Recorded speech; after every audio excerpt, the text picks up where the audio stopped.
Wow, numbers.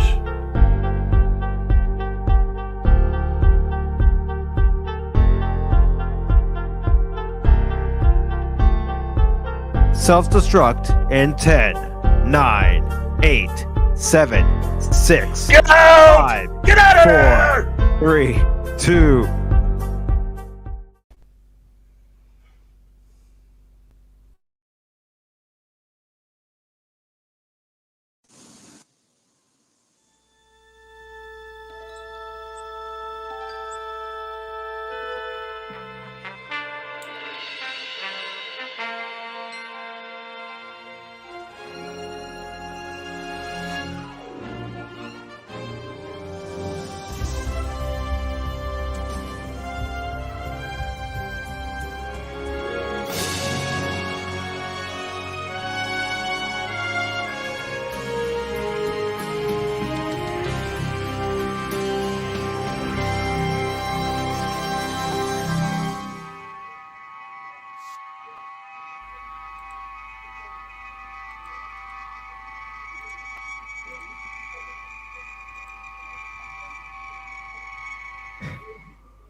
I'm all there.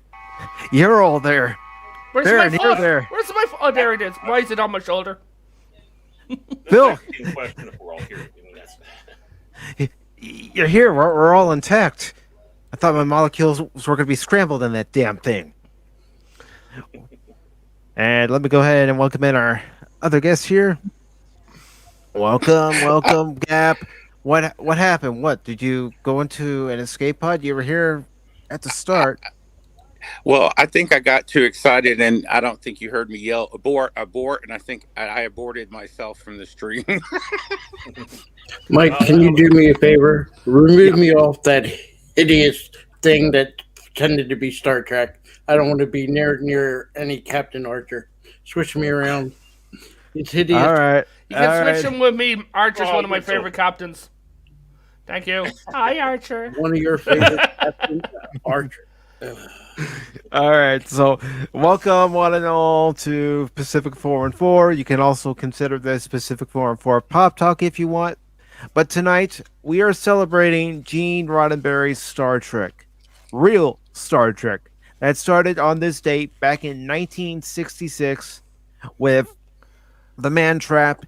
It continued for 3 seasons until 1969. Then we got the animated series in 1973 before the motion picture in 1979. Motion picture led to The Wrath of Khan, The Search for Spock, and A Voyage Home. And then we got Star Trek, The Next Generation. It continued with The Final Frontier, The Undiscovered Country. We also got Deep Space Nine. We got Voyager, and we got Generations, First Contact, Insurrection, and Nemesis. We also got Enterprise.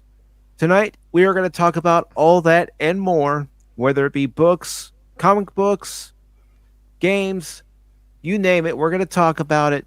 We're going to talk about our love for these shows, for the characters, for our favorite episodes, because it is this Star Trek that still has a special place in my heart, because it was the episode Tomorrow is Yesterday that got me hooked onto the series, the original series. And I don't care if I offended anybody on this one. This is real Star Trek. All this is real Star Trek. Yes. Nothing else is. Everything else is space travels. This is Star Trek. Mm-hmm. If you mention anything after 2005 on the panel or in the stream, you will be terminated. What about Wait. Star Trek? Wait, I have one concession to that. Who's going to mention that stuff? Which one of you Jen, are going to mention that stuff? Nobody No. mentions that stuff on this ship. Star Trek Online. That came after 2005. Yeah, true. Yeah, that's pretty good. Yeah. I can't get on it right now, but I've been trying. Yeah, oh yeah. But, guys, you have to admit, one of the best things about Star Trek Online is when you create a new character and you head into the Alpha Quadrant, and the first thing you hear is Leonard Nimoy's voice saying, "Welcome to Star Trek Online." The fact that they kept that in is just amazing to me. Yeah.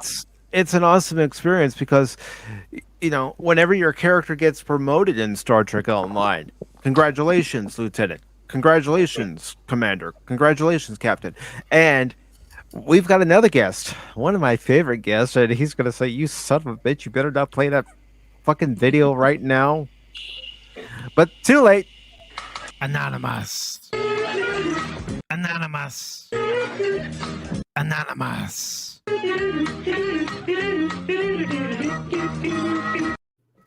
Welcome, Anonymous.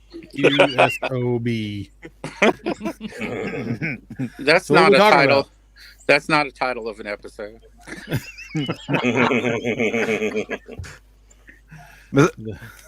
That green-blooded son of a bitch is his revenge for all the arguments he lost.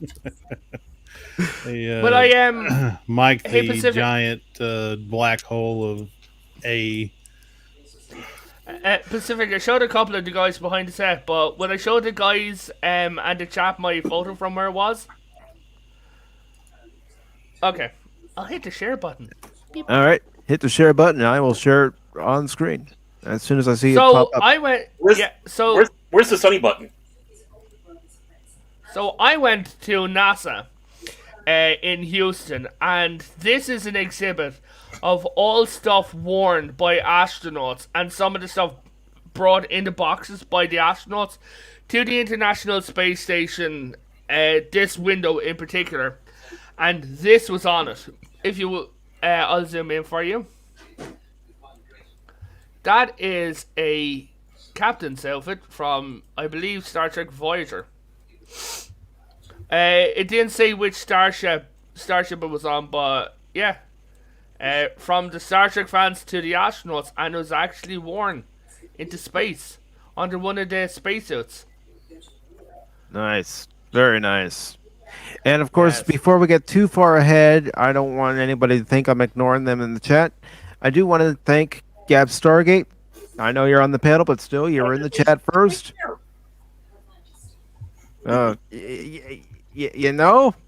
I could push you out the airlock. That's print time. And I know, Baron. I know he's on the panel, but I'm still going to say hello to Phil McCracken. Of course. I'm so popular, I need to say hello twice. Scotty, But I didn't get my entrance music. Anonymous comes in, no problem. You don't forget. But I don't get no entrance music, man. Okay, You are fine. I'll play your entrance music if that makes you happy. Yes, it will. Greatly. My entrance Alright. music was baby screaming. I think just beam him into space. Are you happy now? Pinky's out, people. Pinky's out. Etiquette must be shown. There, that's all you get. Goddamn king. All I can say is with my entrance music, I don't get a crazy video with Muppets that you want to flush down the toilet. Why are you so jealous? Really, Phil? I want Muppets too. You can have the Muppets. I do not mind. What's his hatred for the Muppets? It's those Muppets. and I what they don't know. Represent. Well, you told me about it. What happened when you were watching a certain tuber, and when he mentioned your name, and I told you, be careful. The gears were spinning my head. I was thinking of something. Just- Gotta watch out for those gears of his. I gotta watch what I say. To be honest with you, I can't say it's not a safe space. Mm-mm. I can't say stuff around you people. Well, You're not in a safe I could beam you out of here. Yeah, Anytime. you people. Oh my. Yeah, Hey, what do you That's mean right. by you people? What do you mean we you people? I'm a potato, damn all it. you crackers. Yeah, wait, reference Hey, a potato. I prefer male Yeah. function, okay? Well, you pink-blooded Muppet. It's a hard Again, one. I'm a potato. But anyways, I want to thank Sparks for being here, Input Latency for being here. I want to thank Brandon Looney Tune Fans 2000 for being here.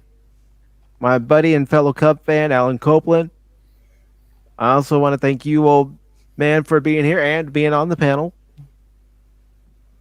And I also want to time to thank JPR PH1. Thank you for being here. And of course, we have the Padawannabe here. And I know I saw I want to be. Leia Rose. And also, I want to welcome Louise Exparrow. Thank you for being here. Thank you all for being here tonight. And if you do want to join the panel, I will go ahead and put the link to the chat in there real quick. And of course, Smoking Patriot, he will be here later on tonight once he gets off work. It's good to see you, brother. And to all of you, before I put the link in there, I just have one thing You forgot to somebody say. in the chat. You forgot somebody in the chat there. Did you see that one? Right beneath Leia Rose. Input agency. Yeah, I got Leia Rose. Yeah, I got below Leia her. Rose. Well, about the one below. Yeah. Yeah. What are you being so racist? Oh, yeah. Oh. Mr. Tack. Pacific. There's actually a friend of mine who's actually she's lurking, but she's actually listening while she's packing stuff and work. So I'd like to say hello, Maxis. Hey, Maxis. Oh, Welcome. And let me find the correct video because I just have one thing to say to you all. Uh-oh. Glory to you and your house. Kapla! If I Indeed. was a builder, every time I'd finish a house, I would give everyone that in an email. I'd carve it on the front doorstep.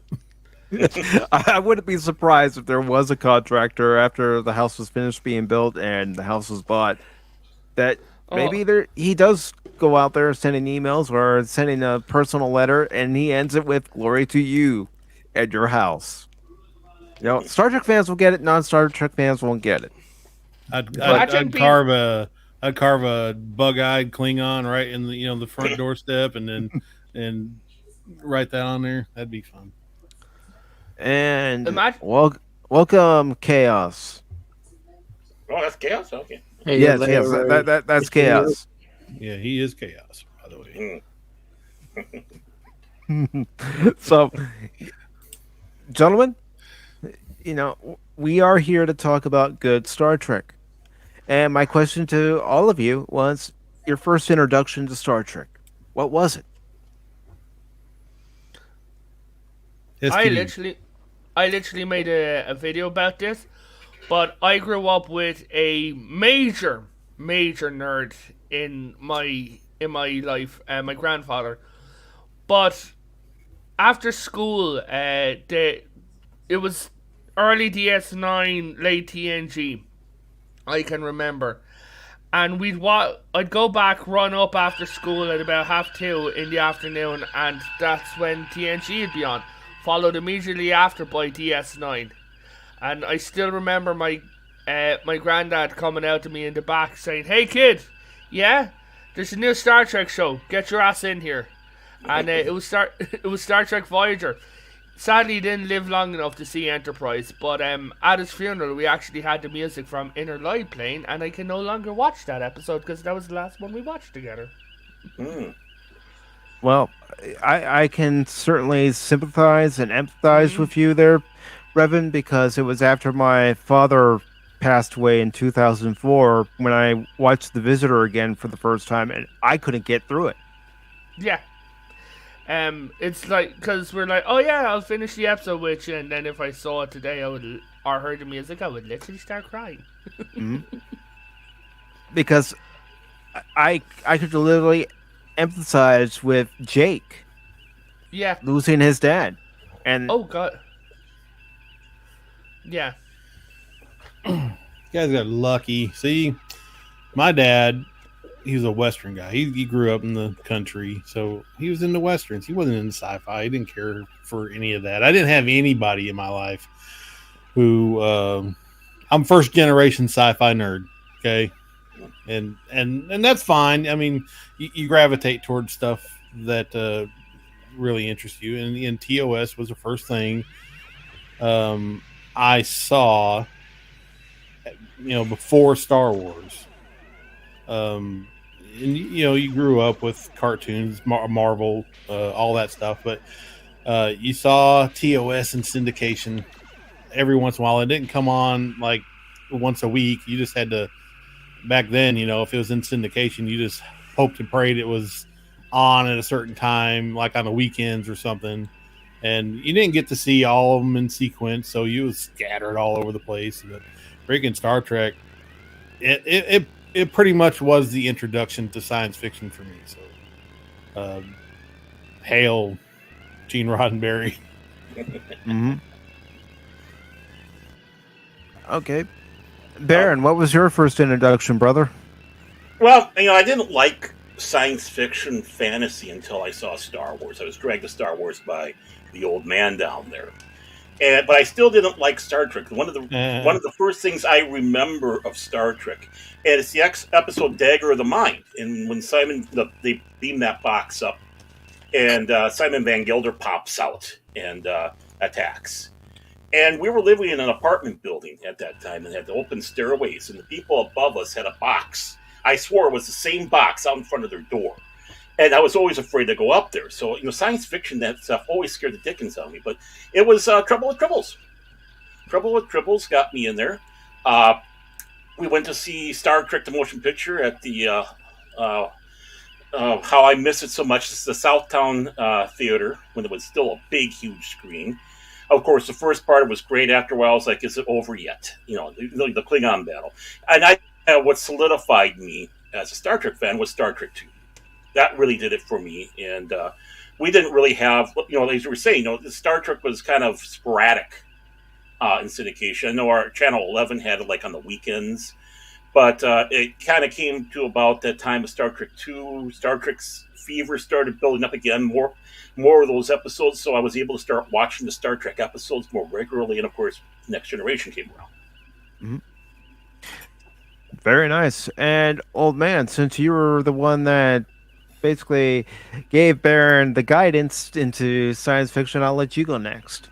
I guess I'm the south end of a northbound horse here. Yep. When I was a kid, I saw a movie that blew me away. The Day the Earth Stood Still. I mean, it was just like, whoa, wow. Just beat the daylights out of watching somebody running around in spaceships that looked like they had a sparkler up the rear end.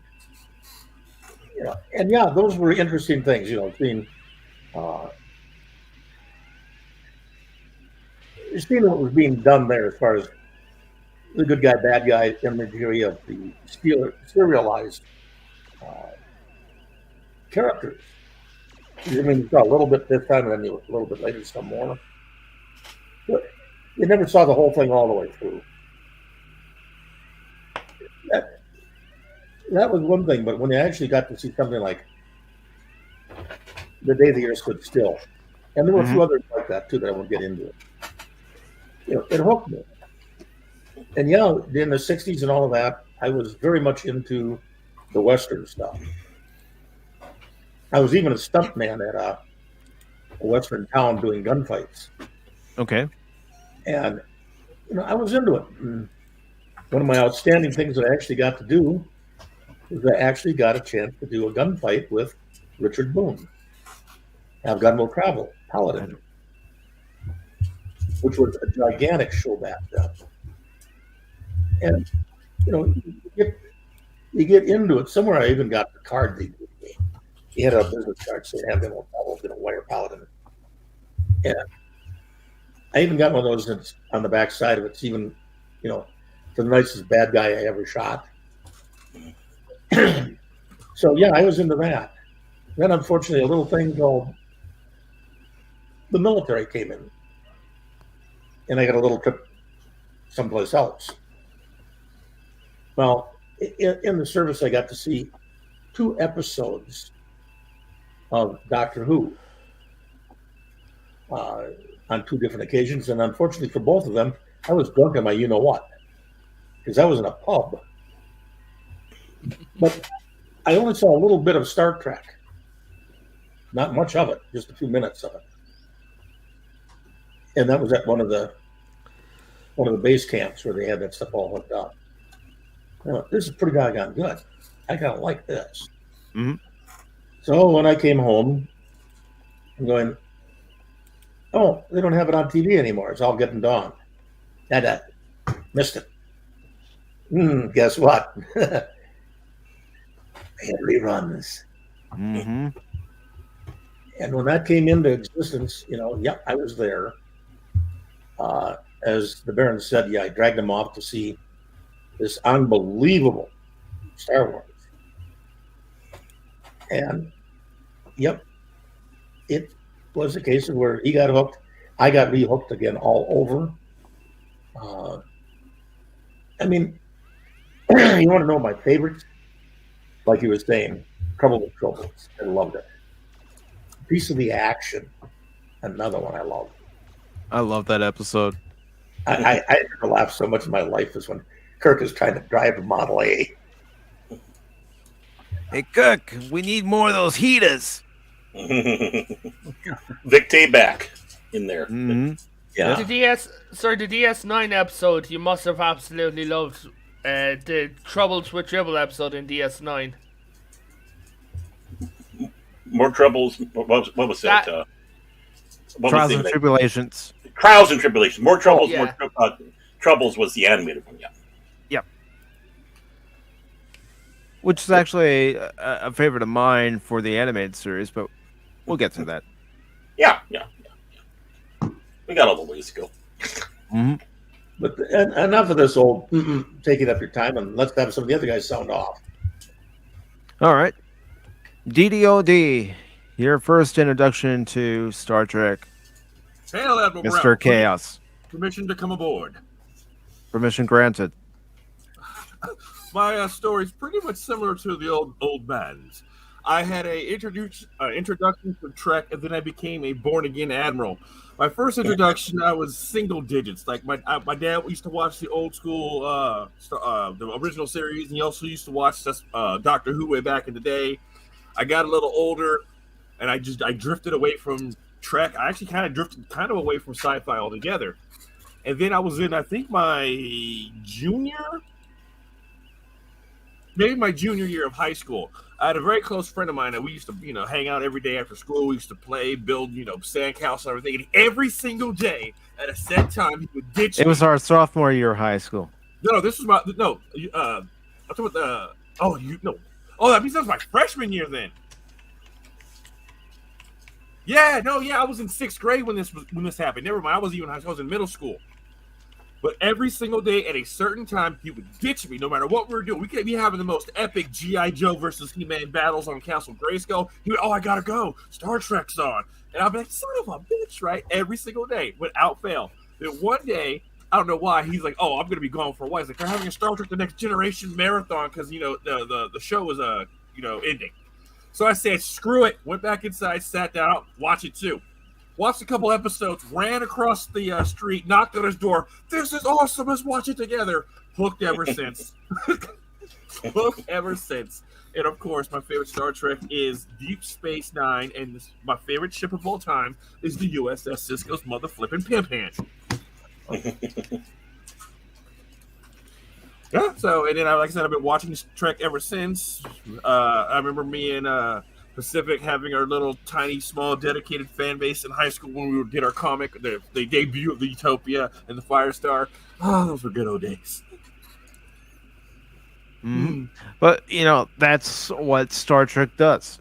It bonds people.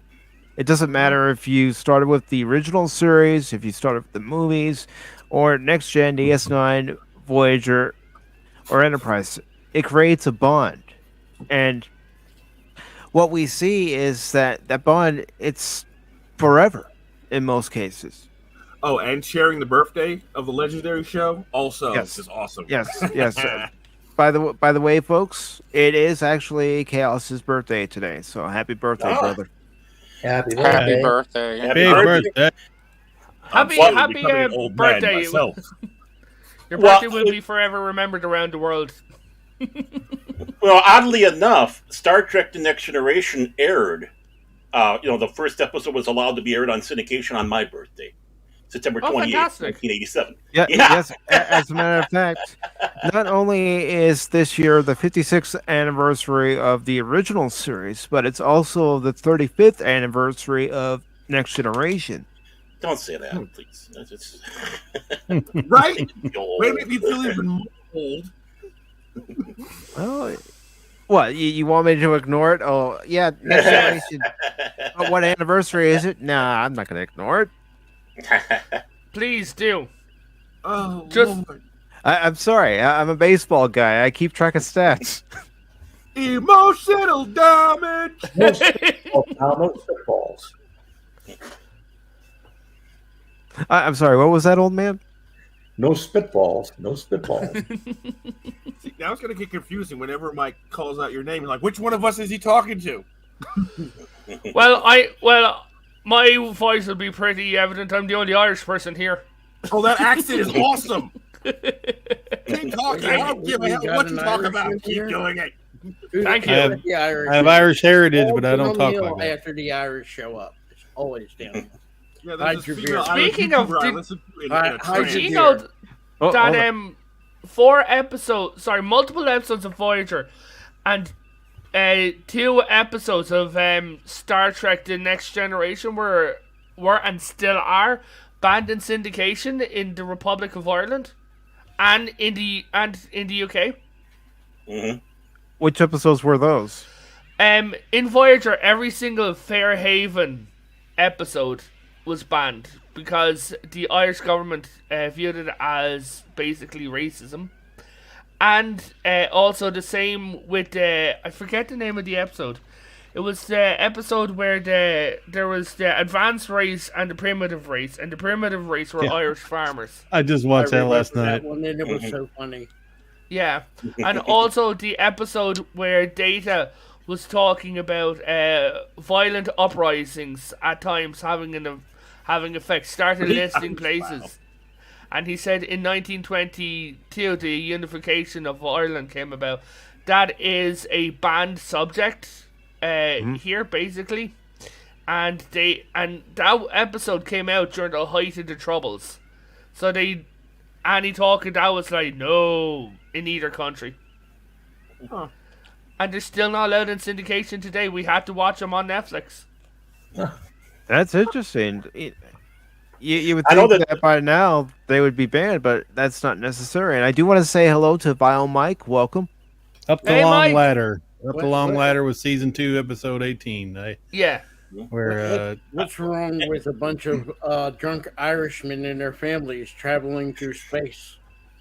Oh, yeah, dude, I don't see no problems. I foresee no problems. The problem would What's be it- if you try to portray Irish people and an Irish family and community traveling through space without alcohol. Yeah, exactly. Well, they take That over the would whole be universe. What are you talking about? Now, But yeah. is I it saw true an that in episode of Ireland, that, right? Star Trek Next Generation is not Star Trek, but Star Trek Deep Space Nine is actually known as Star Trek Miles O'Brien Super Engineer? Right? No, it's actually known as Star Trek. Please stop hurting Miles. But, yeah, as everybody here on the panel knows, everybody in the chat knows, O'Brien must suffer. Man, Right. that episode where O'Brien had the depression and nearly put the gun in his mouth. That episode is fantastic. Wait, Yeah. which episode was that? Wait, I've watched DS9 multiple times. I can't remember which exact episode that was. Holy crap. Do you remember the episode where Miles got imprisoned on a planet, but he got put into a simulation for, what was it, 22 cycles? Oh, and, yeah, but he didn't even do... Wait, I remember that. Yeah.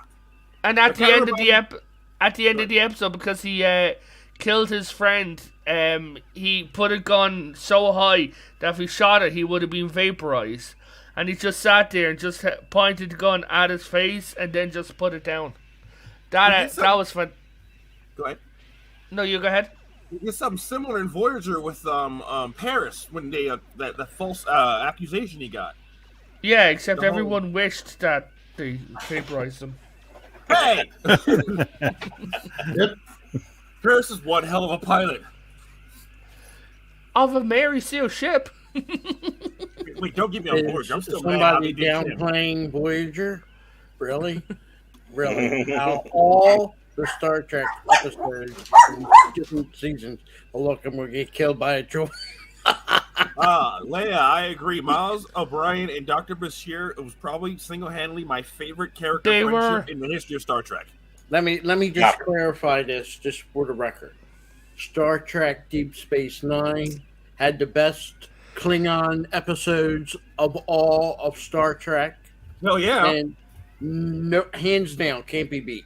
That's why I like Deep Space Nine. Oh yeah, I do love Star Trek. I still will hold dear to the original. I love the original. Grew up on the original. I remember the horror of going to the movie theater and seeing the original motion picture and asking my father why. You know, it was hard. Oh, please. It's You hard. watch that and you're like, oh my God, this is so great. I know I hear people abuse my Star Trek 5, but I'm sorry. What? Original motion picture. Star Trek 5? Did you say Star Trek 5, Phil? Yes, I did. I think you did. Excuse me, I'd just like to ask a question. What does God need with a starship? That's why I don't believe you. And to catch people up to speed, Phil has this running joke that Star Trek 5 is his favorite movie. It is. I love it. That's Yeah, one of my and you favorite don't like the motion picture? That's a load of crap. I don't Phil. like the motion picture, and I do not. Let me tell you this, and this is my true feelings on some of these motion pictures. All the TNG ones, I'm not a fan of, particularly Nemesis, which I think is probably even worse than the original motion picture. I hate Nemesis with a passion. But as far as the different versions of Star Trek, when TNG first was told it was coming on air, a lot of people, including myself at the time, remember, didn't have internet, didn't have all this, I actually thought it was going to be the original cast. Wait, Phil, did you say you hated Star Trek Nemesis? Yeah, yes, he did, and that's his opinion, and I respect it. If you look on, don't only take my opinion on it. Take a look at all the motion pictures of Star Trek and see the one that did the worst in the theaters. It was Nemesis. Yep, it did worse than Star Trek 5. I know, but it has but that was because of Insurrection. Yeah, right. Yeah, that really screwed it up. But that had the best ship-to-ship battle in the history of Trek. I mean, holy crap!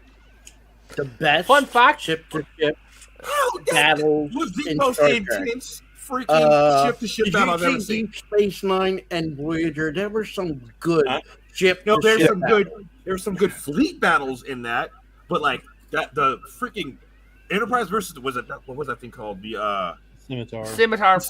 That freaking fight! Holy crap! Scimitar blasts it out of warp. It's smoking.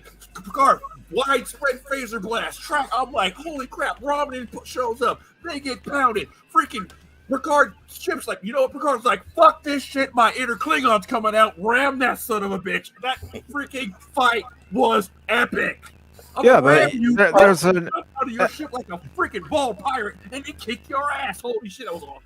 Remember the episode of Deep Space Nine where it's the Cardassian and Romulan fleet going to the Changeling homeworld so they can annihilate it, and Sisko and crew go to the Gamma Quadrant to rescue Odo, and they get there. Of course, they see the battle between the Romulans and Cardassians against the Dominion. Wait, Tal Shiar, the Obsidian Order versus Dominion. Yeah, I remember. Yeah. Now I know. Yep. Yeah, I know. And Defiant the Cloaks, and Sisko tells Kira to hold fire and wait until they get to within a few meters where they're going to be pretty close, where Kira actually says, we're going to get pretty singed at that range. And Sisko says, not as singed as they're going to get. Yeah, I remember that line. That line was pretty hard. I think the Defiant as a ship, when you're talking about all Star Trek ships, it's underrated. I like that ship. Compared to some of the Enterprises. I'm not a fan of TNG's Enterprise. I'm sorry, doesn't do it for me. But I love the original. But I think when you're looking at a ship, I would still say out of all of them, you can't beat Voyager. I'm with the Sovereign. Voyager's a nice looking ship, and with it being one of the few ships that had the capability of landing, I mean, granted, I'm going to say a countermeasure to that is, what's the point of having the transporters if you have a ship that can land? But I think the landing of the Voyager was... Look, everybody's got something. Landing fast. Oh, how about the first one that they came out with again after the series ended? And that's Star Trek: The Motion Picture. All that was a redone of a TV episode, except they went porno at the end. Yep. Well, see, the big secret here with Phil McCracken is it put him down a path of liking bald women. He talk about redheads all the time. The motion picture really made him excited for bald women. I do have a hatred for Patrick Stewart, and in particularly his portrayal of a French captain with the English accent, with English mannerism. There's no Frenchman in the world that's going to say, "I want a cup of Earl Grey." I can guarantee you this. And no Frenchman is ever going to bring up Trafalgar with the British that fought the French at the Navy, and they won. They're never going to mention that. So he's so anti being a Frenchman, portraying a Frenchman. I don't get it. Real quick, I want to say hello to Magitech Max, and also I want to say hello to Kathy Skywalker. Hello. I have a weird fun fact about DS9, about the Defiant. So initially they had a hydraulic inside of the captain's chair that if Avery Brooks or whoever pressed the button, the chair would rotate to look at the hollow emitter of the actor standing in the square, but it was broken. Watch Avery Brooks' feet. Every time he turns around, he has to shuffle with his feet to get the chair around. Gotta make do.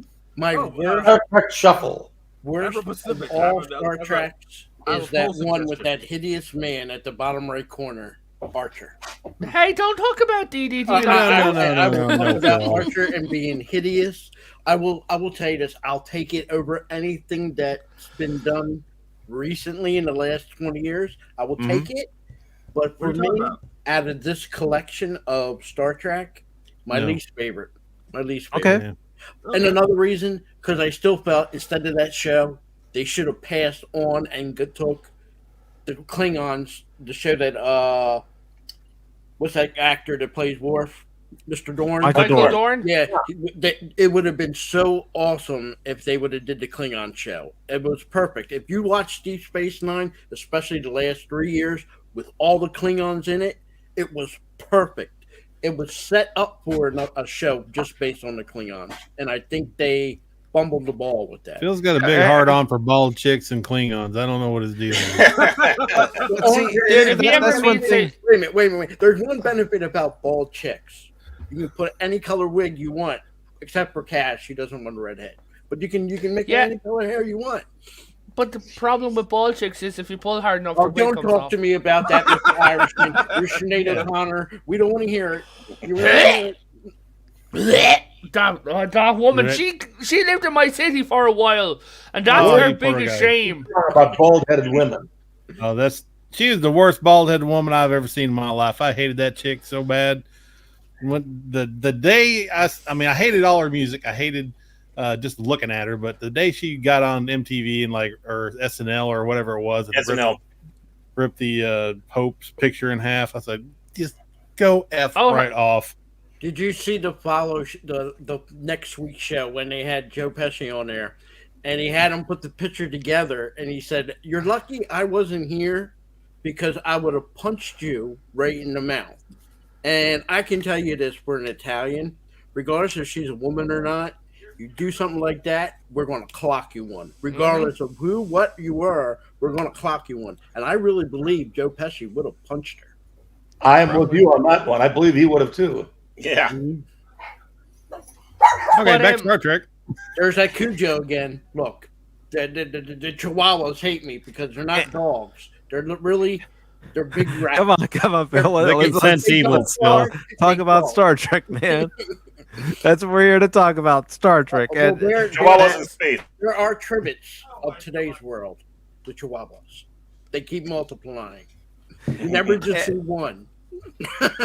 And I do want to say to Max, thank you very much for stopping by. I really appreciate it. It's been fun being on streams with you and Pops during Talk Hard, and it's just a lot of fun. Speaking of Pops, I want you guys to subscribe to him. He's a great channel, and everybody has a great channel. Everybody on the panel here. Yes. Except me. I don't have a channel. We don't have a channel. I will be canceled in a heartbeat, so they a waste of time. Yeah, you're lucky to be on here, Phil. Yeah, you get close every week on this channel. If I had a channel, the opening clip would be an excerpt from the wonderful movie Blazing Saddles. I love that movie. Oh, right. And all I would do is have the sound. Can't be made today. Here's a question. What do you guys think of the Star Trek uniform theory? Oh, the what? Star Trek uniform theory? Uniform? Heard of it. I never Yeah. heard of it. What's the theory? So there's a theory going around that the reason why there's so many uniforms, unlike say for talk's sake, the American Army, which the uniform roughly stays the same-ish, right? Mm-hmm. In the Star Trek, the reason for their uniforms changing so much and so often is that they know and have known for a long time that there's time travelers appearing during tests and whatever like that, that if they get stuck in a certain era, all they have to do is look at the uniform and they can tell when they are. Huh. Well, you can practically Pretty say far-reaching. our military, they do change the uniforms. Yeah, the Star Trek. There is difference between like a modern United States military uniform and one from the 80s, and definitely different than one from World War the II. 40s. So Yeah. they're always adopting. I mean, is there similarities? Yes, but then again, it's the Army. What can you do? You're not going to put fluorescent orange out there like Mike and go in the U.S. Army, go and send troops in the field. That orange is going to stand out like you wouldn't believe. Yep. Yeah. Just like the red suits on Star Trek. Yes. Oh, those red suits are awesome. I love the tactical on TNG. I love the red.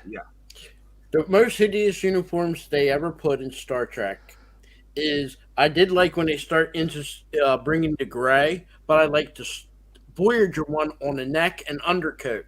I don't like it when they put the gray with hiding the color underneath. But that infamous white uniform, not of the original motion picture uniform, the one from the TNG movie. I think it was Nemesis. That was their dress uniform. Insurrection. They're white dress uniforms, and Dress white. everybody but the captain wore one that had gray in the middle, down the middle. Mm-hmm. That And the captain had the white. That was hideous. So, guys, Somebody, I got a question for somebody you.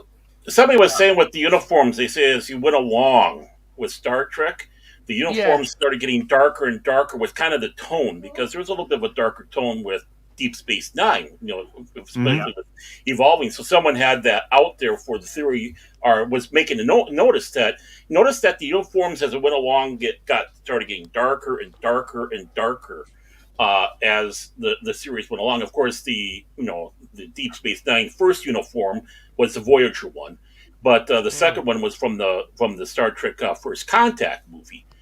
But still, it was one of those where it was dark, darker, until you got to Enterprise, which was not so dark. I had a weird realization, guys. Do you realize that the Federation after DS9, because we all know none canonically came after that, but the Federation after DS9 has an officer problem? Huh? What do you mean?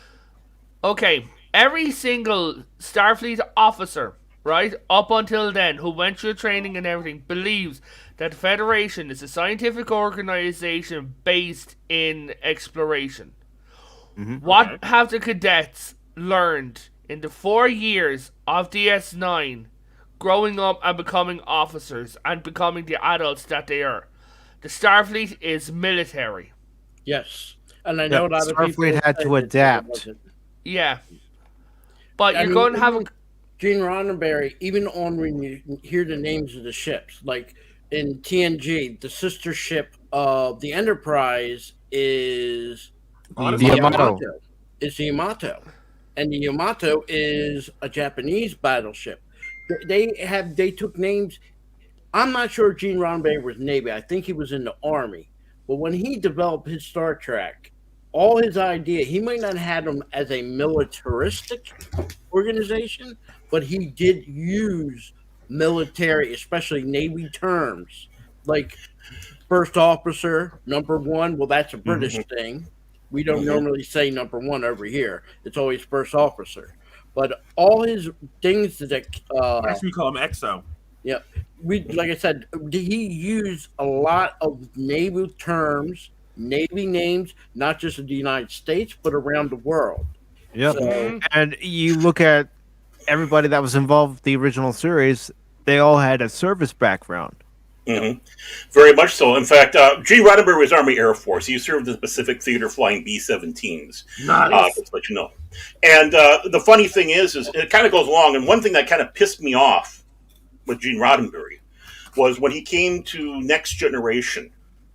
He sat back and said, "No, we're not a military organization. We're a pseudo-military organization." It was the first time he ever uttered those things was for Next Generation. Never before that did they sat back and said. And one of the reasons why that really pissed me off was when I was involved with Star Trek fan organization. We were invited to a veteran air show.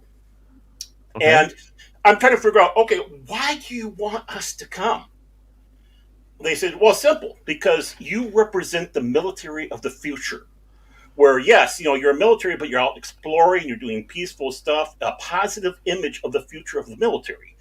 And one guy came up to me, I'm wearing my uniform, and I started getting a little bit nervous. This guy coming up and go, okay, here it comes. And he goes, I want to thank you guys for being here. I go, okay, well, yeah. He said, I can't remember what day it was, for 1 hour, he said the war came to a stop because Star Trek was on the Armed Forces Network. And at the time, with Vietnam, the soldiers were being vilified and such. He says that was a positive thing for us to see a positive representation of people in the military. And this was shortly before Next Generation came out. And when Gene Roddenberry sat back and fired his mouth off saying, oh, this is not a real military organization, it's a pseudo-military organization. It's like you just slapped the face of all the people who have served because you're being demeaning to the fact that, oh, you're military, you're in. But, we're pseudo-military. Well, if that's the fact, why do you have the ranks? Why do you have the ranking system? Why do you have the weapons? No, you are a military organization, but you're like the British military. There was an interview that Leonard Nimoy did, and it was like late 80s, late 70s, and he liked to refer to the Federation and their military, whatever you want to call it, kind of equivalent to how Japan has a defense force. Really a military. Call it anything you want. It's a military. But he referred to it as we were more like the Japanese Defense Force. We're going to look for trouble while we're exploring, but they're ready for trouble. And I think that's the best way to describe it, is they're just like the Japanese Defense Force. So, and this was, and Star Trek inspired other people. You look at George Lucas and him when he first movie, Star Wars. You look at all the bad guys. What were they? Normally with a British accent. Right after the 100th birthday of the United States, he's using the theme there. Most of the Imperials are British with accent. Another thing, if you look at the image of the uniforms, that's Japanese Navy. Just a little darker gray. And a little bit of the First World War, too. German First World War. And when he also, the Stormtroopers, you know where he borrowed that. We don't have to say. Obviously. But he inspired and used it. Roddenberry did it. He knew what he was doing. And like I said, regardless, I consider a Federation, even if not, they're definitely a defense force for the Federation. But so regardless, Yes, but it's been pointed... but it's been pointed out for a pseudo-military and people who are explorers. Yeah, explain the Sovereign class to me. I know, like, if you want to say pseudo-military, calling the U.S. Coast Guard would be calling something pseudo-military. Because it's only for like short range. You can't really deploy the Coast Guard long distances. It's like, yeah, that I can consider a pseudo military. But if you can take a whole ass fleet halfway across the galaxy, that's a military. Well, the U.S. Coast Guard in the time of war does fall under the U.S. Navy. In time of war, they are U.S. Navy. Yeah, but I'm saying Star Trek is Navy and by space. themselves and conduct offensive operations. They would need the Navy there. They can't just go, oh, we're just going to send the Coast Guard all the way over to freaking Australia and deal with it. No, they're like, okay, some of the Coast Guard will be detached with. They just did that a week ago with the ship from the Coast Guard went to the Solomon Islands, and remember they didn't let them in. Okay, so U.S. Coast Guard can go out that far if they want. Single ships, yes. The U.S. Coast Guard could not conduct an offensive campaign against an enemy nation on its own. The Coast Guard are nothing more than glorified water cops. But guys, talking about Star Trek, let's get back to the subject. Guys, can I get your guys' opinion? Guard was in Vietnam. They also did river patrol work. They always talk about the doggone, the Navy. It was the Coast Guard that was doing it. Yeah, they were the ones that brass, whats. They were going into places that the Navy didn't even dare to go, and the Marines said, "Oh no, I'm changing my diapers." But the Coast Guard was in there. But guys, they were full-fledged soldiers. On Star Trek, go ahead, Riven. Go ahead. Okay, given from what we've seen, right, and the different branches and everything, would you agree that when it comes to the Federation, that the security, e.g. the orange officers, are the Federation police, while the tactical officers are the military? Huh. Yeah. Yeah.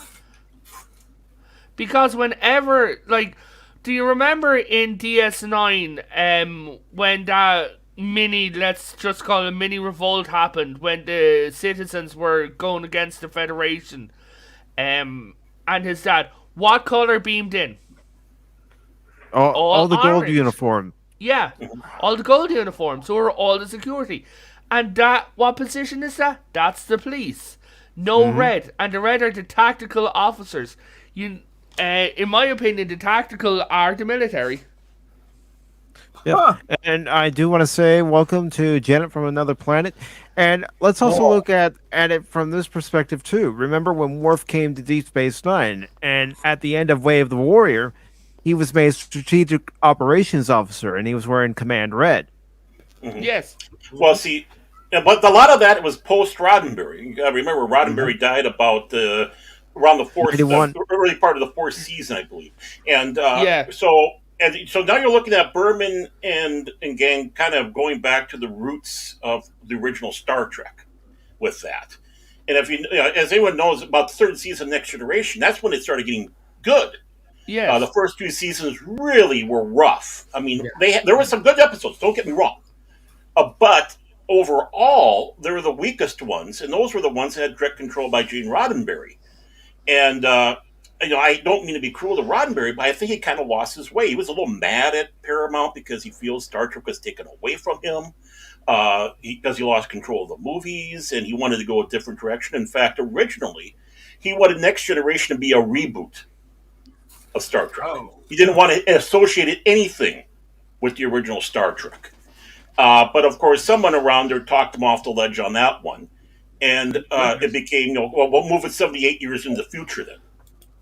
I heard that. I saw an interview. I've looked for it for over a year at this stage, but there was someone who worked with Roddenberry, and they said that they had a pain with Roddenberry because Roddenberry, in Paramount and different places, was renowned for that's no longer canon. That's no longer canon. The movies come out. TOS isn't canon anymore. He was even that way with the animated series, saying, "Oh no, that's not canon." Yet they've taken elements from the animated series and made them canon. Well, like the Star Trek Technical Manual by Franz Joseph. I mean, he considered that canon. He even put names of two scout ships into Dreadnought. When you hear the Epsilon 9 scene, they're listing off ships' names, and these are ships out of the Star Trek Technical Manual. Then shortly afterwards, he goes, this isn't canon no more. Uh-huh. Yep. Also, talking about Star Trek theories, I came up with, because, as we all did with as the nerds call it, the sovereign class problem. Why there's no mention of the sovereign class, or why there's no sovereign classes at DS9. Because, in my opinion, there's only 2.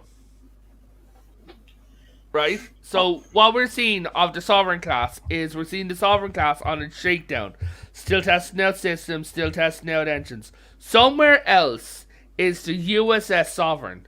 And we also have the USS Enterprise E. Both experimental, and we're going to figure out which is the proper one of 2. And after those 2, we're going to see the true sovereign class. The third sovereign class would be the true sovereign class. On the technical And behind the scenes thing, real quick, Gaps reminded me he's acting as producer for tonight's show. I didn't ask him the question. What got him into Star Trek? So thank you for reminding me. do we really need to know? Yes, we need to know. Speak. Tell us about your house. It's got windows, no doors. Can't afford doors. Gap, we can't hear you, brother. Can you hear me now? Yeah. I can hear you now. There we go. Oh, okay. Verizon Sorry. And Lost you again. now you just broke up. There must be some electromagnetic interference. His cloaking device failed, and Yeah. Start rotating the frequencies. but the behind the scenes reason why we didn't see any more sovereigns is because they wanted to keep the sovereign exclusive to the movies. In fact, they made a big deal about the first episode of Picard because he's holding a model of the sovereign. They go, "Oh, this is the first time in a TV series that you see the sovereign or the Enterprise E." It's like, well, a big whoop, but it's only a model. It's just straight out of Monty Python. It's only a model. And gentlemen, at this time, I do want to welcome Janet from another planet. Welcome, Hi, Janet. Janet! Well, Jen, which planet are you currently hailing from? He's all dressed Wow. up and everything. Wow, Wow, Danny. you're looking good. Oh, Who's wow, on look at Vulcan? that. Look at this. Wow. Oh my God. Wow. Hey, Hi. hold on. Hey, Janet, How's one, the weather it's there good on to Vulcan? see you. And two, you know what you should do for a little skit? Looking like that? You should do a Star Trek, Yeah. no, you should do a sales You representative. like my wig? We Yes, do. Yeah, love it. Love it. Love it. I think it's time Let's for get my medical another look checkup. at it real quick. You look beautiful.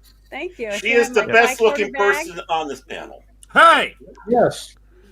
Yes, I'm not Okay. arguing that. Someone's going to show with the Yeah, okay, original yeah. You win uniform this time. green shirt. Why can't anybody show up with a green shirt? I love Star Trek.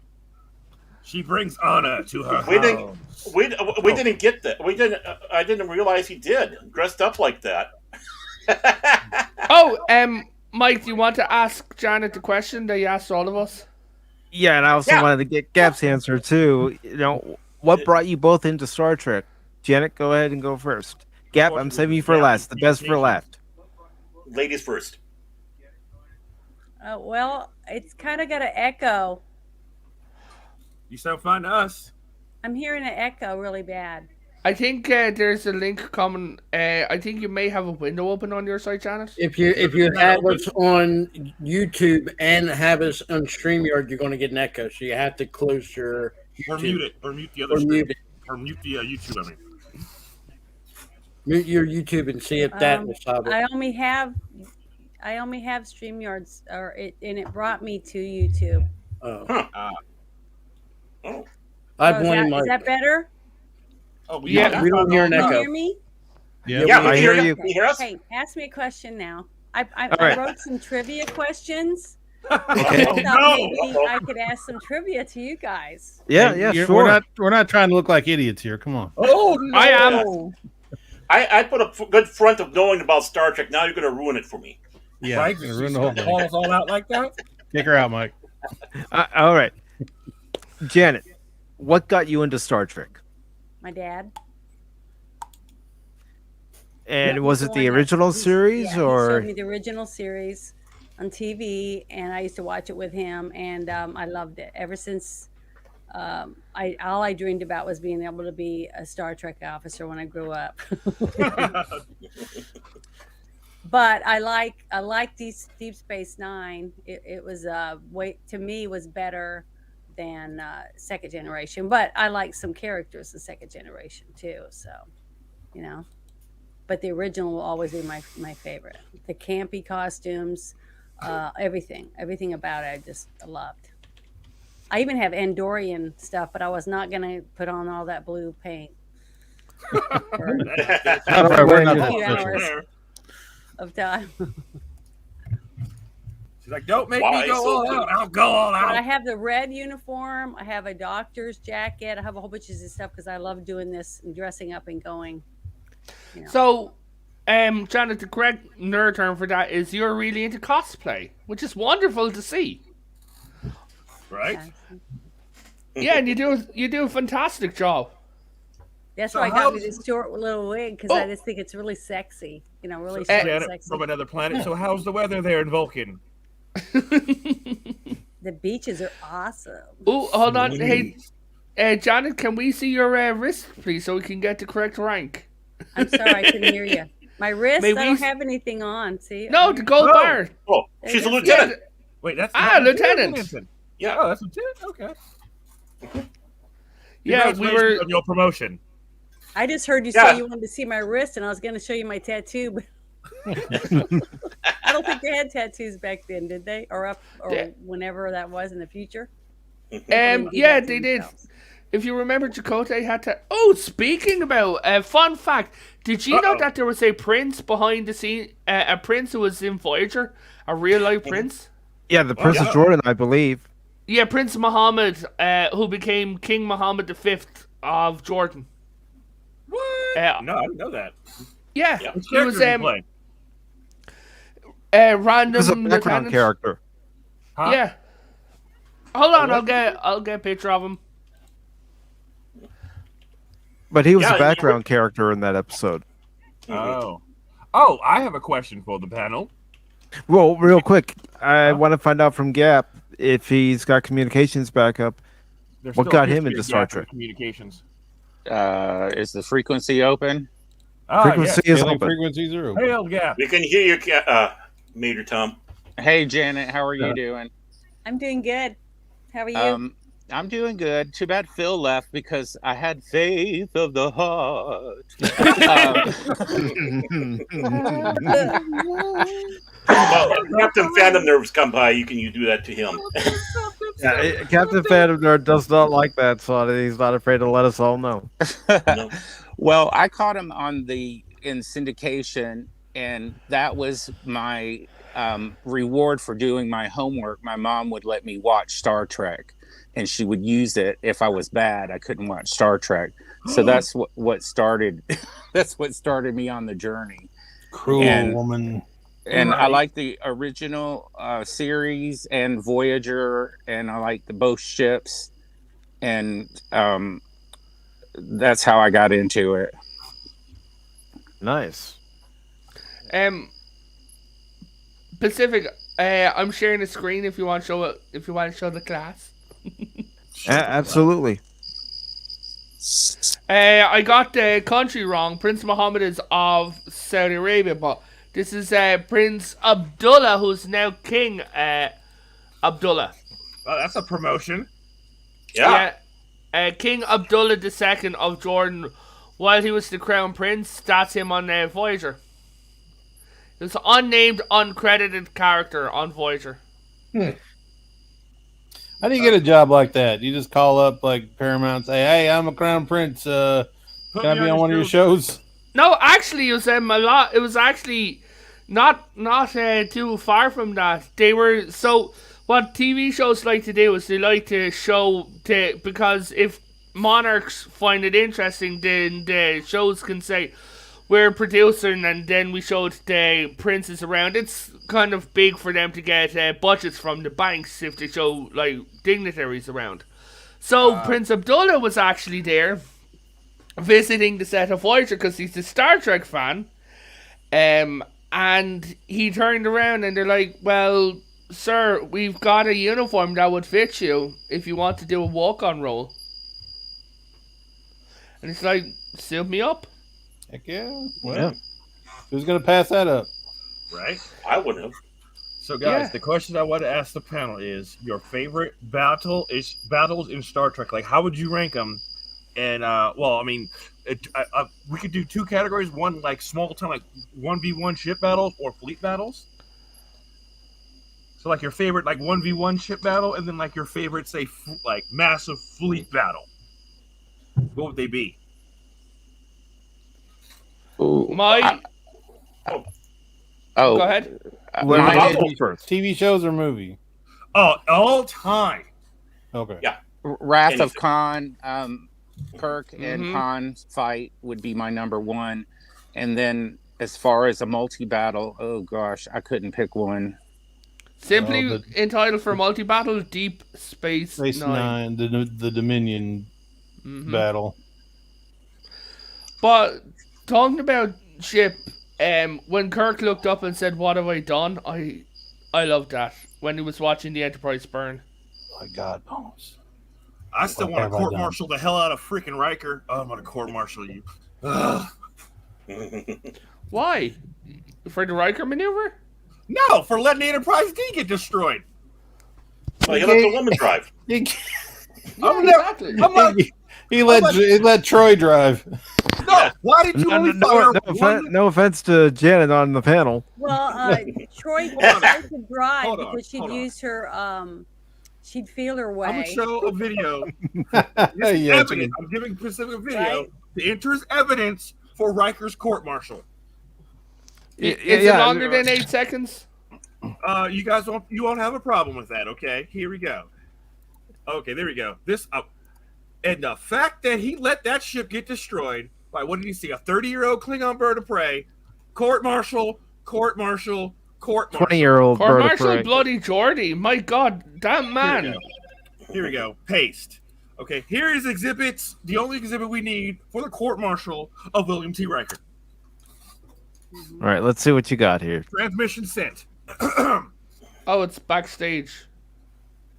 Oh. Yeah, I'm getting ready to look at it. Transmission received. And then I, after Admiral this, Chaos of the Judge Advocate General, hereby charge Riker with criminal negligence of an officer in charge of a starship. yeah, but here's the thing: Starfleet seemed to have no problem with it. Overruled.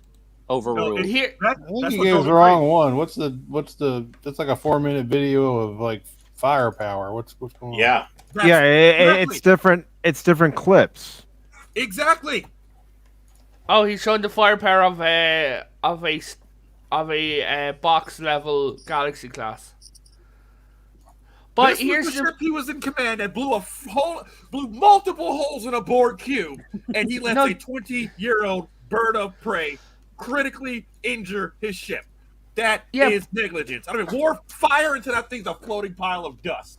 Yes, but the problem is that the Duras sisters put the camera into Geordie's visor. They found out the shield frequency, and once they found out the shield frequency, Riker just forgot, oh, we can rotate our shields. Not only that, but, okay, seriously, the Odyssey, its shields were down, and it was opening fire on the Dominion. guys. Did you notice anything out in the Sovereign class after he forgot the shield rotation? When they were talking about the shields, 1-9. The shields rotate naturally. Oh yeah, they do. Ever since the Borg, ever since they fought the Borg, all the ships. No, I'm not convinced it's because of the Borg. I'm convinced it's because of the Enterprise D. Yeah, shields didn't matter with the Borg. Borg got through the shields just fine. It had to be Enterprise D. Like, look at the Odyssey right now, fighting without shields. Oh, still firing off weapons, not just one phaser shot. Oh, we're taking it. Oh, they're going through our shields. Oh no, what do we do? Odyssey's like, they're going through our shields, so keep firing. Yeah, but remember, with the Odyssey, it was destroyed because one of the Jem'Hadar ships, Kamikaze. That ship right there. Yeah, but my point is, look how much firepower over this series that they show that the Galaxy class can open up a can of whoop ass. And they Yeah, but find one you phaser blast you also in the have depth of the to ship. look at it this way. They were trying to do it as a way to add some more plot detail, and plus in the Boosh! behind the scenes they were saying the Enterprise D model was mainly built for television. It wasn't meant for movies, so they were thinking of a way to destroy the ship so they can design a new Enterprise that was I mean, more fit for filming on a It movie would have set. been more believable if 4 or 5 birds of prey decloaked and joined them in this attack. One bird That's- of prey. It's like That's not my biggest poor problem. writing. Poor writing. My biggest problem is if I was writing Generations, okay, what I would have had happen is I would have had them take Geordie's visor and say, Commander, it's good to see you again, and give him a brand new visor. And they're like, why are you taking my visor? It's like, we don't know, this could have been tampered with. Instead of having it being like, let's say, for talk's sake, the Dora sisters send missiles in. No, what you have it being is, in Geordie's visor, is a high-yield explosive. And as it's passing the warp core, it explodes, damaging the ship from the interior rather than the exterior. That would make more sense, too. And killing Geordie. And I do want to welcome Bush McFadden. Welcome. Yep. Hello there. Howdy. All right. So, Janet, you said you had some trivia questions you wanted to ask us. Let me get it up here. All right. Okay. Star Trek franchise includes 13 big budget theatrical films and how many TV series? 5, 7, 4, or 9? That's debatable. Currently, if you do want to debate it, I'd say there were 5 series. But 5. technically, if you want to go there are 9 series. Mm-hmm. Well, it says on the Google, when I Googled it, it said 7. Okay, the second one was only one actor has received an Emmy from their role on Star Trek series. Who is it? Is it Sir Patrick Stewart, Leonard Nimoy, DeForest Kelley, or Avery Brooks? Avery Brooks. Avery Brooks. Meh. Mr. Spock. Patrick. Leonard Really? Nimoy is the only one. Oh, I know he was nominated. I didn't think he won. Okay. No, yeah. So he received it. That's what I'm saying. He Cool. won one. Avery Brooks would have got it actor- now. Which actor has played the most different characters across the Star Trek franchise? Von Brent- Dale Armstrong, J.G. Hertzer, Michael Dorn, or Jeffrey Combs? Jeffrey Combs. Jeffrey Combs. Is Jeffrey Combs the Vorta guy? Yeah. Yeah. And he's also Yeah, him. Brunt, That guy. FCA, Yeah, him. It amongst isn't. many other characters. It's Von Armstrong.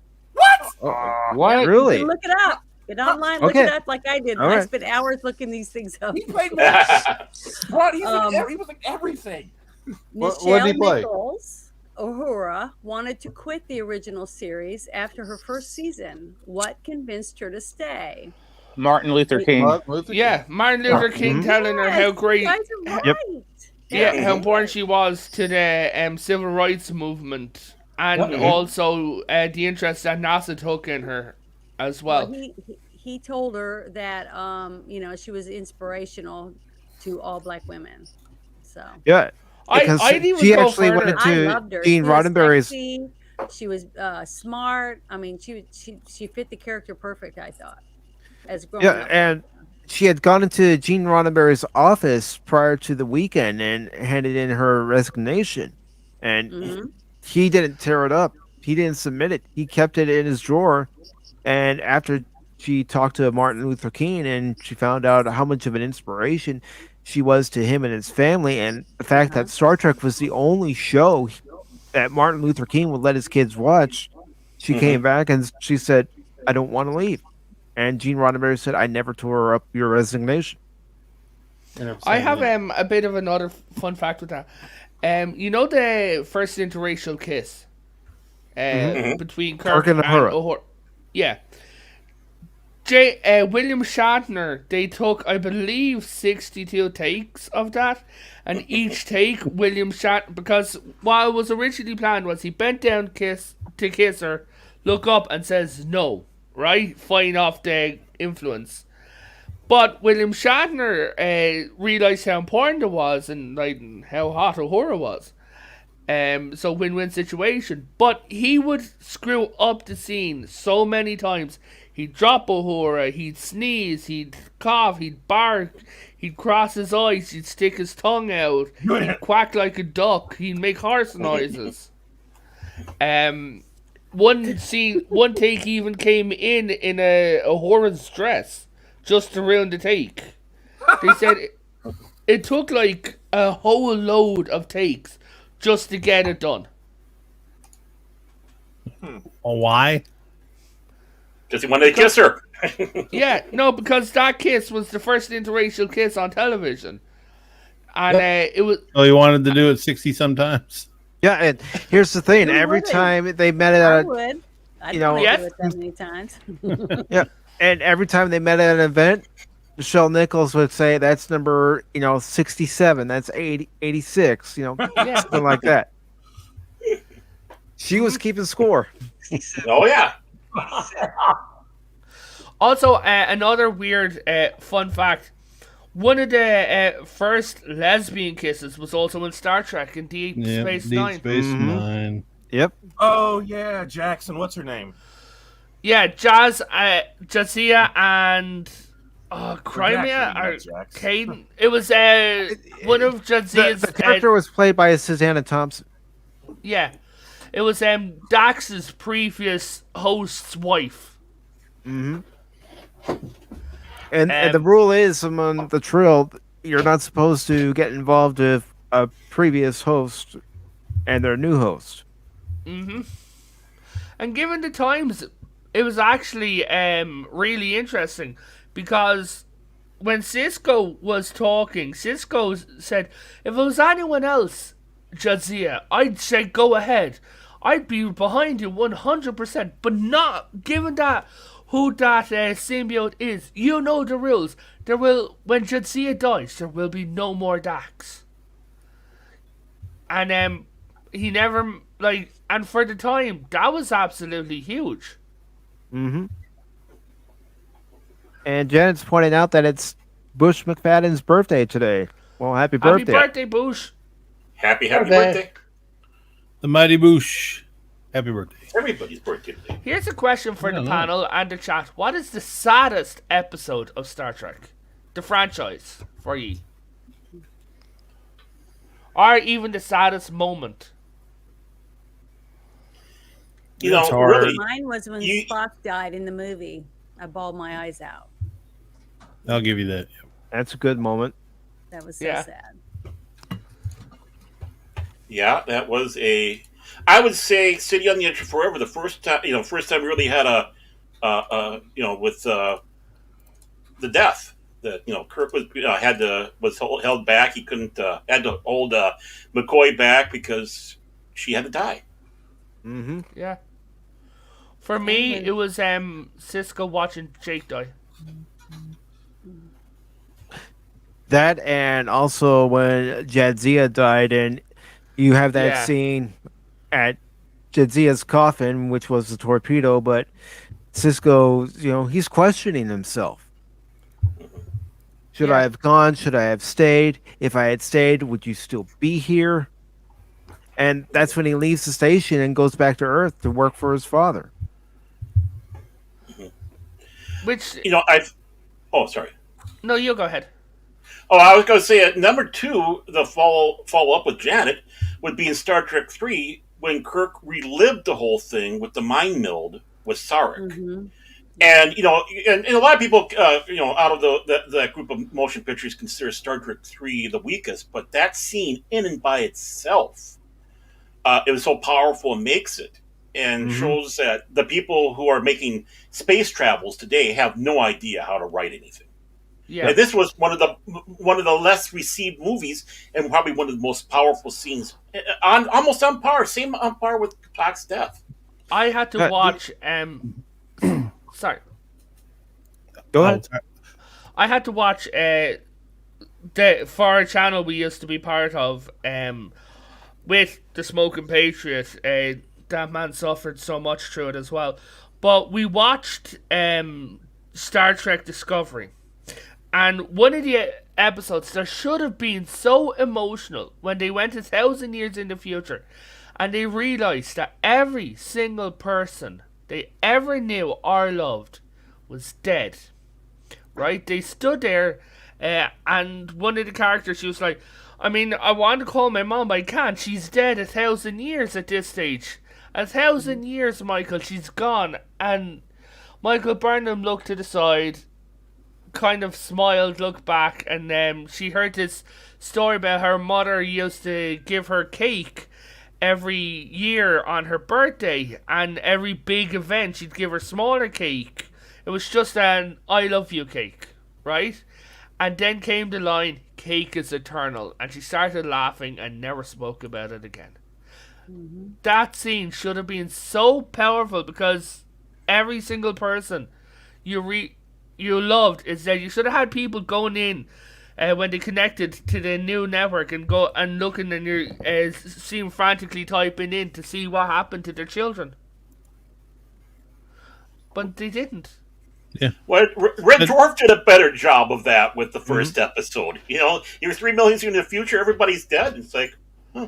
You know. Well, speaking of a powerful death scene, yeah, we only met him in Star Trek II: The Wrath of Khan, but when David was killed, that's what I'm about to say. When Kirk, hears David's last moments, and then you hear Kirk saying, "You Klingon bastard, you killed my son."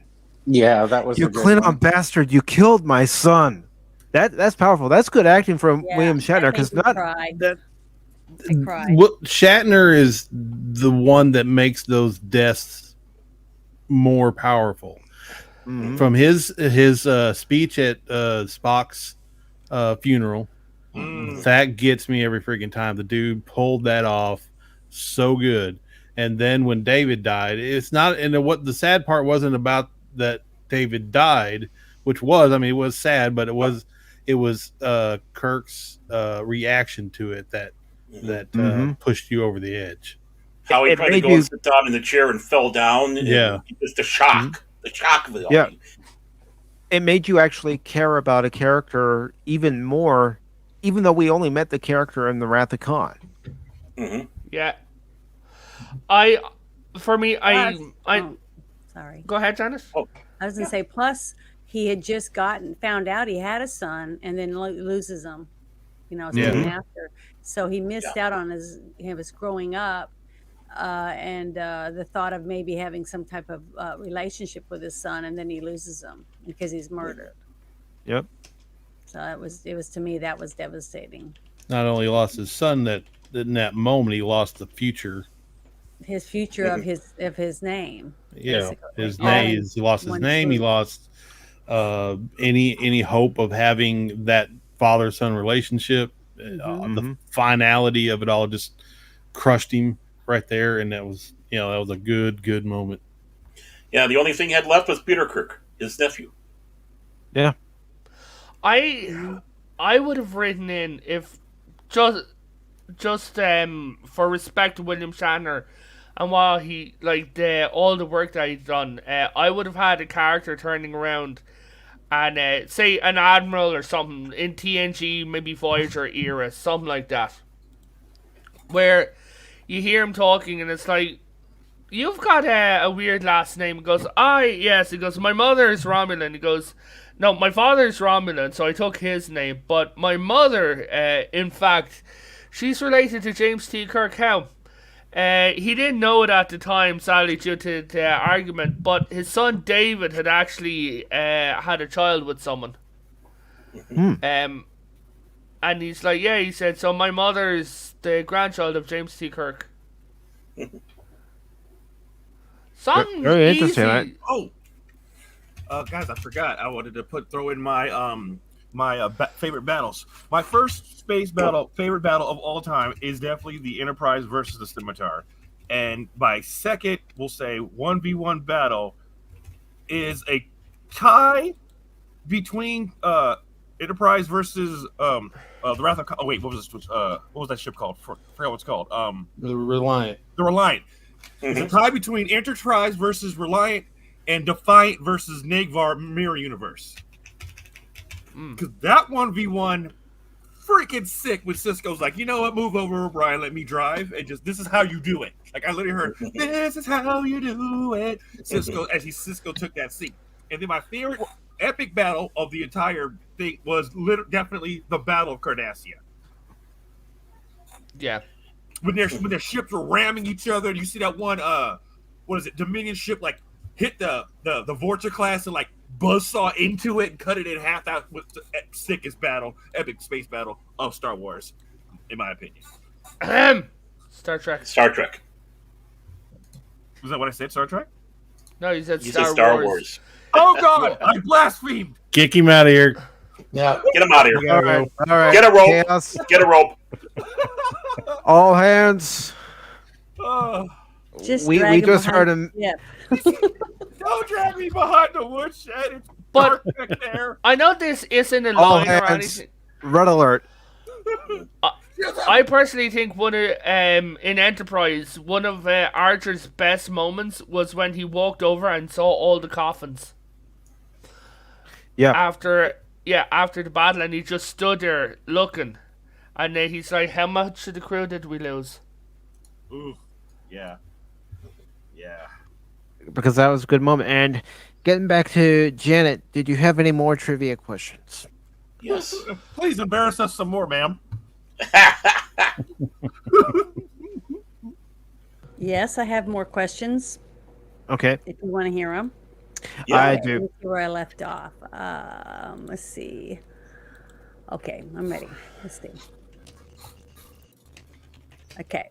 To get the show on the air, Roddenberry had to make a number of changes to the original concept. This included what big shift? Casting William Shatner as Kirk, adding the attractive female character Nurse Chapel, Oh, nurse. trimming down the core cast from 10 to 7, or dropping number 1 from the original first officer. Dropping Number number one. one. Very good. You guys got that one right. We almost lost Spock too. They wanted both of them to go. Yeah, because of his And- skin color. Yeah. They said he looked too much Right. like a devil. Wow. That is actually why They made him green. that 'Cause is he was actually really why green. Patrick Stewart. That is why Patrick Stewart. They tested him in the orange suit that was in TNG, and the yellowish of that flushed out Patrick Stewart against the cameras. So they said, "Give us the red," and they tried it on. So they switched the colors. Huh. Okay. See, that's what I've always. I never bothered to look it up, but I've always wondered why. I mean, you had the whole trope of the red shirt. You know, red shirts are the expendable ones, and then all of a sudden here comes TNG, and then Captain's got red on now. What the crap's going on here? Yeah, that threw me Yeah, off they- too. I posted a video of me in my cosplay in my red uniform, and I don't know if you guys know Hillsbake's Babyface. Yeah. He Yep. commented on me, and he told me that he loved my cosplay, and I recorded the video, so I got to keep it. And about that, he said, "But you're gonna die," There's, because I chose the red. And I was like, "Oh well, I guess I'm gonna I- die, but it was worth it." when I You was chose at- your own fate. When I was at Dublin Comic Con, I saw a meme in real life. I saw a load of Star Trek cosplayers, right? Like professionals, a load of people. And a load of these guys, they were older and they all dressed up as red shirts from TOS. And one of the guys, he went, "Give me 1 second," and he walked over to the fire station and he took a shovel and he's like, "Right, walk 500 paces that way. Dig about 1, 2, 3, 4, 5, 6, 8 holes, and I'll tell you why." Well, the old saying was, "The boys in red will soon be dead," and then when next generation came around, "The boys in gold will soon be cold." So Yeah. They kind of stole that for that movie Galaxy Quest, where Mhm. Guy was on there because he didn't have Yeah. a last name, and instead Oh. of saying his color of his uniform, they said, "You're just somebody with you don't have a last name, so you're just a nobody." Yeah. So you're gonna What? die. Galaxy Quest was an homage to Star Trek before Oh Orville. yeah, definitely. And I thought it was awesome. I love that movie. Yeah, I do. That was a good movie. What's your guys' opinion of the captain's uniforms from Star Trek Online? The new ones that they had. The one with the white on the shoulders. Yeah, I think they're pretty good. I really like that. Yeah. Honestly, I've loved, even on the shows that I really didn't enjoy, I've loved all the costumes. Oh, Admiral I guess Pacific, I'm are just you a still wuss are you when it still comes rocking to the the DS9 costumes. uniform on online? Or uniforms, I mean, I'm sorry. When it comes to Star Trek Online, I try to get every what I consider canonical uniform, and then of course with the white one that they introduced, the Odyssey uniform for Star Trek Online, I have that. But yes, I do have the DS9 Next Generation film uniform for my character. Man. Me and Pacific be playing Star Trek Online. We beam down to an away mission. My captain is armed up, all covered in freaking Mako body armor, and he's just there in his DS9 uniform. He's like, "What?" I'm like, "That's your drip for this mission?" Yep. Stand there with Type 1 faces like, why? Why are you even here? Seriously, go over there and try to talk our way out of this while I shoot. You go diplomacy, I'll go tactical. I wish they did something like this in Star Trek, but it was one of my favorite scenes from Doctor Who was did any of you watch the Matt Smith run of Doctor Who? Yes. Faded out after So and so Captain Master, I know whatever you want to go by. Do you remember when Amy was kidnapped after she gave birth? Yes. Yeah, that was one of the best scenes where Rory went up and he's like, I've got two questions. I have two questions from the Doctor. And the Cyber Commander said, what are they? And then the fleet began to... he said, first question, where is Amy? And he's like, what is the second question?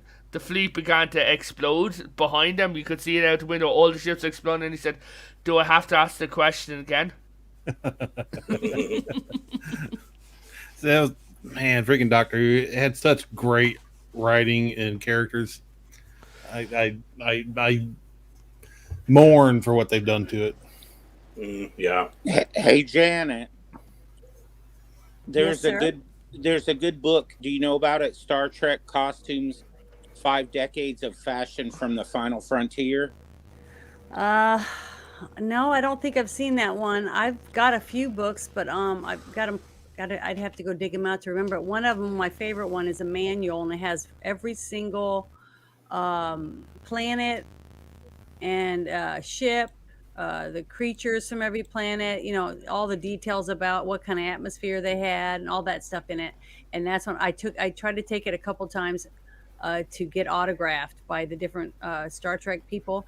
And when I was going to go to this last convention in Las Vegas before they did the masks and the shots, because I haven't gotten the vaccination, so I didn't get to go. And I was real bummed out because that's why I had made all these costumes to go. And I was going to take that Federation book and get it autographed by him, but it sucked since I didn't. So I'm praying that at least William Shatner will still be alive the next time they do one and I can go. It seems to be going strong. Because he was just recently at Dragon Con over this past weekend. I know, but it's got to be somewhere I can go to. I mean, somewhere closer to me. So, but do you want me to read any more of these questions? Yes, please. Okay, let's see, because the last few have caused us to have some really good discussions. So it was really good. But okay, who originally developed the Klingons? Was it Gene L. Kuhn, Gene Roddenberry, Mark Okrand, or Walter M. Jeffries? Kuhn. Mark Okrand. It was Kuhn. Gene L. Kuhn. So that was Baron wins. Wasn't Mark the guy who did the language then? Mark Akuda? No, is it? Yeah, he did the language. He did it for Star Trek 3, but he was basing some of it off of the language from the first motion picture, which actually James Doohan did. He was the one that actually started the Klingon language for Star Trek: The Motion Picture, and then Mark or whatever Mark, I got Melbach in his name. He did the followed through with that for Star Trek Mark 3. Okran. Yeah, Okran, yeah, and he followed through with Star Trek 3, and then of course it evolved even more and more as it went along. Okay, here's the next question. Captain Picard kept a lionfish in his ready room. What was the pet's name behind the scenes? Lionel, Lonnie, Lawrence, or Livingston? I'm gonna say Livingston. That's right. That's the right question or answer. Okay, let's see. Next one. Why did the Starfleet uniform designs change between the second and third season of Next Generation? Because it didn't fit correctly. Well, these are the choices. A bigger budget. Producers said that they were not selling enough costumes for Halloween. Several of the actors gained too much weight, so they switched the spandex costumes. Many of the actors developed bad back problems from the costumes. The back issue. The back issue because their backs. Yeah, because Patrick Stewart all the pain. Had to keep pulling and tugging on the uniform, and he said that a couple of the female characters said that when they sat down, you could really see they had to wear specially padded underwear, bras and undergarments, because if they sat down in weird ways, that's why during the first ones that they always sat down with their legs like nearly nailed together rather than comfortably, because if they did that, the uniforms would just like you could see everything. You're ready to ride up. It'd be. Don't bend over. Yeah. Well, another weird fact. Go ahead. I was going to say, Brent Spiner went to his chiropractor, and the chiropractor was asking a bunch of questions. So Brent Spiner brought the uniform in. He goes, "This is what's killing your back." So that was one of the reasons right there was Brent Spiner. Mm-hmm. And did you know that when people guest starred on other shows that they didn't have enough uniforms? So literally when they, like, let's say for talk's sake, that they say, okay, Janet, you're roughly the same height as, say, Pacific, right? Mm-hmm. So you're guest starring as an admiral. So they'd go in, they'd put Pacific's uniform onto you, and they'd take an extra couple of pips, put it onto you. They're like, now you're guest star captain. So they did not have enough uniforms to go around. Well, also that came into effect during the filming of Generations.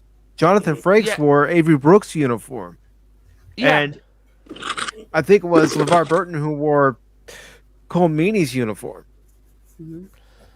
Yeah, also there was a guy in Deep Space Nine who guest starred. I don't know his name, but this guy, he guest starred as an admiral, right? And when he went back into the change room, he's like, okay, Deep Space Nine's nearly over.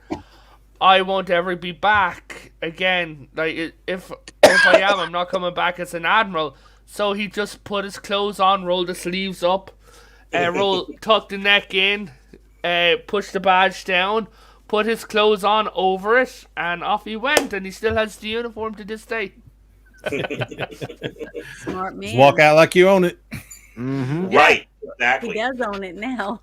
Yeah. He does. That would probably say a lot for like season 3, when they all got new uniforms, except for the background crew. A lot of those still had the old uniforms, so they probably didn't have enough cash to make uniforms for everybody. No, they didn't. No, one of their main issues when it came to the uniforms was the producers of it couldn't decide. Johnny, you're too formal, Sean. God damn it, the feds will be after you. I like it. Cool. Wow. Yeah. Went full alien on us. I knew she was too cute to be human. I can give you, Janet. I'll give you my address. You can abduct me later. Yeah. Okay, baby, got that. There's no probing. Just bring Janet. a steak and a couple of cold beers for old man, and he'll just let you right on it. I gotta go there and cook. I don't want to cook that way. If I'm gonna induct somebody. That's why there's food replicators. Yeah, exactly. Exactly. How about that? But one of the main issues when it came is that when they find out they had a uniform, they're like, fine, this is the uniform we're sticking with. It's the final uniform that we saw in TNG was actually because of an argument. Because the costume department would not make any more uniforms. Except they made one more uniform. They're like, we'll give it a try. And they said, we're going to give Captain Picard a new test uniform. And they gave him that weird velvet uniform with the leather jackets in Darmas Undulata. And when he actually got out, like, all the producers and everyone like that, they're like, that uniform is so ugly, we're not going down. They're like, oh, really? No, you don't say. Because they wouldn't make another uniform for it. Because they really didn't have the budget. Yeah, they took a lot of the first 2 season uniforms and redid them up for the background characters. If you ever notice, it is still the one uniform that they doctored a little bit, so they look like the other uniforms. Yeah. So it was like the main cast, the prominent uniforms for the 2 pieces. Some of the ladies, though, Gates McFadden, if you take a look, hers is a 1 piece. You sure? Yeah, take a look at it. In fact, she kind of fought for that because she was saying that, listen, I am a dancer and all that. I got this figure. I don't want, I want to kind of show off my figure. She sat back and said that. And if you take a look, hers is actually a 1 piece, but I think the material is a little bit different, so it didn't, do all the problems that the first 2 seasons did. Hey, And she's got the collar, and you can't really. Yeah, she's got the collar, but Costume from 7 of 9. Hers was pretty nice. At least But, the seemed to like it. yeah, if 7 of Pacific, 5. Yeah. yeah. Oh, And she had to wear a corset, what- underneath that. yep. Yeah, and she had Okay. she could That's where barely you breathe. been. So, guys, if you're still on in a bit, I will be back. But my friends just Okay. got off work, so thank you for having me on. If you're still on, I will be back. Not Okay. a problem. If you'd Later. like to put in the link to your channel, go ahead. Yeah, sure. Pacific, why are you out of uniform? Why do I see captain's pips on your shoulder instead of your admiral's bars? You switched. Yes, I did. So tomorrow, me and Pacific are there it is, are actually on my channel, and the lovely Janet is joining us as well, and we're going to be talking about nostalgic television and everything. So yeah, it's That on sounds roughly the same time as this stream started. So, but guys, I will see you in a bit. All right. Take care. I will go Oh, ahead my- and grab your link, and I will go ahead and put it into the chat for anybody who would like to follow Potato Raven if you're not already following him. Yeah, I'll drop him a follow. All right. Just give me a Hopefully we'll be second doing- here. We'll be engaged in glorious battle together one day. I'll follow him if he follows me. So, Mike, what are you going to do now? You and Paul both now have the same rank and same uniform now. Well, remember, on this channel, I'm the captain of the ship. I'm the captain. No, I'm Captain Kirk. We I'm must the settle captain this. of the Enterprise. We must settle this like men. Log into STO right now, and we shall have a duel. No, not right now during the stream. I'm sloppy. But if you recall from the Voyager episode Equinox, when Janeway's talking to Captain Ransom, because Voyager was more heavily armed than the Equinox was, Voyager took command. Yeah. Of course, we all know what happened with Captain Ransom, and Yeah. He got his soul ransomed. well, it was those interdimensional beings. Mm-hmm. So do you want me to do any Interesting. more of these questions? Yes, I mean, Please, yes, Please. yes. Okay. Mhm. The Picard maneuver refers to a battle tactic, but next to the in the Next Generation cast members also used it to refer to Patrick Stewart's habit of referring Cod his manure. days, in the Royal Shakespeare Company, or pulling down his uniform shirt whenever he stood up, Mm-hmm. pranking people by changing out their props, or using the actors' real names instead of their characters. We'll go with pulling down the shirt. 'Cause I always remember him pulling down the shirt before he's just about to give a speech or anything. Then you win, because that's the right answer. Mhm. Okay, now I have two more, and that's all I Okay. made. I just made 12. All right. What is the name of Captain Archer's beagle on the Enterprise? Porthos. Yeah, I thought everyone would Mhm. get that one. I wanted to do at least one really easy one. Like I'm In claiming that which one. Star Trek original series episode did the Klingons first appear? Was it episode 26, The Errand of Mercy? Episode 55, Assignment Earth? Episode 14, Balance of Terror? Or episode 25, The Devil in the Dark? Errand of Mercy. Devil in the Dark. Yeah. Errand of Mercy. It's episode 26, The Errand of Mercy. All right, I'm Very wrong. good, guys. I have one for That's you, good. Janet. What was the name of Commander Data's pet cat? Oh, shit. I know. I don't remember. I know. Spot. It's Spot. ding, ding, ding, Spot. ding. Oh, it was Mhm. Spot. Okay, Yeah, I was yeah. like, So it was ridiculous. named after a dog. I remember Yes. the dog's. Mhm. Mhm. Yes, indeed. Spot. I was like, really, Data? Really? Okay. Well, I can't complain. This cat's name is Mouse, so Wow. That's like your parents naming you cheeseburger. That's messed up. it is. Well, you can blame my daughters for it. Okay. Janet, those How were old were they? great How old were questions. you at the time? Thank you. I really researched it. appreciate As soon those as I saw the questions. link this morning Yeah. about it. I went, I got to look up some stuff. Some good trivia is always really, causes lots of people to talk about different things and things they remember. Yeah, add That some you spice. normally Here's really a- don't think about. And that's Here's the a- thing. I didn't want this stream to be a stream where I had a select group of people coming on. I want this stream to be similar to how I have Pop Talk, where everybody who wants to come on can come on. Mhm. Everybody You mean I didn't have to be Anybody here? in the chat that might want to come on? Well, I know that the Nerporial Life Form will be here after he's seen the Wrath of Khan in theaters, since it's out for Lucky. the Phantom event. Mhm. Then also, the Smoking Patriot, also known as Common Sense America, will also be here later. He lives. Good. Yeah, I yes, he does live. got a question. Can anybody name me the guy who played the Klingon on Errand of Mercy? John Colio. John Kalikas. John Kalikas also played Baltar. Well, yeah, Baltar. Okay. Mhm. And he also How many- was a Canadian, Yeah. as well as a shirt. As Kirk.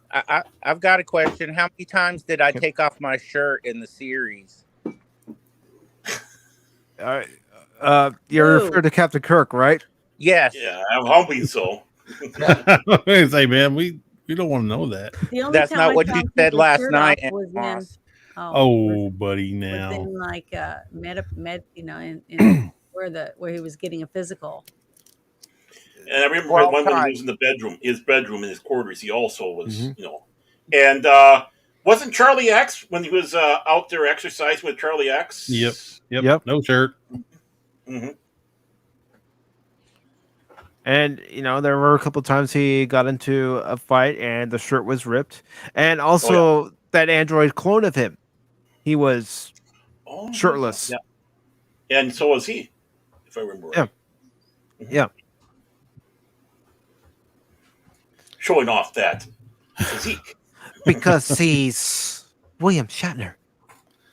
Well, That's Some of the right. And girls they could've gone had to shirtless. hide my. They Well, also had only to hide fair what now. part of my anatomy. What part of my anatomy did they have to hide during the show? They had to put makeup on. Well, what? what? Huh? Your nipples? I don't know. Yes, nipples. Mhm. Yeah, Oh. 'cause you couldn't show nipples back in the 60s. You couldn't show belly buttons back in the 60s. Really? Right, Really? yeah. In fact, Was it Woodstock in the 60s?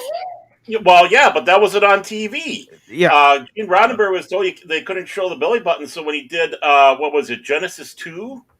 Or one of his other series in the 70s, he had female characters with 2 belly buttons.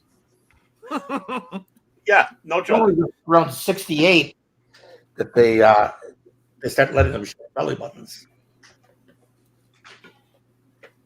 You never saw Barbara Yin's belly button throughout Genie. No, you didn't. Oh, she was a good-looking lady back in the day. And Gilligan's Island, you did see Marianne's in later in the episodes, season. Oh yeah, Marianne was fine. Fine. Well, speaking of different celebrities, who was your favorite celebrity guest star, whether it be in the shows or the movies? Oh damn, that's a hard question. John Because there's a lot of them, right?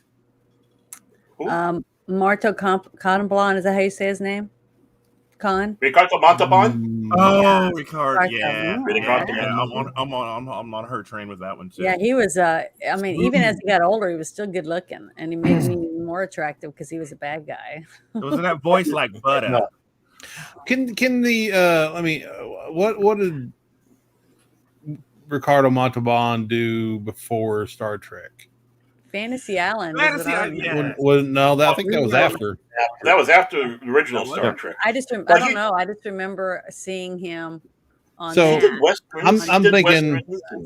I'm thinking even with my pick, are they guest stars, or because they haven't been in anything other, before it could be anyone who's hasn't been in anything before Star Trek. Recurring guest stars, celebrities who you never thought you'd see in Star Trek, whether it be the series or the movies. Oh, there's too many. Mm-hmm. Well, I mean, I can go through a whole list. Roger C. Carmel in the original series, he was somewhat big back in the day, until he really torqued off Desi Arnaz. Then you kind of move ahead a little bit. I mean, Christopher Lloyd as Krug. Mm-hmm.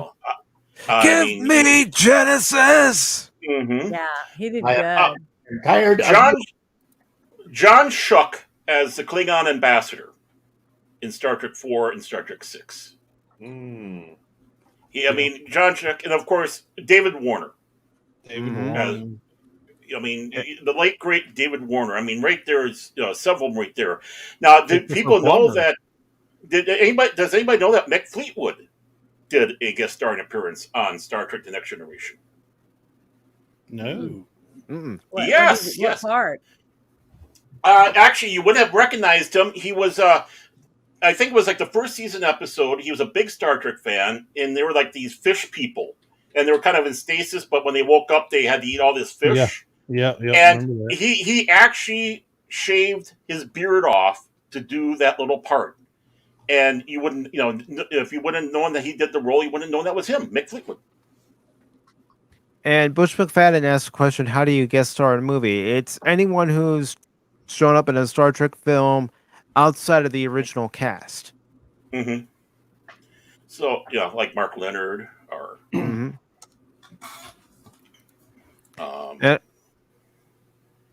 I mean, Christopher Plummer. Mm-hmm. Oh, yeah. Christopher Plummer as Kang. Mm-hmm. Mm-hmm. Do we not hear the chimes at midnight? Oh, let's be honest, Captain. One warrior to another. I love him as General Chang. All or Kang. warriors are cold warriors. Yeah. Mm-hmm. And of course, for Janet's favorite guest star, I do have a clip to play.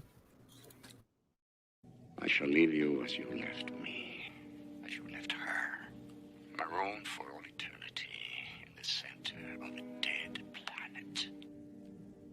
Buried alive.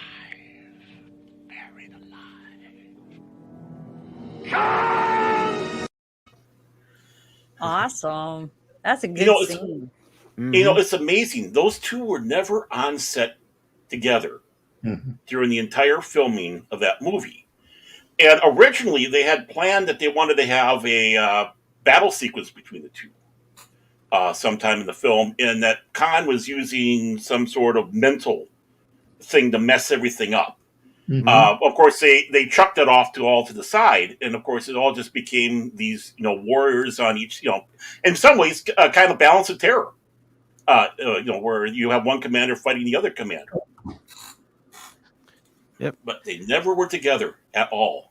And William Shatner said that he regretted that. Oh yeah. Yeah. Ricardo Montalban was a well-known actor when he was on there. Oh. It wasn't like you just pulled somebody out of the woodpile. He definitely was well-known. A lot of the people that they had on there, even like Roger C. Carmel, was well-known. They were somebody. And that's why they were there, because they had name power. Mm-hmm. Yeah, I mean, some of the guest stars that we had. I mean, Paul Sorvino on Next Generation as Worf's brother Nikolai. Yeah. Just recently passed away, sadly. Oh yeah, Iggy Pop was on there. Yeah. I'm trying to remember Theodore Belke as Worf's, Worf's stepfather. I mean, he's in there one that's was through many things. It's Babylon 5, Star Trek, Fiddler on the Roof. I mean, you name it. Yep. Terry Garr. Yeah, I'm talking about Terry Garr, yeah. No. When she was Robert Lansing. Yes. 7. You had Terry Vanessa Williams on Deep Space Nine. Oh, the episode where Worf and Jadzia go to Risa, and there's that group that destroys the weather system because Risa's natural state is an Amazon jungle. Yeah, I suffered emotional damage because of Vanessa Williams. No, okay. Me and my dad, we were sitting in my room. Vanessa Williams music video was playing, right, from back in the day. And I had the hugest celebrity crush on her throughout high school. And then I was like, man, she's fine. My mom walks in, and she's all like, oh. I go, hey, yeah, but that's what she goes, that's your cousin. I'm like, what? So, yeah.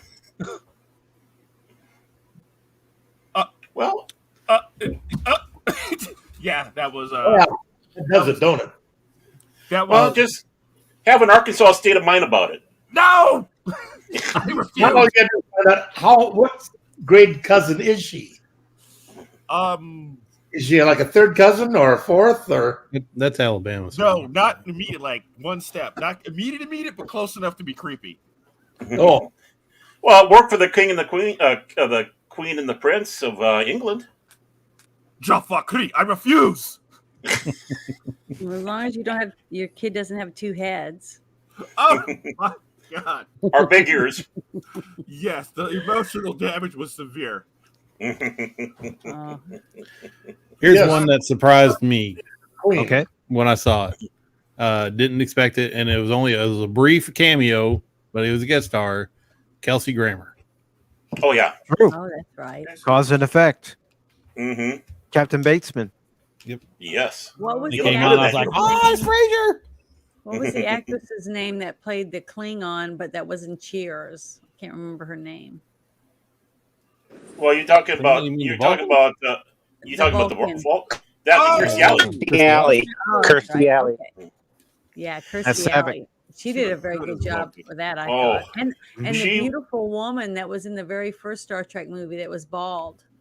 That's Oh, yeah. Percy Escobar. Oh Percy my Kambata. God, she is so She- pretty. The She legs was of Miss that, India. She was Miss India. that checks out. The legs, holy Breathtakingly crap! beautiful. Even bald, she was beautiful. I mean, she was Yeah. just absolutely gorgeous. Yeah, I'm not much for bald chicks, but man, Right? Her legs. Her follow-up movie was Megaforce. If you remember that movie. I No, I don't never heard of remember it. that one. Oh, you got to look it up. It's a good cheesy film.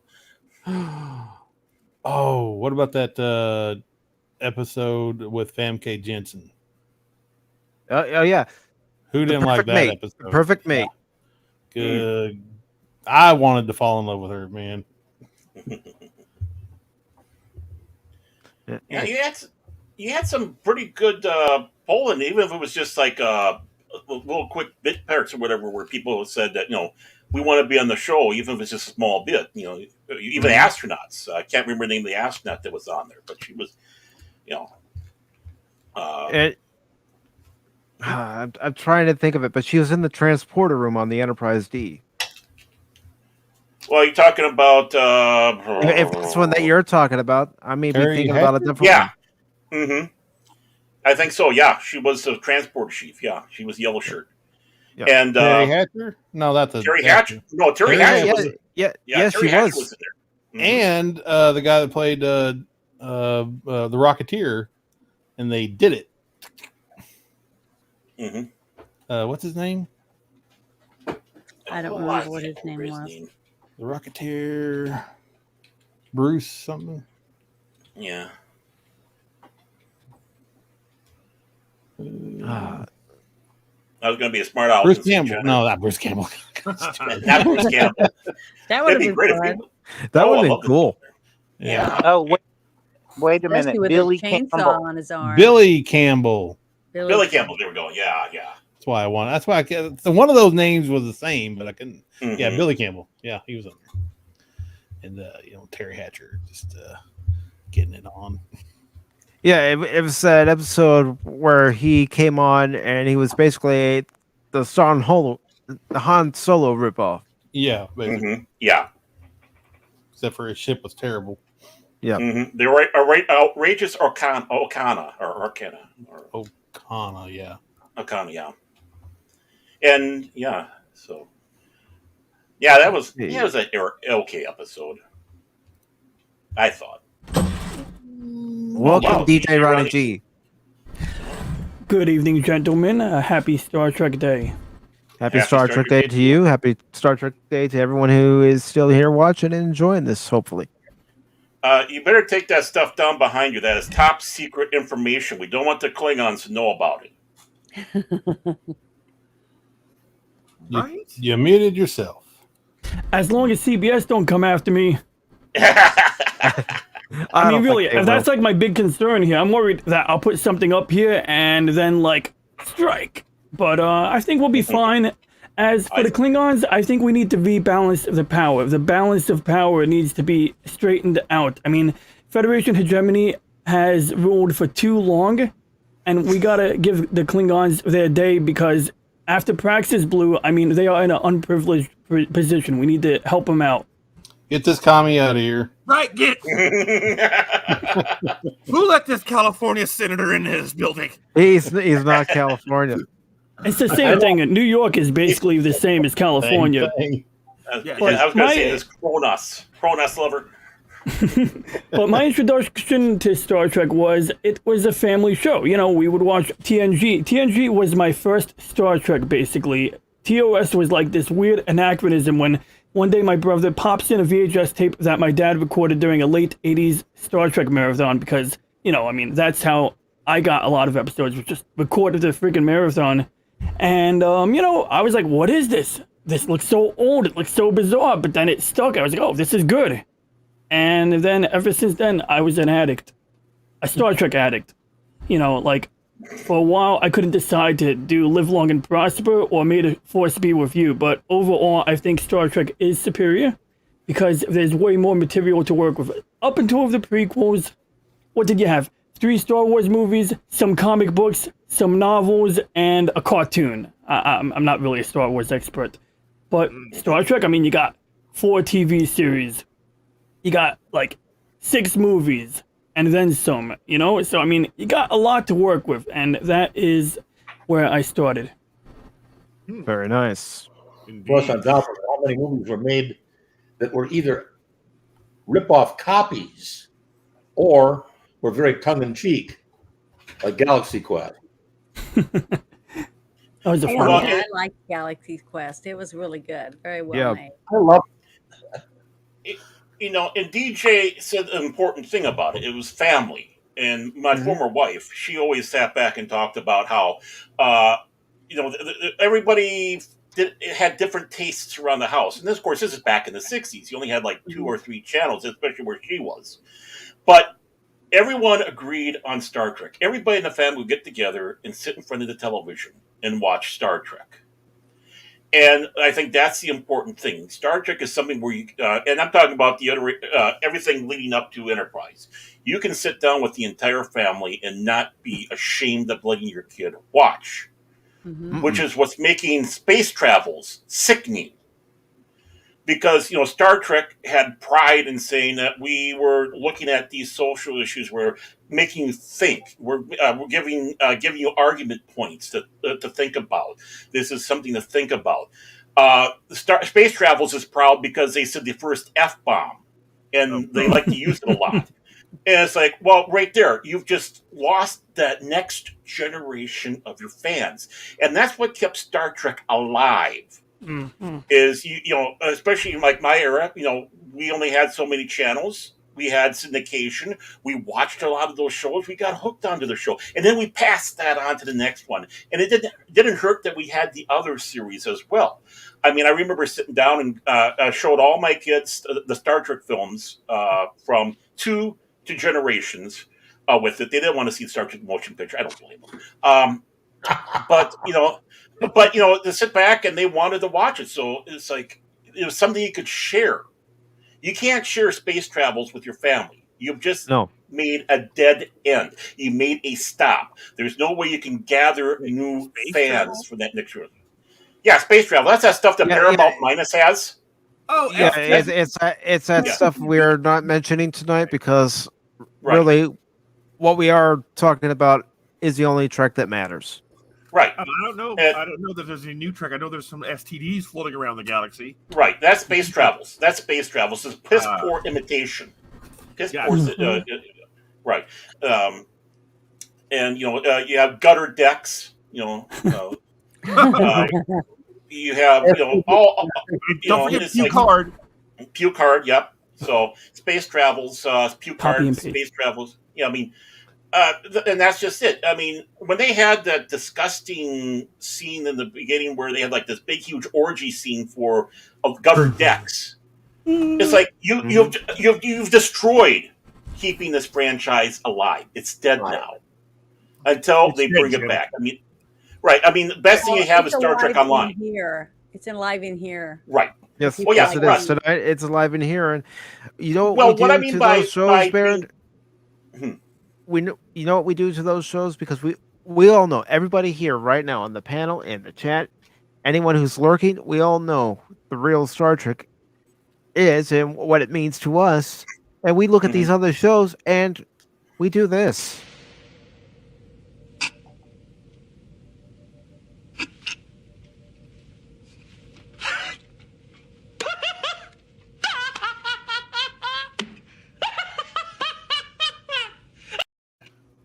You're absolutely. What I meant, Janet, about being dead. I mean, yes, it's in our hearts, but to gather the new fans, like Star Trek Next Generation did, like Deep Space Nine did, that started grabbing the young set in because they were able to watch it, and you can have young, the young set as well as the old set. Everybody finding something new as they got older, watching the show up to Enterprise, and after Enterprise, now it's become this. We're going to be edgy. And how are you going to grab the new kids? I mean, yeah, you can go back and start showing all the old stuff, but there's nothing new to give them. True. And to go with what you're saying, that far in the future, we have no idea what is out there. I mean, they didn't have money. They didn't need money anymore. Everybody worked together. And there wasn't war. There was no racism. People didn't care what your sex drive was. I mean, it was the perfect future, and all they want to do is ruin it now. I don't understand. And why? That's why I want to ask you guys this question. Yes, why? Why is this era of Star Trek, from the original series all the way to Enterprise, important to each and every one of you? Oh, before that, I got to correct you. The video you played was incorrect in our reactions to current space thing. This is the actual response. I don't laugh. I do this. Let me look at it first before I share it. Yeah. Oh, it's safe. It's just that's more accurate when I saw View card. Well, I'm trying to keep things Star Trek related. Oh, well, my response would be Kirk in Star Trek 3. I have had enough of you. and and I'm sure a lot of people like me would have this response because I do identify as Klingon some days.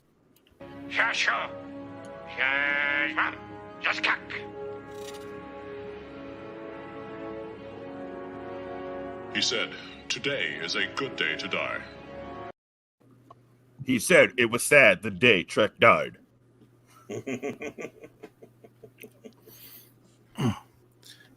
It's going to be hard to get new generations in on Star Trek. I'm trying. I have hope. My kid is 21 years old, so he's been wanting to watch the movies, and that's a good way to get him in. So we're into the last two episodes or last two movies of Next Generation. He's not sure he wants to watch them because they're not that good. Yeah. Just show him the Dominion Wars. But I got to get him into the TV shows. We've been doing the movies, but after the last movie, we watched First Contact, which is good. Yeah, and we sat in front of my TV with all the movie. See, I have a media box and it has all the movie posters and everything. So I just pick one and watch it.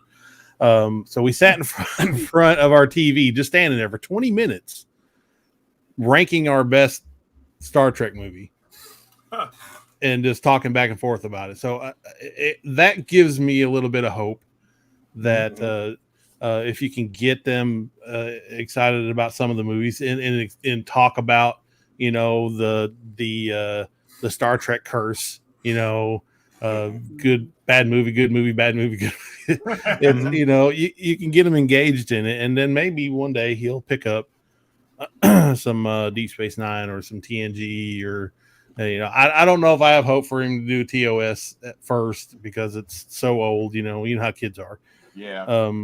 But something newer that he can grasp onto and engage with, that would be something freaking awesome for me. So hopefully. Yeah, and from what you're saying is passing Star Trek on to, and no pun intended, but the next generation, showing them the good stuff, saying this is what Star Trek is about. Mm-hmm. Captain Kirk's speech, and I'm not going to be able to say it verbatim. I'm sorry, but when he says, Dr. McCoy is right. It's the risk speech. Risk is our business. Mm-hmm. Mm-hmm. And that pretty much says what Star Trek is about. Taking risks, helping out other species and other people, trying to look at both perspectives of a situation instead of just one perspective of the situation. Right. I mean, what you have is that explorer. We have the wanderlust that human beings have. What's over the next hill? Star Trek has taken that to the what's the next light year? What's next solar system like? What's the next culture? Just like when Britain was sailing around, Captain Cook and the others, and they're exploring and finding all these other different cultures themselves, which is Star Trek is the 23rd century, 24th century version of that. And of course, bringing in, and the important thing about Star Trek is every topic that they tackled in the original series is still relevant today in one fashion or another. Mm-hmm. So it brings the people talking about it, discussing. This is a show where you digest it. And again, like I said, throughout your age, when you're younger, I'll take trouble with tribbles. As a kid, oh, look, it's cute. They got these cute little fur balls. It's a funny episode, ha, ha, ha. And as you go along, you start seeing that David Gerald was talking about ecological issues, like the rabbits in Australia situation. So you have that with it, and the fact that they're talking in the classical English In other words, what they're talking, there's no slang, there's nothing. They're keeping everything neutral in that aspect that you can listen to the show 56 years after they aired and you understood everything. Yeah, you had the space hippies. But even the cast, we were in on the joke. The crew of the Enterprise were trying to figure out what these space hippies were all talking about. We were on a joke on that one. That was one thing. But, Star Trek, Star Trek Next Generation, all of them, you can watch these shows 50 years from now. And you can still understand them and understand where they're coming from. Any idioms that they're using, like, the piece of the action, because they're talking the slang of the 20s, that was part of the story. But, and again, we're in on the joke, trying to figure out what they're talking about. The classic English, and which, of course, space travels and other stuff has foregone with. They don't comprehend that. So we have that, and the issues that will never go away that we'll be talking about is what's important about this show. It's what's kept it around, what's kept the fire alive, what keeps the fire alive for all of us here, and why it's always going to be inside you, just like Janet sat back and said. And why we want to pass this on, and why we're disgusted with the state of it now, because it'd be so much greater. It could be so much greater if they would continue on the tradition of Gene Roddenberry, Gene L. Kuhn, DC Fontana. Because it wasn't just Roddenberry, it was these people too that were behind building this universe. And of course, Berman and Peller and those guys that kept the flame alive as it went along. Whether you approve fully what they did or not, they were still at least in tune on what Star Trek was about. The one thing when you're somebody new that has never been involved in this, sit them down and tell them, if you are not able to use your brain to see and comprehend what's in front of you, there's no hope for you. Well, that was what when Star Trek II came around. Harv Bennett and Nick Myers, they didn't have a concept or a grasp of Star Trek. So what did they do? They sat down, or actually, I know Harv Bennett did. He sat down and watched every single episode of Star Trek, so he knew what the franchise was about. And they delivered probably the best Star Trek film, Star Trek II. That's how you do it. That's how you do it. You train people to know their knowledge about Star Trek. I mean, even Michael Piller, when he came on board for Next Generation, wasn't a Star Trek fan. He had to learn from Gene Roddenberry. And he took those lessons and put them to good use. And also DC Fontana, being a woman who wrote such fantastic episodes back in the day, that was amazing. And we'll just leave it at that, but say what people think they know today. But there were women on Star Trek and writing Star Trek, and when I watch the original series, I see a lot of strong women. I don't see anything other than that. You look so beautiful, Janet. Thank you. Oh, there she is again. Looking real good now. Who let? Oh no, Ryan. Nice. I could be using that alien food. Those green dancing. Okay, I am Janet. I'm turning on the homing beacon right now after the show. Adopt me. Beam me up, Janet. I'll have my ship ready. And I'll beam you up. real quick, I'm going to say welcome to Eric K, the mod extraordinaire. He mods for so many channels, including Nerdrotic. Eric, welcome, brother. Hail, Eric. Eric. Hail, Eric. Hail, Eric. Mega wrench. How does he have time to be here? Shouldn't he be working on a show? Right. He should be on some show. He's omnipresent. He's sloughing. He's awesome. And Eric, if you'd like to come on, you're more than welcome to come on and talk Star Trek. And as a matter of fact, I'll go ahead and post the link again in the chat. And tell us what you love about it. Yeah. As he's doing that, the most important thing that DC Fontana gave us was she really fleshed out Spock.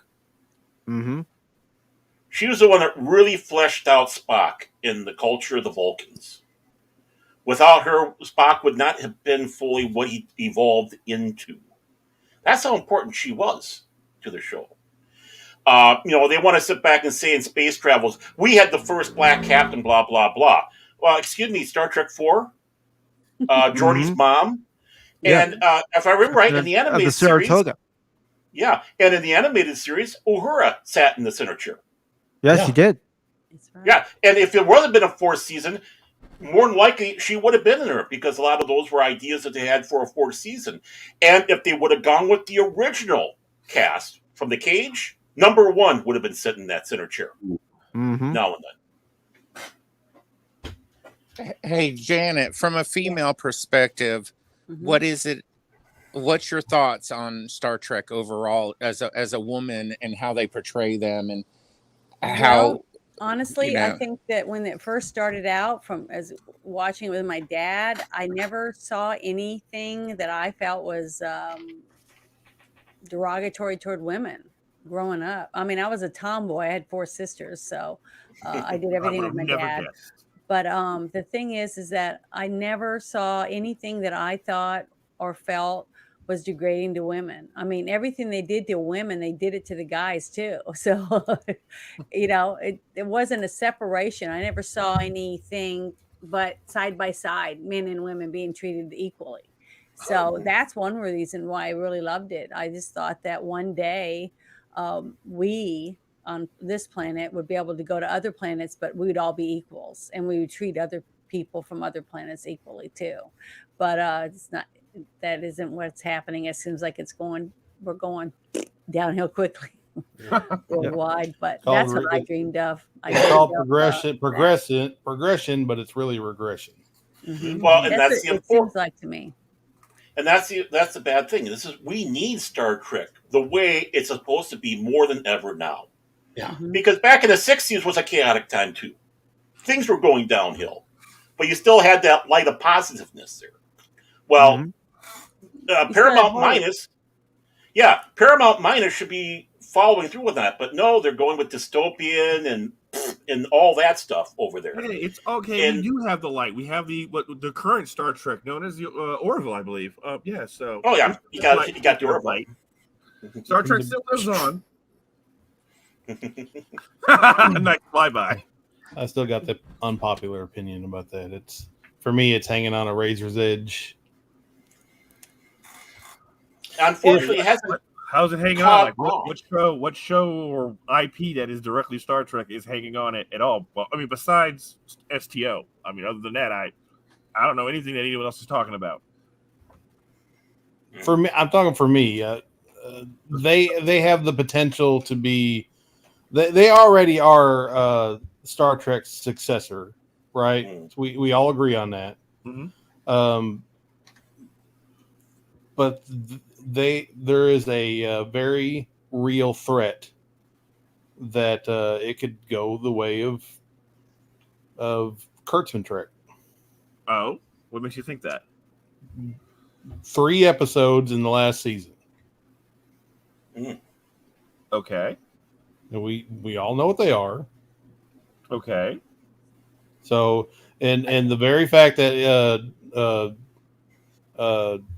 McFarlane came out in an interview and said that he is an activist who likes to write this stuff in his stories. Oh, okay, yeah, that's a concerning statement to say. Yeah, yes, so but I'm not saying it's there. I'm just saying family too.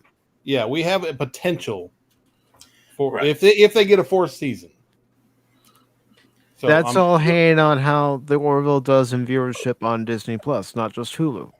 And to keep in mind too, with the cast of the Orville, everybody's free of their contract right now. Everybody, including the production team. Oh, really?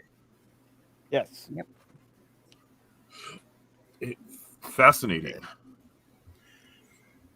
That's why Ted L. Coleman, he's going to be in the next season of Superman and Lois, playing a character. So on that show. Unless they're able to get everybody back, there may not be a 4th season. And if we do get everybody back, they may even just do a TV movie for all we know. Yeah. I mean, unpopular opinion here on this one. The sad thing about the Orville, it didn't get legs with people really outside of the science fiction fandom group. Star Trek touched outside of that. You have I had many people going out there saying, I'm not a science fiction fan, but I like Star Trek, and you had that going for it. They weren't able to grab, for whatever reason. I suppose that could be a part of a big debate between people, but not here. Weren't able to grab those that were what we call, non-Star Trek, non-science fiction fans, and I think that's one of the things that hurt the Orville. I'm not saying anything about the quality of the show. I'm just saying, people's perceptions or how it was delivered to the public by the networks. We all know that there's been great shows that the network did a horrible job promoting, and they only lasted a season, not even a season. Firefly, stuff like that. Travis. Well, the thing is, I really think that Comic-Con helped sell comic books and costumes and posters and figurines, things like that. So by doing Comic-Cons, WizardCon, all the different Dragon Con, whatever the different ones are, it helps promote this type of genre to people. Because not just the person that loves it comes, they bring their kids, and sometimes they bring their spouse or their, other friends, and they all come, and then they get to interact with the people that love it, go to some of the little rooms, side rooms, and find out more about how things are done, the makeup, costumes, whatever else.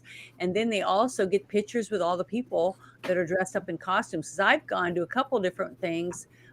Fanfare, I think that's what it was called, in New Orleans, and it had like Neo and Trinity and all the different characters from just movies. It wasn't just I think it was a movie con or something like that, because they always do crazy stuff down here in New Orleans.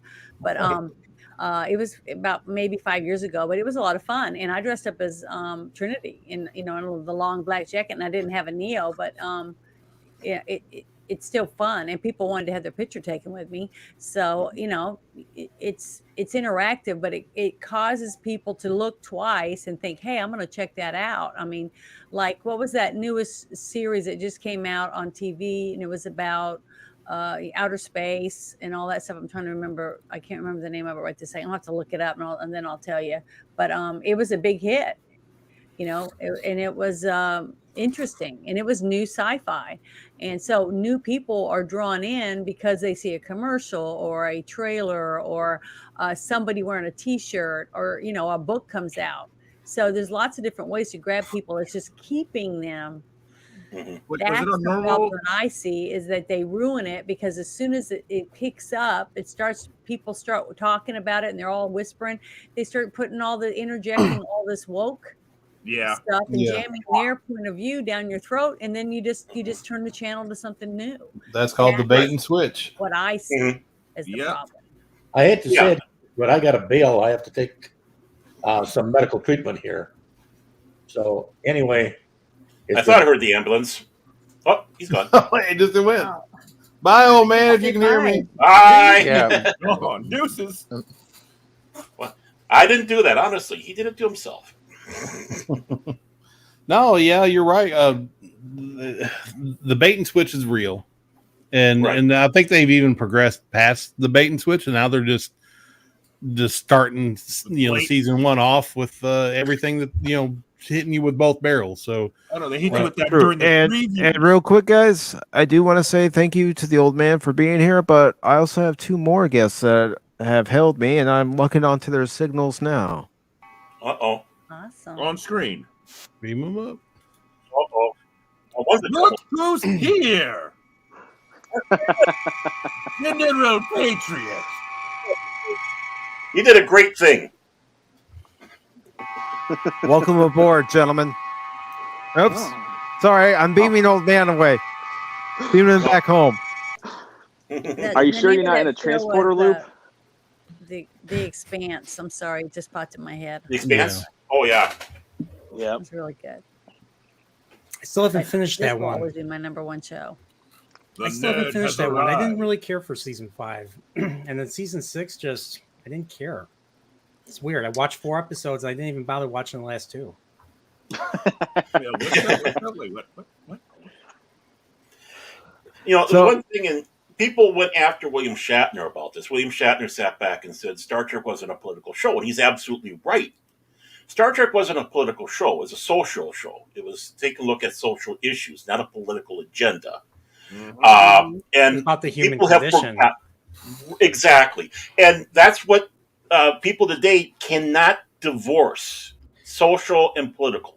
And not only that, it's nonpartisan. I mean, people on both sides of the political aisle like Star Trek. So when you have idiots in Hollywood saying the stupid shit that they're saying, they devalue the brand. Now it's become partisan, and it's in my opinion, it's bullshit. It's supposed to make you think. It's supposed to make you talk. Yeah, I totally agree. By the way, I just came home. As you can tell, I just came home. I saw a movie for the first time in the theater.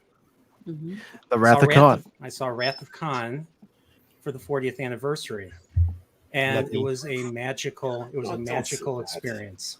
I bet. Don't say 40, please. Don't.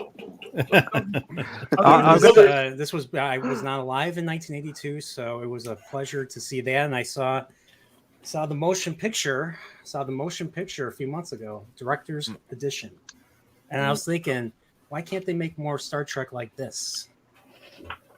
Talent. And I was listening to you earlier on my way home. A perfect point.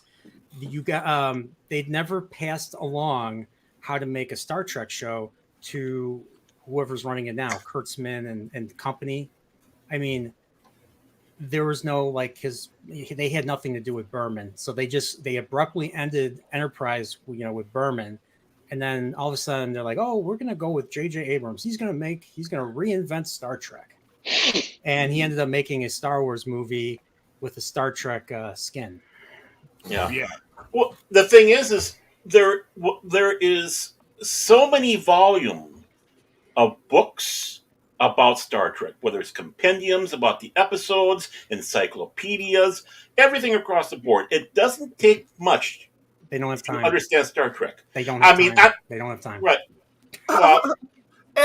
They need to make time. They're too busy. They don't know how to read. They're too busy. Exactly. Hollywood people, they're too busy. There are multiple franchises with volumes, entire libraries of source material. It does not care problem because source they can make material anything. because they don't care about the Anyone will source buy it. material or That's the producing a problem. good product. All they care about is spreading the message. We all know this.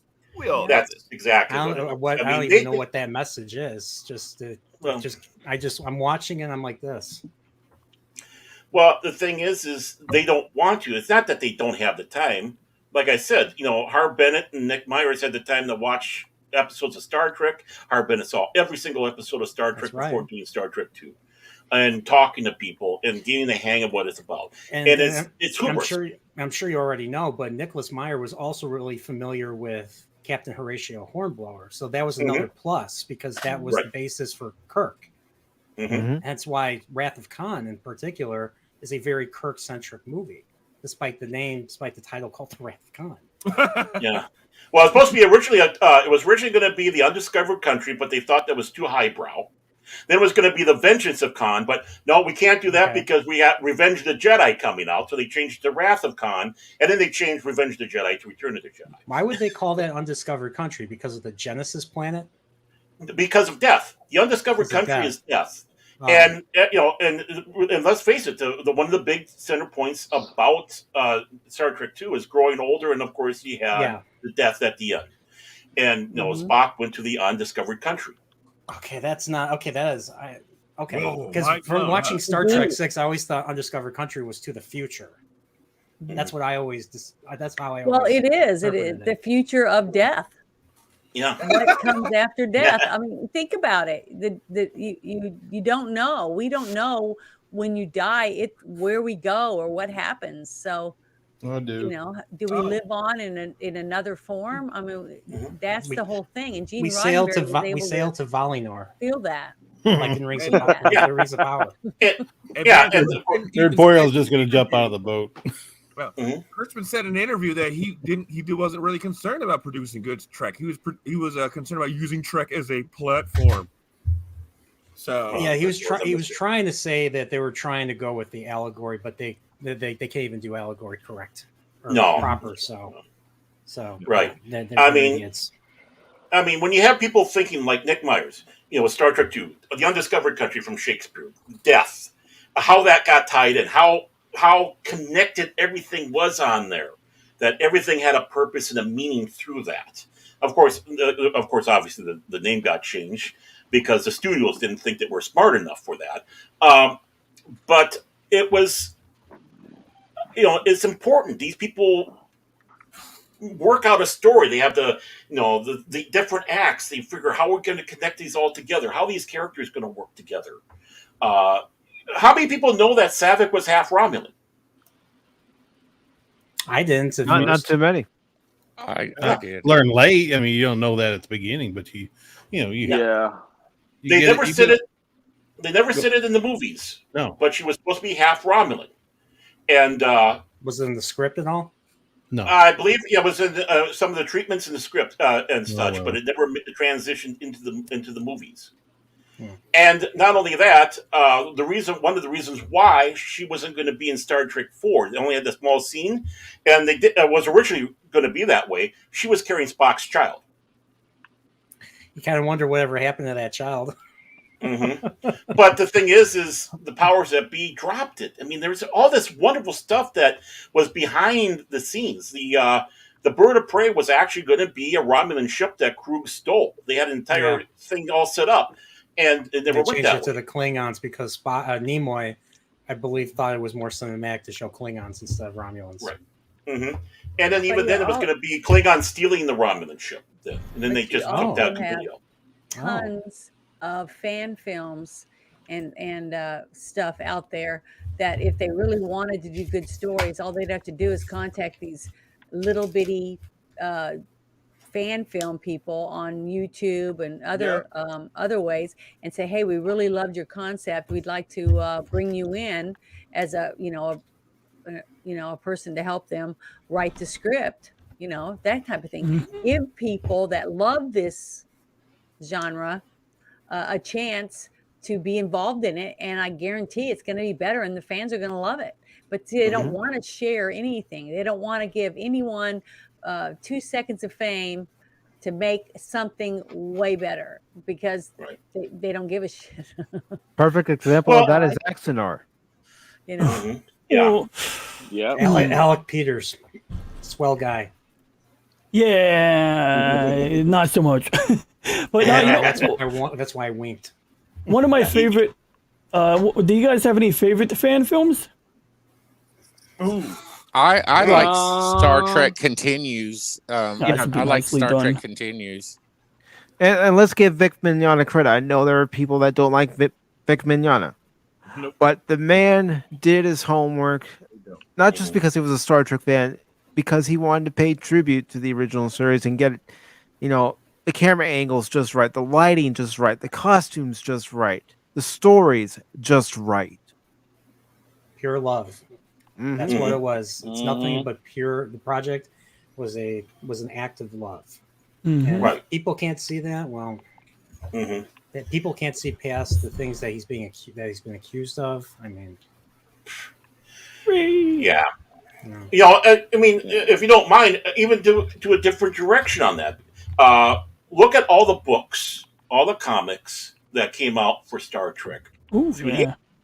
And how they try, even role-playing games. Fazza had a great role-playing game system that a lot of people were basically using. Hey, this is, fleshing out the history of Star Trek until Gene Roddenberry said, when Star Trek Next Generation came out. I mean, I got the IDW book here, but they continue on the Mirror Universe story in the Star Trek comics in DC back in the day. And this is the IDW, whatever. But I got the original ones, but it's nice to have this one. But he had the entire story on that one. It started out with that DC series started out after Star Trek II, and they had the Excalibrans getting involved in trying to get war started between the Klingons and the Federation, because they wanted to continue on their quest about what they did with the Savage Curtain, and the Organians were trapped, so they could do nothing about it. And that was like the first 4 issues. They brought in a Klingon in the Federation in those comic book series. Diane Duane brought in a Horta as a crew member on board the Enterprise in the comic books, in the book novels. You have great stories like the Entropy. How did they communicate? I'm curious. Did they have a Vulcan on board to mine? I can't remember. I have to look back and how they did that, but I don't know if they had like a translator on it or what. But or were there rocks that it could cut its own words like no kill I. Well, they got Shield. They got Shield to come in to be a translator.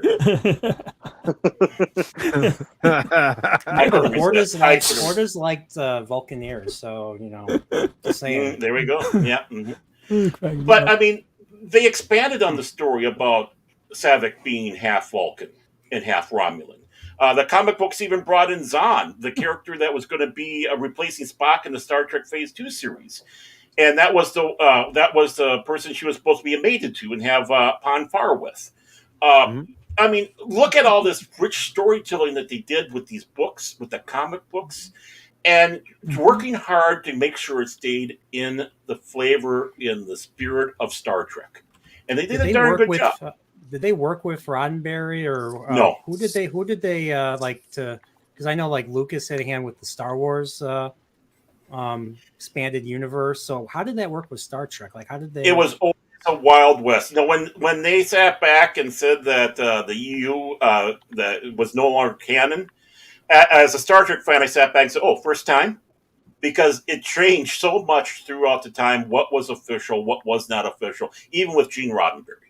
So nobody really knew what it is. But basically, it was people that knew and loved Star Trek that were continuing on. Authors like the... Sorry? Oh, I'm sorry. I didn't mean to interrupt. No. But what about Star Trek New Frontiers? What do you think about that, Baron? Which one are you talking about? Are you talking about fan film, or are you talking about the book series that was done by the book series? I never read that. My former wife did, and she loved it.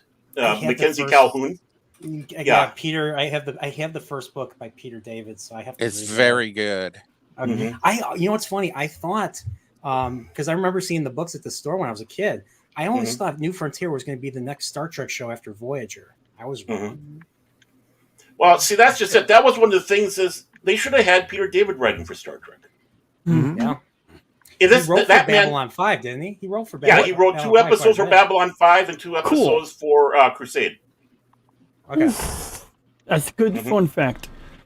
Yep. And but the thing is when it comes around to writing, especially with the comic books and even with his novels, you could tell this man knows what Star Trek's about, and it was a loss to us that he never did do a Star Trek episode out there.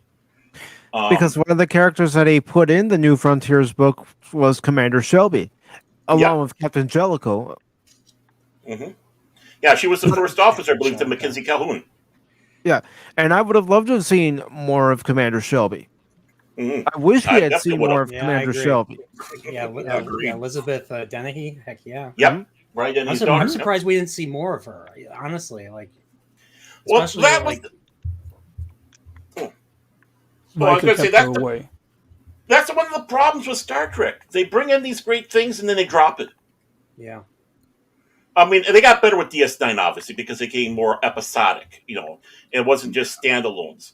But Star Trek was very good, especially with the old series and the Next Generation, of bringing something in wonderful and then dropping it. I mean, think about it. The only person in the original series to play the same character twice was Roger C. Carmel, playing Mudd. You never had anybody else come back. Well, you had actors. You had Lieutenant Riley come back. Well, he was one of the background characters. He was he was part of the whatever. He wasn't what we'd call a guest star. I'm talking about guest star character. Right. And Mark Leonard obviously played more than one character. He played the Romulan commander. He played Sarek, but it was 2 different roles. I'll be honest. I honestly, when I was a kid, I always thought to answer the question of why Khan knew who Chekhov was. I always thought there was a second episode with Khan, Noonien, and Singh. in the original series. Ultimately, I was wrong and disappointed, but I convinced myself that was the case to answer that question. Vonda McIntyre actually answered that with the novelization of Star Trek II: The Wrath of Khan. Okay. She had Chekhov. He was actually like in one of the secondary systems in the Enterprise.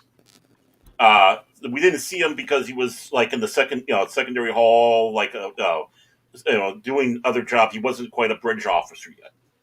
So, but he came across Khan, but he wasn't in the episode. Then that's how she kind of wrote it in there with Star Trek II novelization. She also kept the scene with Sulu becoming captain of the Excelsior as well. In Wrath of Khan? In the novelization, yeah. Oh, okay. And in the Wrath of Khan, when they're going out to the Enterprise, Kirk was supposed to congratulate Sulu on getting command of the Excelsior. Of course, we didn't know what the Excelsior was at the time, but George Takei keeps on saying that Shatner on purposely screwed up the scene so it wouldn't be used because it was taken away from him. Of course, that's Takei. But for whatever reason, it wasn't used in there. But she kept it in the book. Oddly enough, also, she introduced a Galaxy class in the book as well. And it was three ships that were going to go beyond the barrier and try to go intergalactic. Yeah, pick up the Star if you can find the novelization for Star Trek II: The Wrath of Khan, and even the follow-up Star Trek III, Vonda McIntyre. Yeah, she puts a lot of backstory into it, and of course explaining that about the half Romulan with Savick and various other stuff. I mean, there's just so much more wealth of information that she puts in with those novelizations. I'll keep that in mind. So, one question I have asked everybody on the panel tonight, Nerpoil and Patriot, is what series got you into Star Trek? What movie got you into Star Trek? What book, comic book? What was the media that got you into Star Trek? Okay, so Nerdpro, do you want to go first, or do you want me to? You can go first. I'll wait. Okay. I'll save best for last. Oh. Get him out of here! Out of here! You dishonorable Patak. But anyways, so for me it was, I'd say Star Trek. So if I'm going to go movie, it was Star Trek 4, Voyage Home, because this is back in the days of VHS when you could record movies that were on TV onto VHS. So we did that with Star Trek 4, The Voyage Home.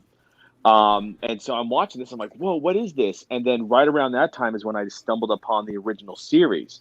So, and I was homeschooled, so when I'm eating my lunch, I'm watching Star Trek, the original series. Like the very first original series episode I saw is when Kirk fights the Gorn. That episode. Ooh. That was the very first episode I ever saw. So that episode will always be my favorite because it was the very first one. Nice. So that's TV and movie for like the two things. All right. Good choices. I have fought many. Very good choices. I already told you guys. I watched the first series reruns on TV with my dad because I was the tomboy and had 4 sisters. So that's how I fell in love with it. Before Nerdtorial goes, real quick, Gap does have to go. So, Gap, please, and thank you for helping me out here tonight. And please plug a channel, brother. Gap After Dark on YouTube, toy shorts. That's all I do. And thanks for having me, Mike. I help you guys anytime, anybody on the panel. You all are wonderful people and wonderful chat. And thank you for having me tonight. Thank you, Gap. Anytime, brother. You know you're welcome. Be good, man. Why be good? That's not fun. Or be good at it, whatever. There we go. Be good at it.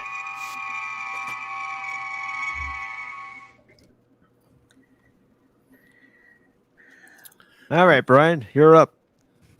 Okay, so what was the exact question again? What form of media got you into Star Trek? Whether it was the movies, television, books, games, comics.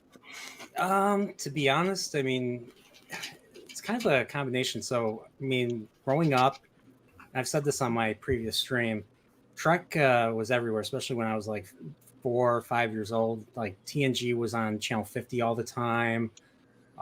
So I saw like TNG. So when I was waiting for cartoons, either I'd be watching cartoons like Tom and Jerry or whatever else was on, or some Hanna-Barbera cartoon on channel 50, then TNG was always on after that. And I saw it was in space, just like the very first science fiction thing I've ever seen was a cartoon, a science fiction version of Mighty Mouse, the early 80s cartoon.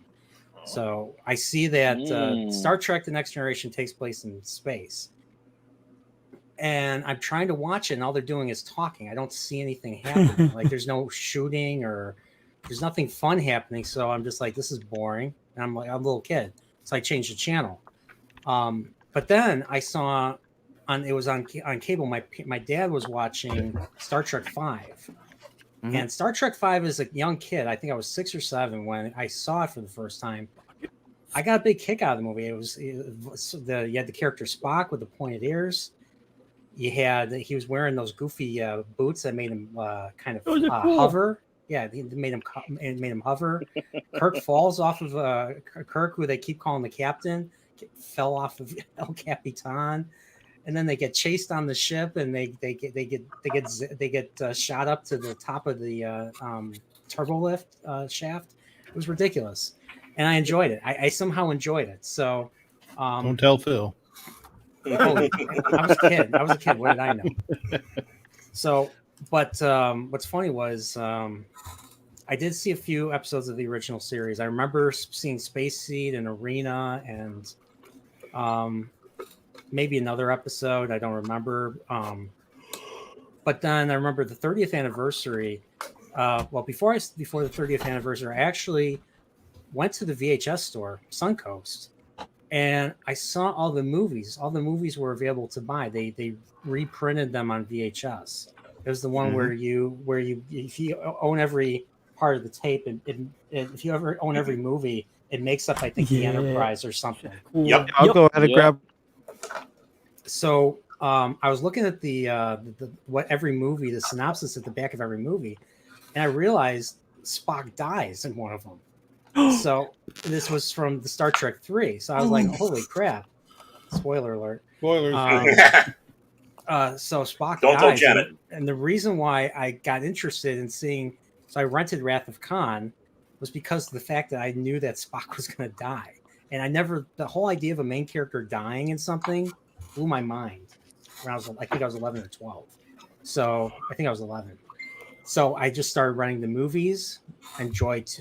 Two was something I didn't quite get into, but I really enjoyed 3 as a kid. They didn't have 4, so I didn't see 4. So then I rented 5. I was like, oh, I remember this. And then I saw 6. And then I saw 7. And then I think I saw First Contact in the theater. This was 96. So I really got into the movies first. And then there was like a little paper, little thing, and it showed all like a little flyer that came in the VHS with the tape, and it had a list of all the episodes of the original series. And I showed this to my dad, and my dad wasn't the biggest Trekkie, but he saw enough Star Trek to like it. He saw all the movies, and he's remembered a few of the episodes because he was a kid in the 60s. So he was telling me, oh, yeah, I remember these episodes. This is what you should watch. So I ended up getting the tapes for Christmas, and I mentioned them quite a bit in some of my video game retrospectives, like my Ocarina of Time one, for instance. So the movies, I got into the movies, the original series movies first, and then I got into the original series itself. It took me years to collect 50 tapes until the DVDs came out in 2004. You know, the ones you had the original DVDs that came out were the 2-episode volumes.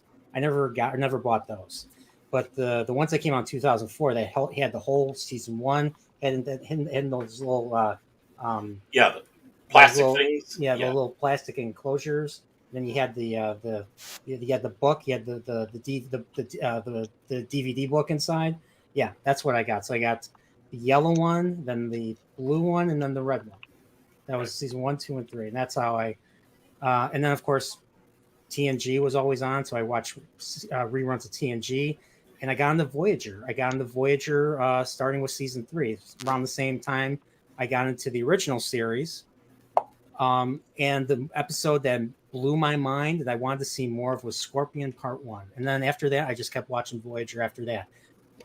Summer reruns, and then season 4.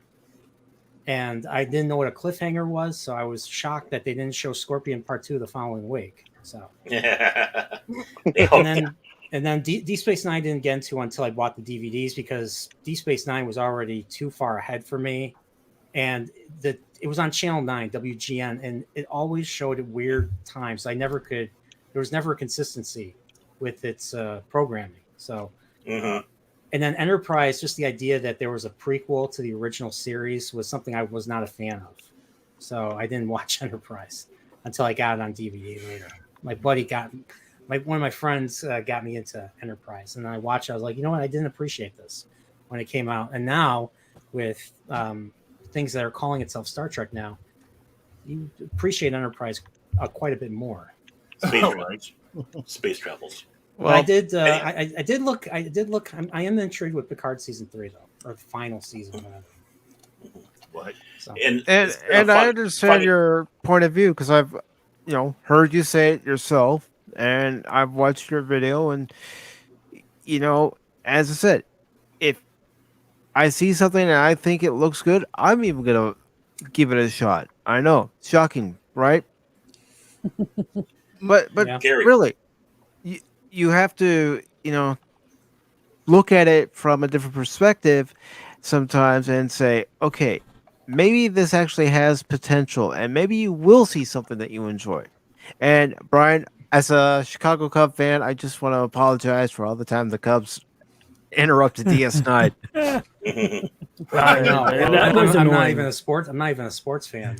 I'm a normie when it comes to that stuff. Yeah, that was nothing worse in the world than your TNG getting bumped out for a freaking ball game. That DS9. killed me every time I have it. Absolutely brutal. DS9, yeah. We had WGN on our cable system. I mean, I'm up here in the Twin Cities area of Minnesota, so I watched WGN quite a bit. I watched the Bozo Show, for crying out loud. Me too. Yeah.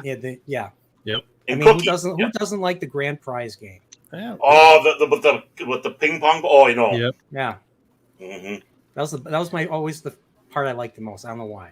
I don't know. I watched it for the small bits of Transformers and G.I. Joe that they showed. Mm-hmm.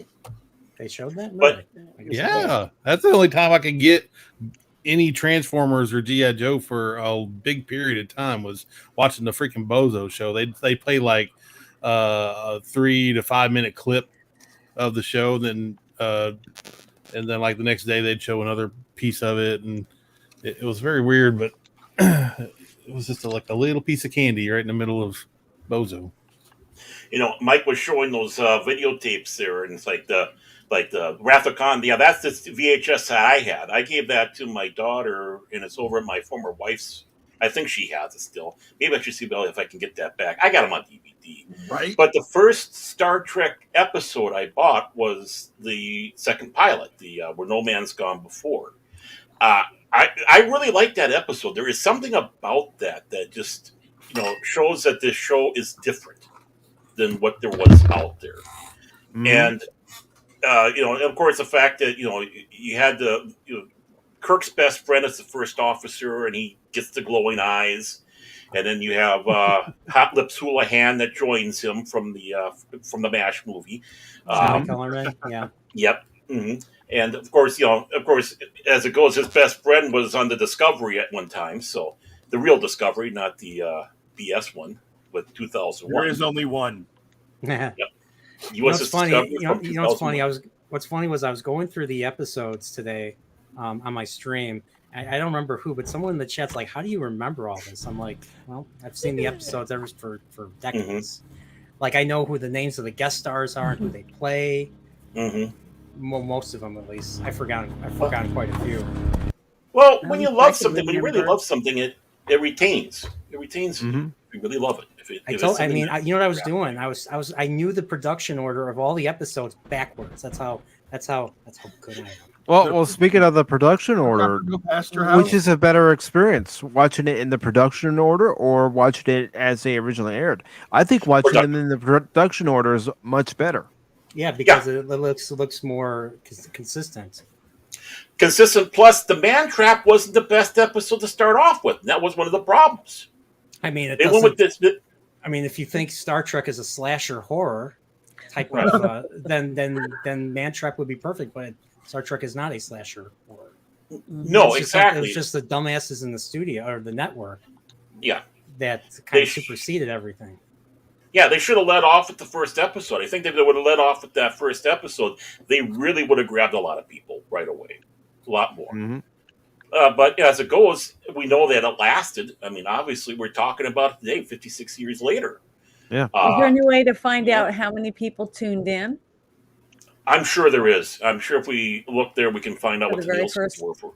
airing. Let me try finding it out. Yeah, I'll let you do it. Okay. I'll let you do the work. I'm lazy. How kind of you. I don't know. I really don't. I don't think that a different episode would have made any difference. I really think that people that were interested in any of the little ads, to promote the show, are going to tune in, and then the ones that aren't going to watch it. Because my dad showing me the reruns, just like we watched reruns of lots of the I Love Lucy show my mom loved, but my mom loved something totally different than my dad. So, Well, the reason why I say that is because the Man Trap wasn't the best episode. I mean, for a first one to see, that kind of hurts, and that's why I kind of say that if anything, they should have had something different, even if it wasn't the first episode. It should have been something other than the Man Trap, even though it was a great Dr. McCoy episode. I know. Was it Bob Justman, the associate producer of Trek? I mean, he wanted like in the TOS DVD, he suggested the Naked Time would be the better idea. Yeah. Of course, he got superseded. I honestly think Corbett would have been the best option for the first episode to air, to be perfectly honest. Perfect way to introduce Kirk, Spock, and McCoy. Yeah. And the rest of the crew, too. Do you think they chose that episode to go first because of DeForest Kelly's name compared to everybody else? And since he was, maybe a little higher on the list for the actors, so they wanted to push him first as a higher, well-known, name for the first episode. I mean, I don't know. Considering he was in a lot of westerns at the time, and he would have been recognizable. Yeah, possibly. That's what I think. The reason why they even came down to putting that one on first. But plus it was a monster episode. Yeah, honestly, I'm kind of with Baron on this. I honestly think the network just doesn't get science fiction, and they equate science fiction with horror. Because I mean, look at the 50s. You had The Thing from Another World. You had, I don't know if you'd say The Day the Earth Stood Still, but even that movie is as awesome as it is, how very cerebral science fiction is.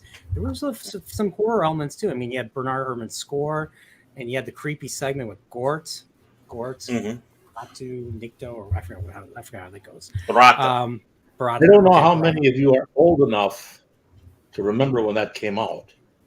And actually, my parents weren't even born. Old man, my parents weren't even I born when that came out. When The Day the Earth Stood Still, I was definitely alive. I saw it in the movie theater. I left that place of jello. How did Bernard Herrmann's score translate on the big screen? I just have to ask. That whole thing was just a mind blower. It was beyond concept at that time. You have to remember Did you also see The Thing by any chance? I'm sorry, what? Did you also see The Thing from Another World? I think that came out at the same time. Yeah. But The Day the Earth Stood Still was at a time when we were looking at atomic war hanging over us like a guillotine. And this came out with a whole new perspective. I said this in a prior stream. I feel that some of Nimoy's Spock, I think, kind of derives. Now, I don't know if this is true, but I think he derived quite a bit from Michael Rennie's performance as Klaatu. Just how very he was very dispassionate. He was a very dispassionate character, very logical, and very intelligent, and no nonsense. And Michael Rennie was a genius in that role, and probably the best role he ever had. And I like Michael Rennie. I think one of the things you had, though, also with the fact you got to remember this was coming off of like the Outer Limits, and there was a lot of sharing of props and stuff between Outer Limits and Star Trek. And I think the network was looking at, and the Outer Limits was known to be the Monster of the Week show. And I think that's what you had with the executives. They wanted to have that Monster of the Week, and you had that monster, and that's why they went with that, with the Man Trap instead of the other stuff. Plus, they were still kind of, I think, a little skitterish because of that first pilot. You know, we had a lot of movies back then.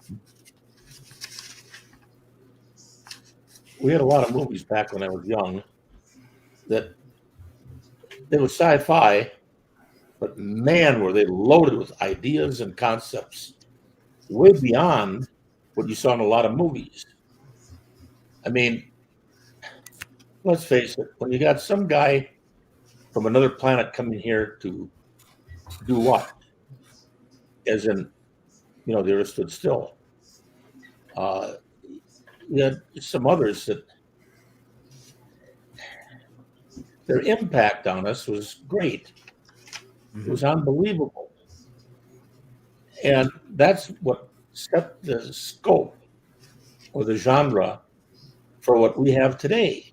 Intelligent sci-fi. Something that requires you to have a brain to look at and think about. And thank God for that. So do you get the ratings, Mike? No, I can't find it. Okay. But I want to ask the panelists this question. How much of an impact do you think the movie Forbidden Planet had on the creation of Star Trek? Oh, quite a bit. I saw this. I saw Forbidden Planet after the fact. I'm like, that's Star Trek. That's Star Trek. That's Star Trek. That's Star Trek. And you know what? I know this because I pointed out in my Forbidden Planet video. That was one of the earliest videos I ever did as a YouTuber. Well, let's not forget when you had me and Keith on there. Yeah, I love the conversation. It got totally derailed, but it was a great conversation about science fiction in general. I should just change the name of that stream to Science Fiction Talk with Keith, starring Keith and Bear, and hosted by a nerd. How about Forbidden Planet? Well, that's what we're talking about. Forbidden Planet, really, if you want to take a look at it, is a proto Star Trek. It really is. You got it. I mean, all the way across the board, from Leslie Nielsen, playing the captain, the cerebralness of it, everything. That was definitely something I think really influenced Gene Roddenberry. And Gene Roddenberry was a science fiction fan. He read the pulps. He saw the movies. And you can see those fingerprints all over Star Trek if you watch the Forbidden Planet. And the film still holds up today. I think it was the earliest film that takes place beyond our solar system, if I know correctly. Yeah. I mean, Monsters of the Id was a revolutionary concept to put forward in a movie. Just like how all the kids and how all the boomer kids learned about the Monsters of the Id. Just like a certain author will never finish his book series. As a winner, George R. R. Martin. That's the reason why I watched that. Reason why I watched Forbidden Planet was because of his George R. R. Martin's recommendation on his Not a Blog. Sorry, Jan, I didn't mean to interrupt you. It's all right. I was just going to say anything that Roddenberry grew up watching, any books that he read, any dreams or nightmares that he had, all of that all went into his vision of Star Trek. I mean, that's what you have to think about that. Just like any of us, we dream and we think about what we want to do, what superhero we want to be, what superpowers we might want to have, all those things as a young child growing up. And as you grow up and you think about them on a daily basis, it all morphs into different things. And then he put it down on paper. So that's where Star Trek came from, because it's a little bit of everything that he absorbed as a child as he grew, and what he hoped the future of the world might be. So that's when I watched it, and my dad told me and explained to me about the writers and things like that. And my dad was in the Air Force, and he told me a lot about Project Blue Book and all the different things. So my imagination was going crazy about where we really could go one day. And that's what inspired me about the whole thing, is that I would love to have been one of those people to be able to join and become a cadet, and then one day go out there and never come back to Earth, because my whole life would be out there, seeing what's out there. I mean, that's my vision of it. And that's where I think Gene Roddenberry's coming from when he put this down on paper. Even his wife, that ended up being the voice for the computer and other characters, she saw his vision and wanted to see it fulfilled. So, that's how I look at it. Can I ask a question of everybody here? No. Shut up. The one thing I want to ask is, Elon Musk, with his obsession to go to Mars and what have you, how much of it do you think was generated in him from the movies we've been talking about? Oh yeah. Oh yeah. Oh yeah. Definitely. Remember Elon Musk's tweet? He's like, he says to Shatner, "You'll always be my captain." Right. Yeah. And what was one of the last episodes there when they go to the planet, the planet's dying, they have Mr. Ataz on there. All our yesterdays. Yeah. And they had those discs. That was the inspiration. Someone saw that and go, hey, what can we do? And that would help inspire, the laser discs and eventually the DVDs and CDs. They were inspired by that. There's so many things that came out of Star Trek that people were inspired with, that science fiction became science fact in many ways. Another example. How about the flip phone? Yeah. The isolinear chip, and now I got my little tiny 1 terabyte internal hard drive stick thing. Yep. I made my own out of an old phone. My little my SSD chip that plugs into my motherboard. What is that called? SD card, micro SD card. Yeah, the chip. Because I remember when I bought, I got a 1 terabyte internal hard drive. It's literally the size of an isolator. So M.2. Yeah. Hard drive. Yeah, it's an SSD drive. Yeah, as soon as I took it out of the box, I'm like, this is an isolinear chip. And that's why, I sit back and say, just like Jenna was talking there, we should encourage people to read some of this old science fiction that we had there. They should read Asimov. They should read Pohl. They should read Kornbluth. They should read Alfred Bester. Yeah, obviously the science is off because they were only writing what they had for knowledge. Let's face it, the science in Star Trek is sometimes off too. Honestly, I never knew That's Alfred what this Bester is were. your imagination. It fills in the gaps. That's why Right. anytime you read a book, it's 10 times better than any movie or TV show, because your imagination filled in the gaps and gave you something realistic to your mind. And Right. you can't top that. That's why I tell people, stop being such an ass because it wasn't exactly like the book, or it wasn't exactly like this. And try to look at it as you writing your vision of something or your dream on a piece of paper and handing it to other people and saying, make this come to life. And then you go and watch it and go, oh, it sucked because it wasn't what was in my head, because you didn't do anything. All you did was write it on paper, but you didn't go there and push the buttons about everything. You can't, because it's almost impossible for you to do that. But if you had the money and the means to take what you have in here and put it on paper, it's going to be closer and actually be in there and put in the details and pick the actors and do all the stuff.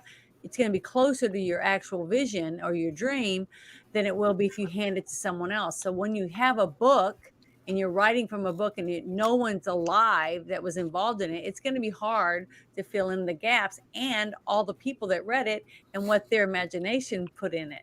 So, and that's, I'm able to go and enjoy it and take what I loved out of it, but still be inspired by it, knowing that these people loved it enough to make it into a reality. And that's how I try to tell people, all of it's great in some degree because somebody involved in the making of it put their heart into it.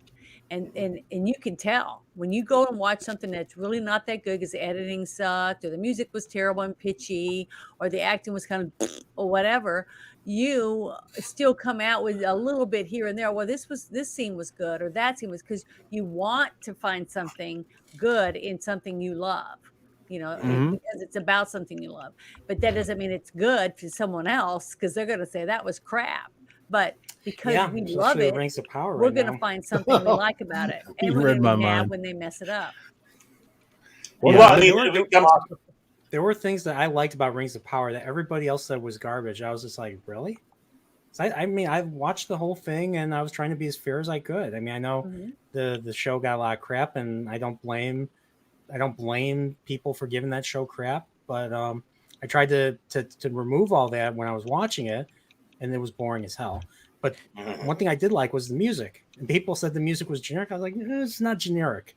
I actually felt something when I was listening to it. They were trying on a surface level to be like the Peter Jackson films. So I'm kind of in the minority on that. But you know what's nice? People didn't agree with me, but they didn't attack me they didn't attack my opinion. They just simply said they disagreed. We'll talk later. That's truly the part about being an adult. We may not agree with one another. We may have different takes, but if we can be adult about it and say, "All right, that's your take. Let's move on with life," because there are bigger things in life to worry about than, oh my gosh, Norporal and I don't agree on Rings of Power. Move on. You agree on most, but you don't agree on some things, and that's fine. Right. Everybody's going to have a little bit they like on this thing, and other people aren't going to like that, but they're going to like this other thing over here. Like, I thought the music was forgettable. Especially after. I'm just saying. I have to compare the show to the Peter Jackson's and the movie score too. Yeah, because I just watched The Two Towers this weekend, and everything about the scores of that movie stands out in the melodies stick to your brain, and you can repeat that in your head all day long. But I forgot everything that was in Rings of Power. And I'm just going to say, because I was pretty sure I wasn't going to like the show anyway, but I wasn't trying to focus on the music, I guess. The music of the movies makes you want to grab a sword and shield and go explore that mountain I can see from my window. Yeah, but I will say I hated the show, but there were a few scenes that were fine. Disa was not the god awful thing I thought she was gonna be, and she's kind of funny actually. Yeah, she was the best acting person in the show. Ooh, and Power. That was surprising. Wham! Emotional damage. There's so many people out there, and I mean across the boards. I can't believe the people have really come down on it, and I mean really come down on it. And from unknown sources that aren't known to be involved in this type of movie, this type of genre. And they're slamming it left and right. And some of them come up with some pretty satirical stuff. I mean, you want a good example of that, just go to Babylon Bee. They got a real Speaking of Babylon, DJ, is that what's his name from Babylon 5 for background? Yeah, I was having trouble moving on from a point, and I thought you guys weren't listening to me, but my sound was muted for like mad long, so I just wanted to dredge up a point when Baron told us to read Alfred Bester, and I take exception with the idea of reading books written by an evil psy-cop, and I think that is absolutely evil, and I will not have any of it. I was gonna make a similar quip too to Baron. I was like, you telling people to read Alfred Bester, but I was like, how does he have time to write science fiction and run the Psi Corps? And the Corps' mother, the Corps' father. Yeah. So how would he have time to write a book? It's the Corps' mother and the Corps' father. Rounding up all those renegade telepaths. May I say, the most beautiful member of our group. What have you got to say about it, Janet? Oh, not me. Going About on the which mouse. game? Are you talking to me? Yeah. Oh, yeah, absolutely. What do you want to know? Certainly, I'm not the most beautiful member of the group. I know I'm not. But I don't know what the I question don't know. is. I'm Mike's sorry. looking pretty dapper. I don't know what the question was either. Oh. But I did want to go off of what Jana was saying about finding stuff that you like. I'm not going to say the name, but Phil McCracken's favorite film on there. I loved the bridge. I loved the lounge that they had with the big wheel on there. I loved the away team uniforms they had. There were some nice little elements they had in that film Mhm. that it didn't all come together. But there was some nice stuff, and the concept of Spock having a half brother was a fascinating one. It's just why did they it wasn't executed properly on that one, and and I said before I can see the character of Cybok being kind of lifted from a novel called Stranger from the Skies. It was a Star Trek novel, and in that one Spock had a cousin that was kind of exploring human emotions, and he was actually blonde. And so when Cybok came around, I thought of that character instantaneously. If anyone ever read the novelization for Star Trek: The Motion Picture, what do you mean you lost me? Huh? Huh? I hear you. I'm here. Barrett's still here. Oh, I'm lost. You're right. I'm absolutely lost. But in the novelization of Star Trek: The Motion Picture by Roddenberry. No touching. Woohoo! That tickled. You found the tickle spot. I have a real quick for y'all. Are y'all getting Riker vibes from Pacific right now? I'm getting some strong Riker vibes.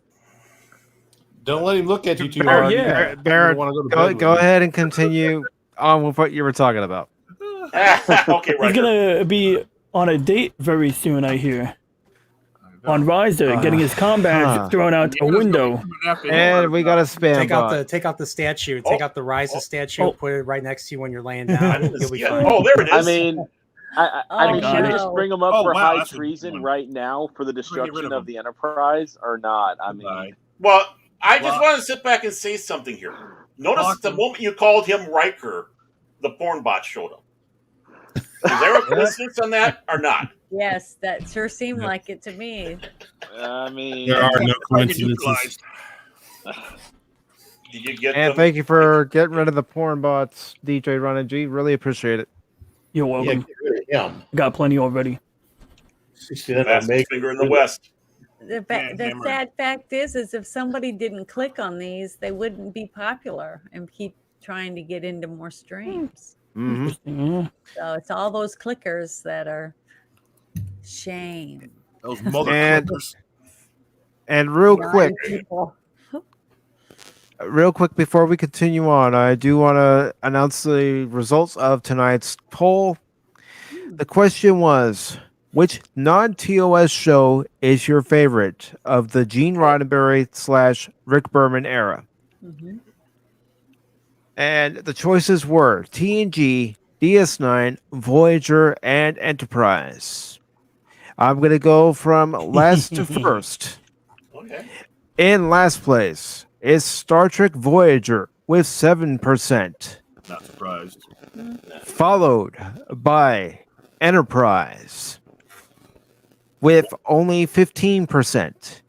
Then you have TNG with 23%. And coming in at first place with 52% of the vote is Star Trek Deep Space Nine. Ooh, yeah. Janet's happy on that one. Let's go to Kirk's bar and celebrate. Yeah. It's my number two after TOS. So it's a good first thing round Mike of didn't canals say on TOS. me. All right, I challenge you both. Gabo. Dabble. And real quick, I am just going to play this clip. So, erase that entire personal log. I like the That was a smart choice for him. I like the almost fourth wall breaking of him looking at the camera, but technically he's just looking at the wall. Mm-hmm. Mm-hmm. Yeah. But it's a soliloquy to us. I mean, let's just go. Let's just go from this fact. The only captain that came close to doing anything that Sisko did, you could argue, was Archer in the third season. He made a lot of very un-Starfleet-esque decisions in a time it was of war, essentially. So, I mean, but again, Sisko was like the OG, and then you have Archer kind of following in his footsteps. Yo. But he's like the OG, the best, because who's gonna literally cleanse a planet of life with trilithium-tipped quantum torpedoes? The Sisko. Why? Because he can. I rest my case. Well, I mean, they would be evacuated. So, I mean, he knew that they would evacuate the planets. So, I mean, I'm like, okay, I would call that a flex, but not like we crossed the line. I mean, that's just an epic borderline flex. At least he didn't murder two still, Vicks. Well, I mean, oh, really? Really? Well, this is, in a sense, the Churchill moment for Star Trek Deep Space Nine, when Churchill, when they had the Enigma machine, and they knew that some place was going to get bombed, and they let it get bombed, because if they would have done something about it, the Germans would have known they have broke the encryption to the Enigma. You know, think about how powerful that scene. One of the most powerful scenes in Star Trek, right there.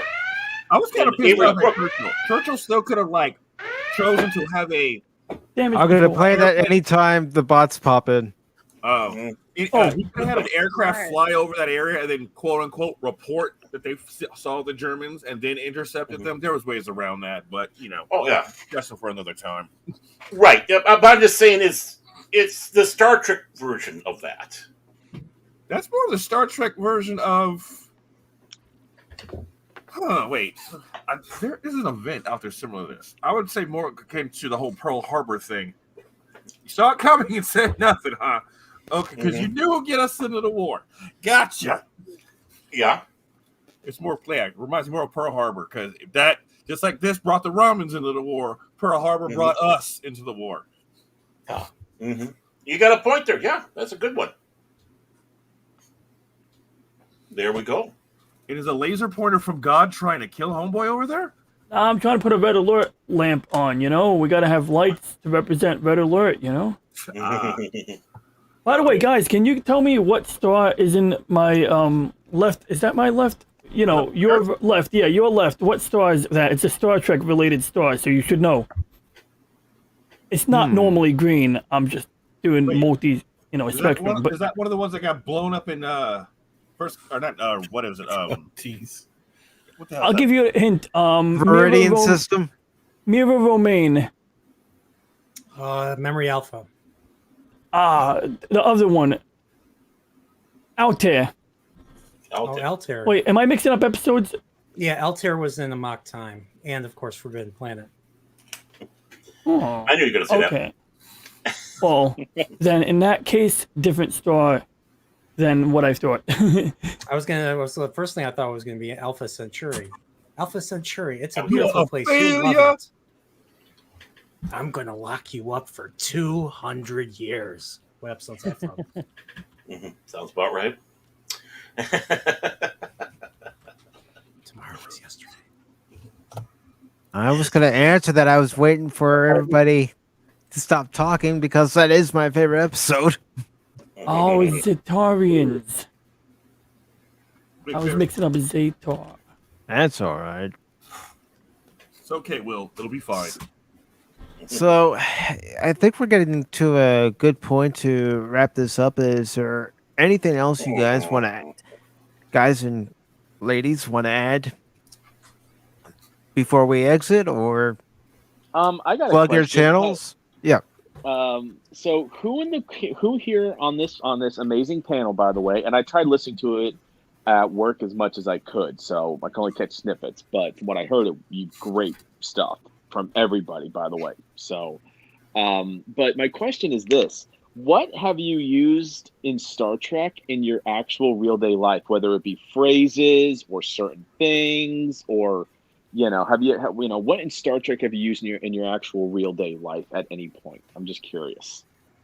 I mean, I've always kept an open mind. As a result, I've always been open to new ideas. Just like, especially from episodes like The Enemy Within, I understand that I could be a good person, but I'm also have the capability of doing, bad shit as well. I could be a bad person if I, don't, hold myself in check. And of course, understanding just like, just understanding, like, how to compose yourself, how to, act like a decent person, understanding, one of the things I really liked about Trek when I was a kid, I didn't have a lot of friends when I was a kid. But one of the things that show showed me was that the future is full of possibilities, and that there are good people out there. And I mean, seeing Star Trek 3 really, opened my eyes on that. When Kirk takes the crew, they risk everything to go back for Spock and to bring him back home to Vulcan. And there was high costs in that movie, and that's why Star Trek 3 is one of the greatest movies I've ever seen. So, but it's stuff like that that's really hit home for me. It's just that's why I've been more and more interested in watching the franchise, and just seeing where it's been going. It just feels like, part of life is about letting things go. So I'm willing to let some of the new stuff go, but if there's something decent out there, I'll give it a shot. Like final season of a show that we don't talk about. I'm sorry. I'm so sorry. Well, with me, I try to remember what Spock said about the needs of the many outweigh the needs of the few.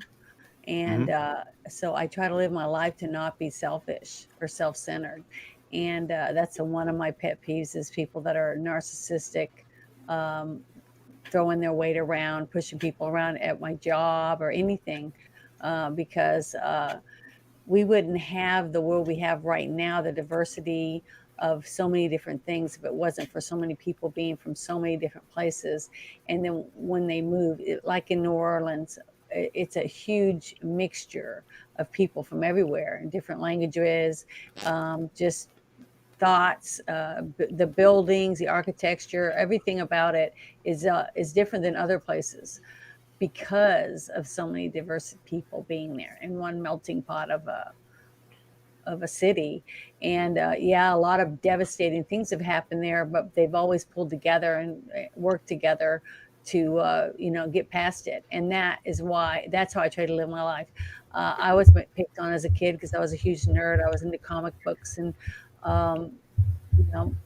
and I was a tomboy, so I really didn't even start dating or anything until I was in 11th grade because none of the boys were interested in me because I was a nerd. But I haven't changed that much. I still love it. My whole office is filled to the ceiling with nerd items. But I love it still. I still love it, and I'm proud to be a nerd. I'm proud to be a geek, or whatever you want to call me.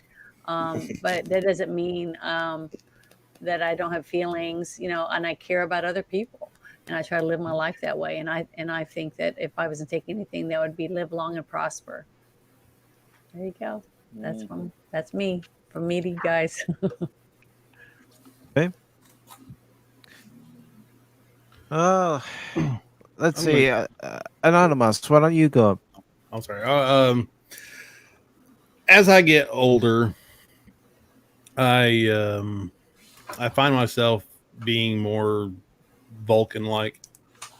I still laugh and all that.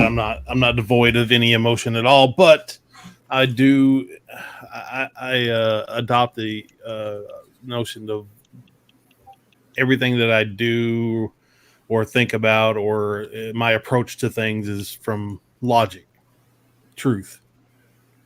So I don't base my things that I do, my decisions in life, on emotion. I don't let my emotions get control of me or overwhelm me and act out and just think with emotion instead of logic. So I take the Vulcan logic very dear to my heart, I guess, because truth is truth. There's no such thing as my truth. It's the truth. Amen. and that's what you have to run on. Even if it hurts you or hurts me, you have to find the truth and let the chips fall where they may, and and that's how I do it. So, best of my ability, anyway. DJ Ronnie G. Well, Star Trek has shown me generally not how not to be a dick. But jokes aside, I mean, like, I once got a job by plagiarizing Captain Picard. Like, the manager asked me, "What would you do if your friends were stealing?" And I gave him the "just following orders" speech. But other than that, I mean, like, what were we calling it? Space Trek. There's like a scene where Tilly is saying "science is cool," and it's like so awful. But I mean, like in all of Star Trek, they didn't need to save that for you to know that science was cool. I mean, they were always mixing real science with fiction to do cool stuff. And like a week ago, I was talking to someone, and they were moaning that a lot of science fiction makes things look too easy, like superluminal travel faster than light. Teleportation, wormholes, and stuff like that. And some of these things are pretty out there, bogus, and unattainable. Other things, it's more like, back in the age of sail, people would say, nobody's ever going to get to the New World in a week. And it's like, well, you get a steam engine and you work your way up, and who would have thought, But like you guys were talking about before, like, a lot of sci-fi writers might make it look too easy. But, I mean, in Star Trek, we see, like, they have a handheld communicator, something that would otherwise be larger. Computers that, well, the computers in Star Trek were kind of huge. That's one thing they didn't call right, but they had portable devices that were really compact. So, I mean, like, I think that got some of our real-world researchers, our real-world, computer scientists to think, electronics engineers to think outside of the box. So, these are things that, I forgot what the question was, but yeah, that's why I like Star Trek. It was mainly, what lessons have you learned from Star Trek? And Well, yeah, I learned push your horizons, because you see something you like on Star Trek, make it happen. If you want to make it happen, you can try. Mm-hmm. All right, TKO, Chaos. What up? Well, I mean, of course, the endless meme possibilities, as my inner comedian bursts forward when anyone says something to me that I believe is most illogical. And y'all are gonna laugh at this, but from Toolbox interactions with Neelix and Tom Paris, I have learned how to, if I'm debating someone, to put them in situations and just wait for them to be overwhelmed and crushed by their own illogic. And yeah, pretty much Star Trek is the only thing that has allowed the small amount of hope for the future that I've been, and hope for humanity that I still have. That shows, like, you know what? In a couple hundred years, things could be better. And I do want to thank Brian, the Nerdpoil Lifeform, for being here after seeing the Wrathacon. Thank you for spending some time with us. Really do appreciate it. I'm so envious. Take care, buddy. I'm so envious that he saw Wrath of Khan in the theater today. Yeah, me too. Wow, it's funny. I think the first Star Trek movie I've ever seen in theaters, I believe I think that was First Contact with you, Pacifica. Yeah, you and I went and saw First Contact on the day it came out. Yeah, I think that's the first Trek movie I've seen in the theaters ever. That was Friday, November 22nd, 1996. The looks on our faces, we were so young back then, eyeballs popping out of our heads. The oohs and the ahs. Then you both ran straight home, and we both hopped right on Bridge Commander. Bridge Commander wasn't out in 96. We had to wait a few years. What did we go and play? Remember the Genesis and Super Nintendo Next Generation games? That's what we're playing. Yeah, okay, the one with the really hard to aim system, and the warbirds that would just come out and just slap you down. Mm-hmm. Oh, that was pain. I still beat it. You guys had some really good answers, by the way. Like, mine's kind of it's Do you kind wanna of review? funny, Go but ahead. it's serious at the same time. Like mine. I mean, mine is basically, Jajvam, Jajdak, and anyone who knows that today's a good day to die. Because with everything, and Mike, some of the stuff I've been through in the past, like year and a half and everything. And I think Chaos knows too. For me, it's like I got one life to live, so I'm just gonna live it to the fullest. So if it's my time to go, then you know what? Today's a good day to die then, because I'm gonna live life to its fullest. So if it's at work, I'm gonna make my day at work the best I can, no matter what stressors come. If I'm watching a movie, live it up to the fullest, because if that's the last movie I see, live it up to its fullest. Today's a good day to die because it's going to be the best day I can live to the fullest of my capabilities. Because we only get one, so why not live it to its fullest? Well, we don't know. And I also totally stumped a manager with that, by the way. Oh, I did. No, he was so bummed. This is about a week and a half ago. He's like, it was a stressful day, so he's like, Josh, just say something motivational. So I just stare at him and I say, and then he just stares at me, and I'm like, if you know, you know. And I just walk away. He just stared at me as I walked. Oh my god. That was epic. I wish that you man. Oh god. That would have been viral TikTok. That would have been viral TikTok. And the thing is, I work at Walmart. So just imagine doing that from a coworker. The Klingon to Walmart. Yeah. The House of Box. You know what he's thinking? He's like, man, we just hire anybody. They pretty much do. Yeah, they do. I am a Klingon And woman. of course they make the nerd. They promote him to supervisor. It's like, what do you think you're gonna get? Some like grand speeches? No, I'm gonna quote Klingon to you. I can see him as the greeter. Today's a good day to shop. No. Somebody's leaving. Do it for the glory of your house. Somebody's leaving the store. Kapla! Success! Guys, today Leave is the a store good day. with, We live long and prosper as I go out the door. Hey, today is a good day to shop for cool things for your house. I recommend a Gok Potpourri candle for you. It smells of fresh Gok. This Doc can slice right through a tomato. You cook your meat? I eat my Gok fresh. I prefer it that way. Was he advertising the Ginsu Batlift? Did I hear him advertise the Ginsu Batlift? Demonstrating him in the back. On the meat section. See, everyone thinks you can only cook your steak with a Klingon disruptor at medium well, but I'm here to show you today you can get a nice medium sear on it. And old man, what lessons have you learned from Star Trek? Well,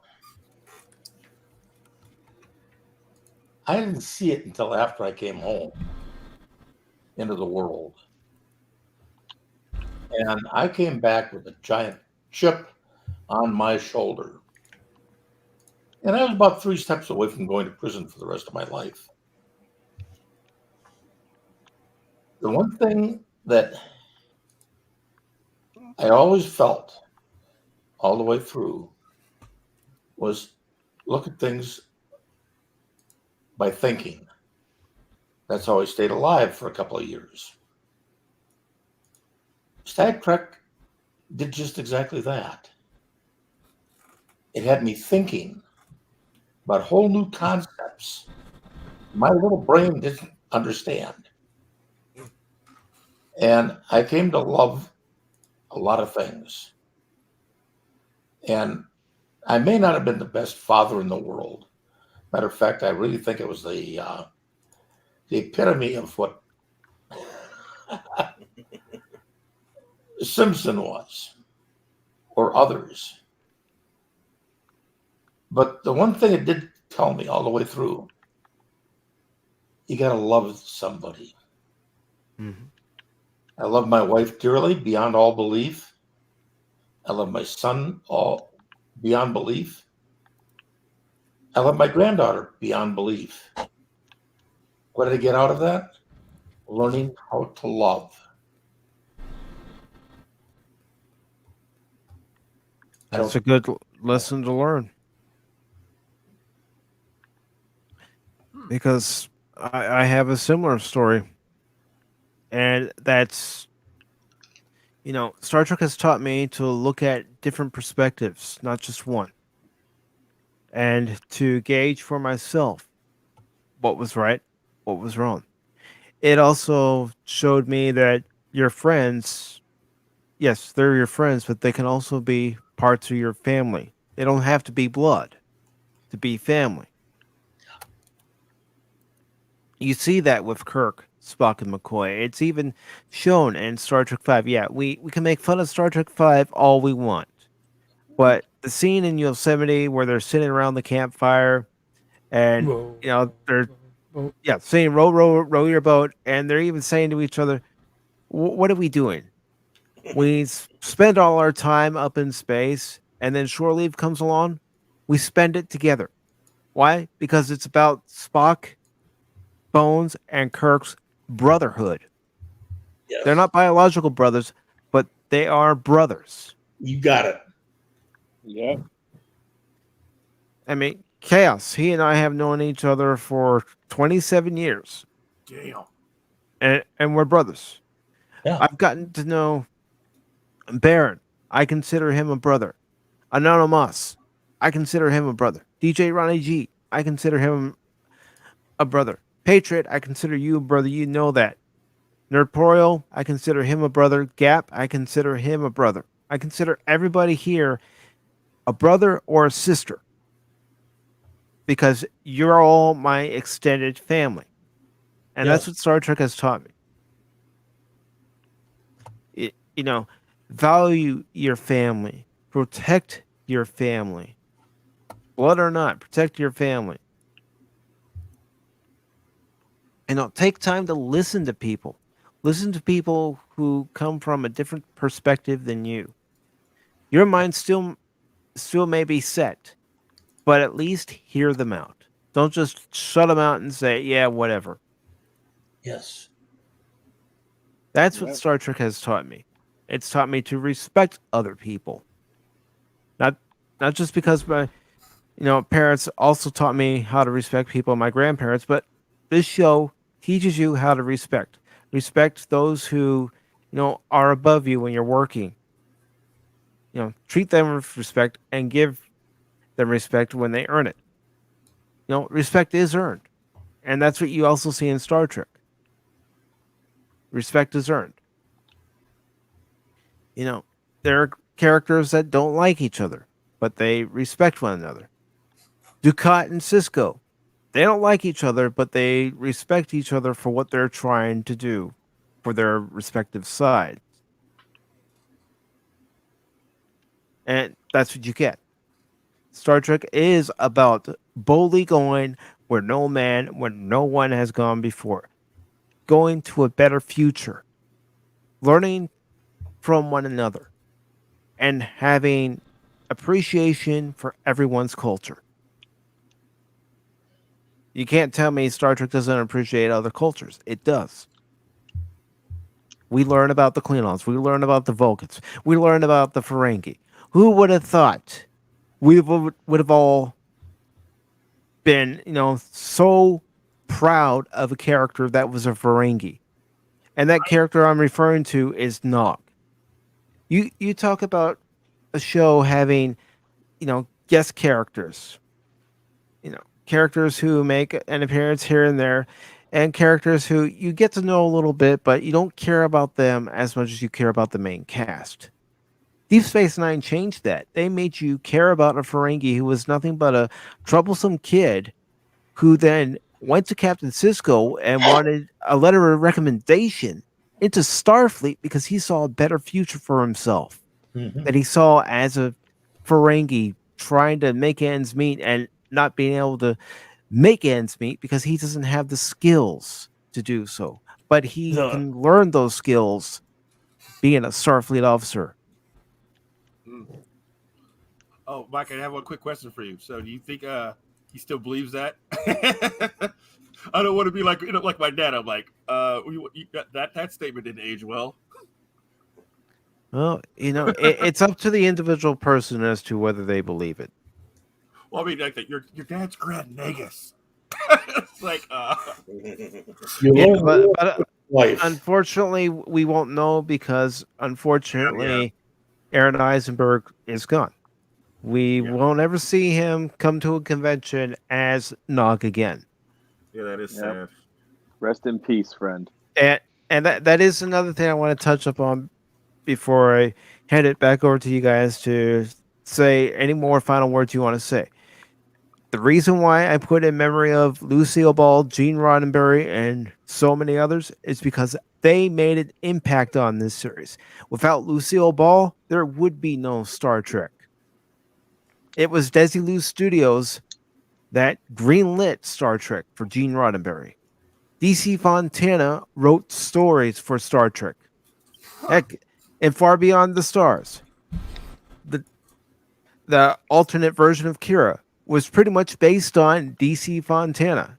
If they ever found out that, I can't remember the name of the character off the top of my head right now, but if they ever found out that, I'll just say Jane Doe was a woman, they'd riot.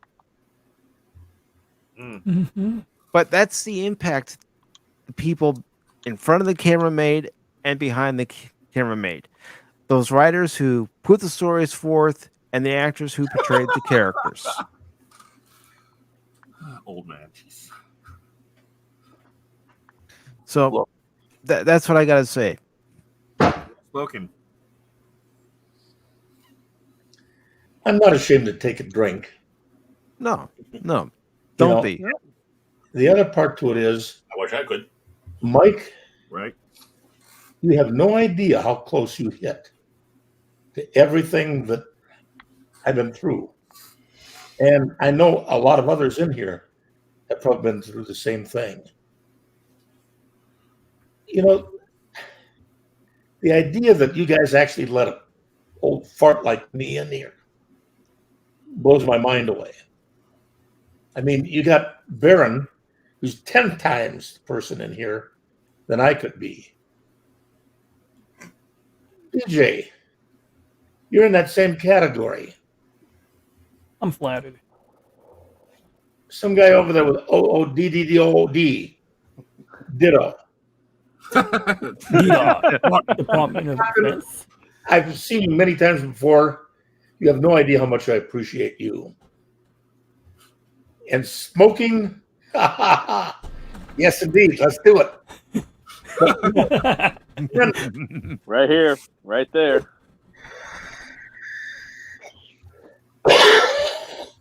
And the others that were in here and they're gone, including you, Mike, for putting this whole damn thing on. Sorry for the language. Apologize. Oh, no, it's fine. It's tame. That's tame. Oh I don't like using profane language. Years back, when I was a kid in school, I was told, if you're so damn, once again, dumb, that you have to use profanity and 4-letter words to express what you want, it shows how stupid you are. If you want to express yourself, be creative, think of something other than those filthy words. So I've always used the expression corrective therapeutic mayhem for kicking butt. Ooh.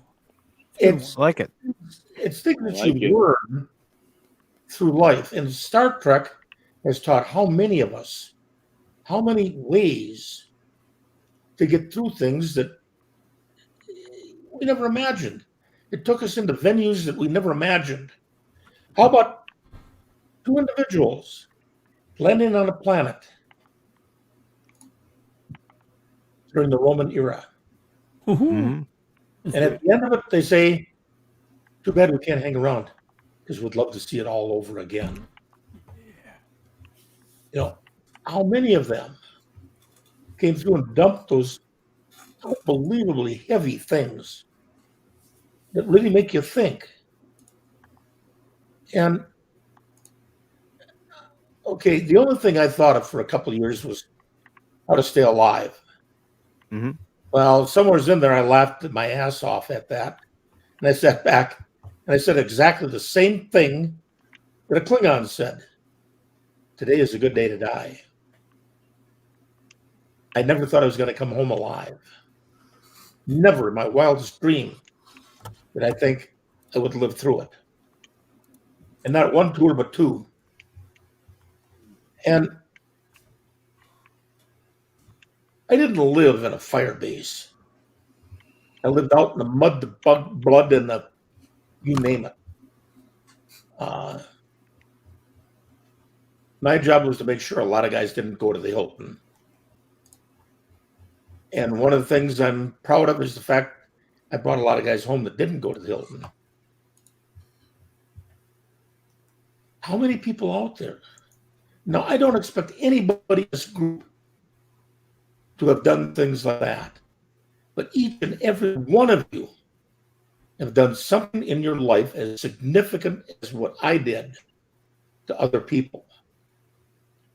I mean, I pale in comparison to what some of you guys have done to other people. And so, oh, you're a hero. No, I'm not. The last thing you ever want to ask a guy that's been pinned a medal on his chest is if he's a hero. He's going to tell you straight out, I ain't. I only did what I had to do. You guys, believe me, the impact that you're having on other people out there is 100 times greater than I ever did. I'll ever do. And you have no idea how honored I am to be amongst you guys. I appreciate you coming here. Unbelievably. No. How unbelievably proud I am to sit back and say, the Baron there, he's my son. And thank God for it. Whoa. That is one thing to cherish. I mean, yeah. I think about my parents.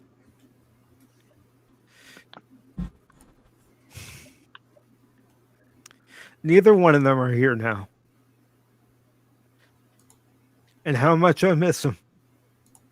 Each and every day. Every day I think about them. But I think about the lessons that they taught me. I think about all the good times I had with them.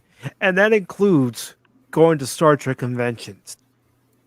Going to Star Trek conventions to meet people like Michael Dorn, Majel Barrett, Renee Auberjonois, listening to William Shatner, Jonathan Frakes, Leonard Nimoy, DeForest Kelly. But going with them to these conventions, and they weren't Star Trek fans. They weren't Star Trek fans at all. My mom preferred musicals and going to ice shows over watching Star Trek or even going to a Star Trek convention. But she still took me to Star Trek conventions. Same with my dad. My dad preferred fishing and just relaxing in the mountains and working on engines, building stuff over Star Trek. But he still took me to conventions, and it's those memories of going to the conventions and sharing my love for Star Trek with them, and them actually, looking at me and not just saying it for the sake of saying it, but saying, I understand your love for this franchise, because it's the same as my mom's love for musicals or even crafting. She loved doing that. Or my dad's love for building and working on things that people would say, oh, this isn't going to work again, especially old boat engines. He was able to figure out how to get them to work because he spent the time troubleshooting. It's something he loved, especially after, coming home from his stressful job as being a CHP officer. So that was how he wound down. But the fact that my parents would go with me to these conventions, it's a memory I'll cherish. I wasn't able to find it for this evening's broadcast, but there is a picture of my dad and I at a Star Trek convention in San Diego. and we're both wearing these uniforms. And that's a memory I'll never forget. Same with my mom buying a Bajoran earring and putting it in her ear. She said to me, I may not be a Star Trek fan, but I love this design for this earring. So she bought it. It's those memories that we share with our mothers, fathers, sisters, brothers, cousins. Whether they were Star Trek fans or not, they still supported our hobby. Yeah. And I thank my mom and dad for being as supportive as they were. That's love. Yep. First Star Trek movie I ever watched was with my dad. Star Trek 4.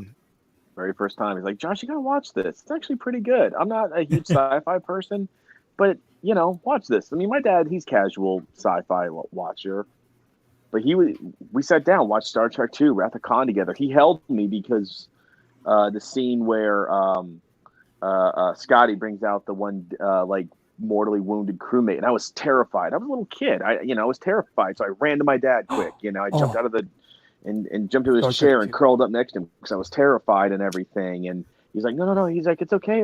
He's he's reaching out and everything, and I didn't want to watch it, but I remember hugging my dad tightly because I was terrified of seeing it.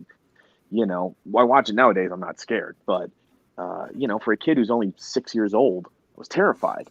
And I mean, when I remember when they did a sci-fi competition at the youth group at my church, I dressed up as young Will Riker. I had a shirt that it looks exactly like Mike's, but that's just how the shirt was. It was black on top, red on bottom, and I wore black pants. And my mom made she took cardboard, cut it out as a comm badge, then wrapped it in aluminum foil tightly and pinned it on the back so it looked like a comm badge. And then I had one of the nacelles from the electronic Enterprise D I had. It kept coming off, so I'm like, well, this looks kind of like a Star Trek phaser. So I had a utility knife holder that was too big for it, so I put it in there. So I had my phaser, had my comm badge. I dressed up like Riker. I lost to some person who wore a bunch of aluminum foil and said, I'm an alien. I lost to that person, and everyone's like, yeah, you should have won. Oh my. But the youth pastor didn't like Star Trek. But my mom supported me in that, I mean, my best friend, Daniel, he and I, when the very first, we didn't know how the JJ movies were going to turn out. We made custom Star Trek shirts where mine said live long and his said live long and his said and prosper. And we went to the first Star Trek movie together. We binged watched Star Trek. We ate cheddar popcorn. We drank blue Kool-Aid because it was our Romulan ale. And we watched Star Trek all day. And then we went to the midnight showing of that. And obviously we had mixed feelings about it. But I'll never forget, he's a huge nerd. He loved Star Wars and Star Trek. He grew up on it like I did. I mean, nerdom is not just about a franchise. Nerdom is about family. You develop bonds that will last you for generations. And Mike and I have never met, and I hope to God we meet one day. I hope to God. I hope we get to see a baseball game together where it's either my Red Sox, his Cubbies, or even if it's not either one of our teams, we're seeing a baseball game together. Because we both like baseball, or where Chaos and I will go to the gun range sometime together and everything. Because I haven't met Chaos yet, but we've gamed together, we've talked crap together. We've been on live streams. And I've hung out with I've been around multitudes of Baron and Artorial. These guys, I develop a bond with because we share franchises, and that is the door that opens to other stuff to bond with. The franchise is just the door. There's so much more beyond that door that you don't even know, but the franchise is what opens it. The love of a franchise is what opens it. You could also say that, being here on YouTube, being in a panel, we're finding our crews and we're boldly going where no one has gone before.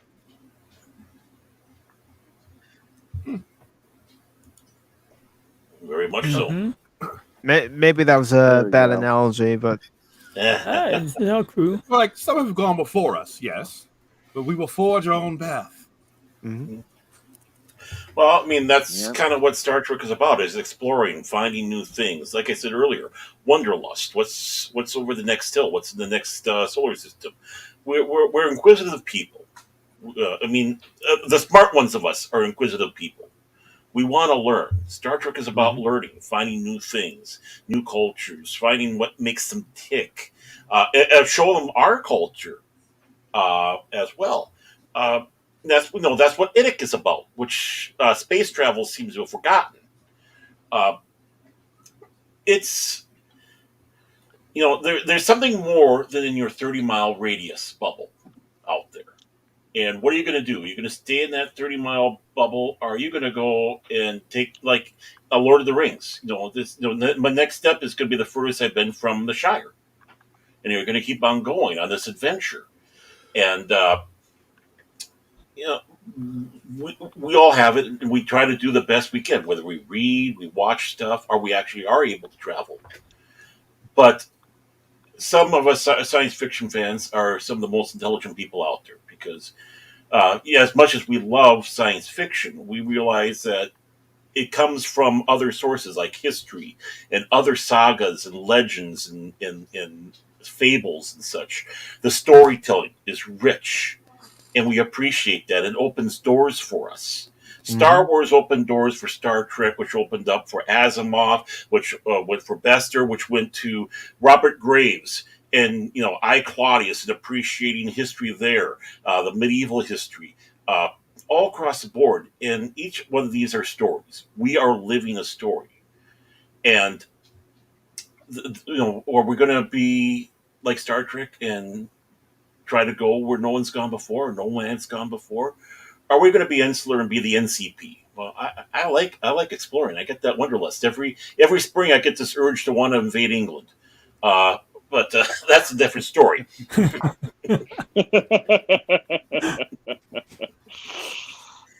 So this is what Star Trek is about. And like you said, Mike, and others on here, we're family. We honestly. In this battle against the woke, against those that are slavishly watching space travels and don't want to experience what we've experienced and wish to scream in their bubble and not have people who have different views watch their stuff, which they have made known for. We appreciate that. We want to see and know what other people, like Nerdboreal sat back and said, I disagree, but no one jumped down my throat. And we are probably, as much as they want to call us toxic, probably the most giving, loving people out there. For those of us who are around, we support, we debate, we argue, we're friends, we're families. That's what Star Trek is about. And doggone it, we're doing a pretty damn good job. Yeah. I mean, Whoopa Trooper was in the chat earlier, and he and I like to give each other crap. Because I'm a Cubs fan and he's a Cardinal fan. So we do give each other crap. Yeah. The Cubs stink. I'll admit that. But I'll still give him crap for being a Cardinal fan. See, what's going to happen is when you do that transporting thing, you get split into two like the enemy within. The evil part of you is going to be that Cardinal fan. No, the evil part's going to be a White Sox fan. White Sox. I was going to say that, but I figured Cardinal is, since you're talking to Whoopa.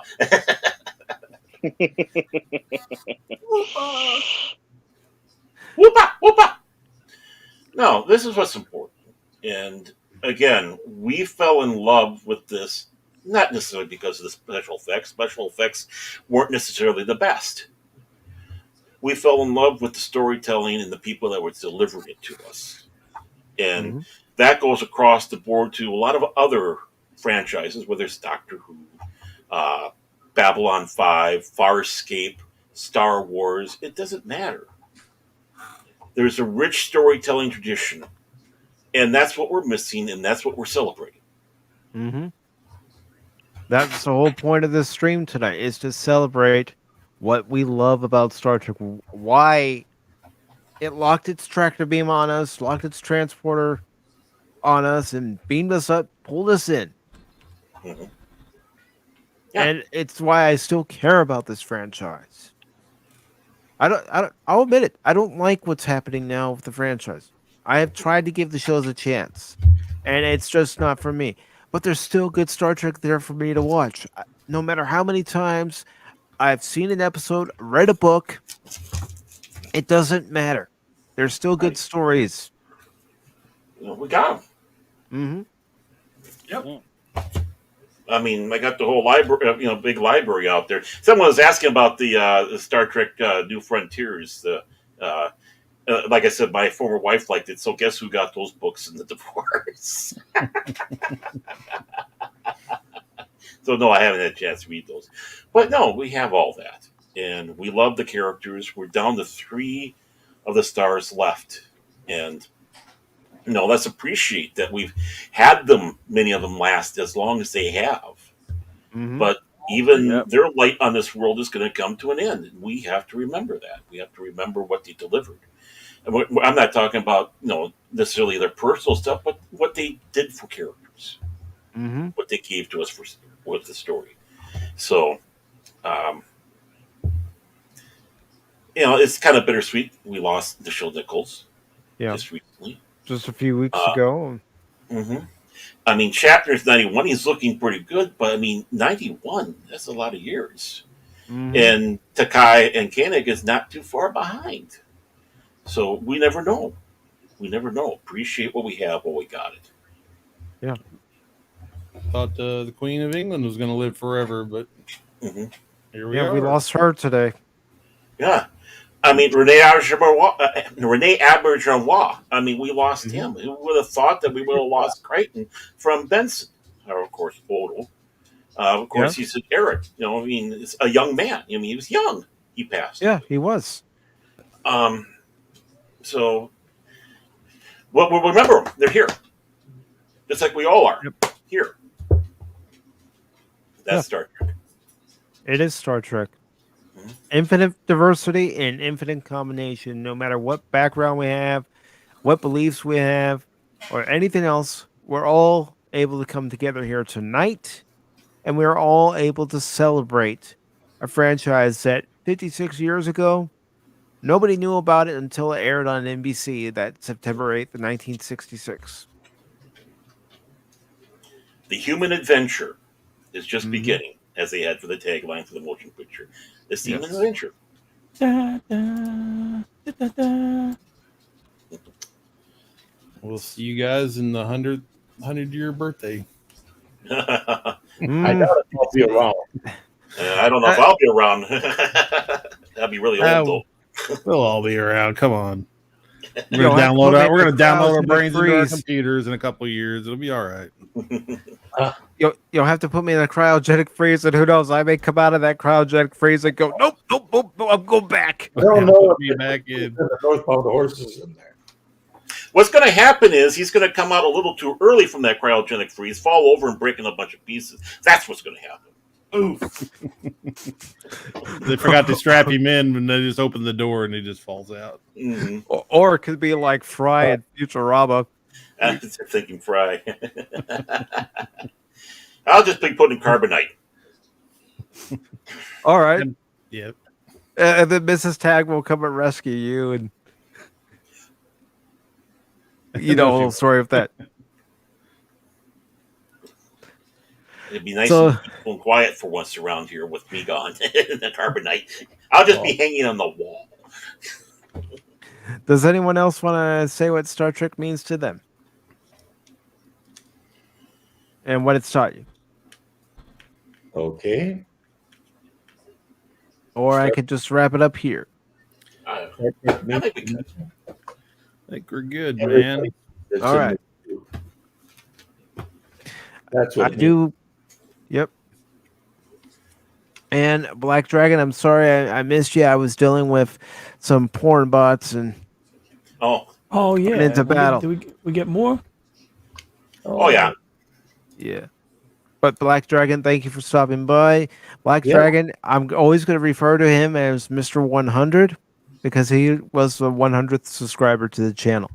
Oh, wow. Great. 100 dragons. Keeping it 100. So I want to thank Black Dragon for being here tonight. I want to thank Green Lantern for being here tonight. I also want to thank JPRPH1 for being here tonight. Thank you very much. Anonymous, thank you for being in the chat and on the panel.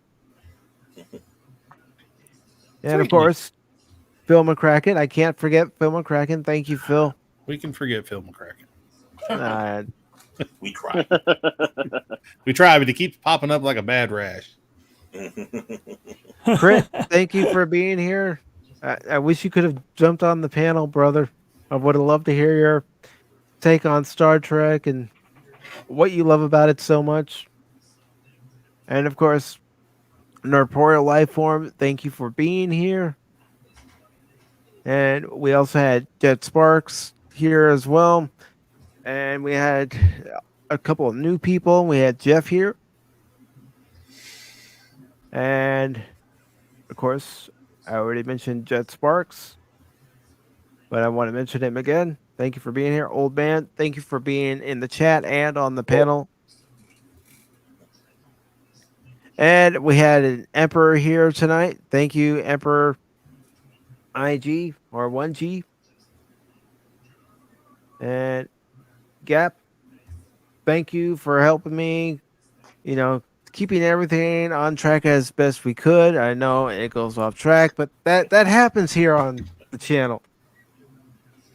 It goes off track, but we did pull it back on track. And by the way, I just want to compliment you on your backdrop. I mean, I'm sorry. I want to compliment you on the fact that you're sitting on the bridge of the Enterprise, Mike. Hi, NCC 1701. No bloody A, B, C, or D. Relics, one of my favorite Next Gen episodes. Why? Because it has Scotty. Yeah. Montgomery Scott. All I ever wanted to be was an engineer. Mm-hmm. Up their shaft.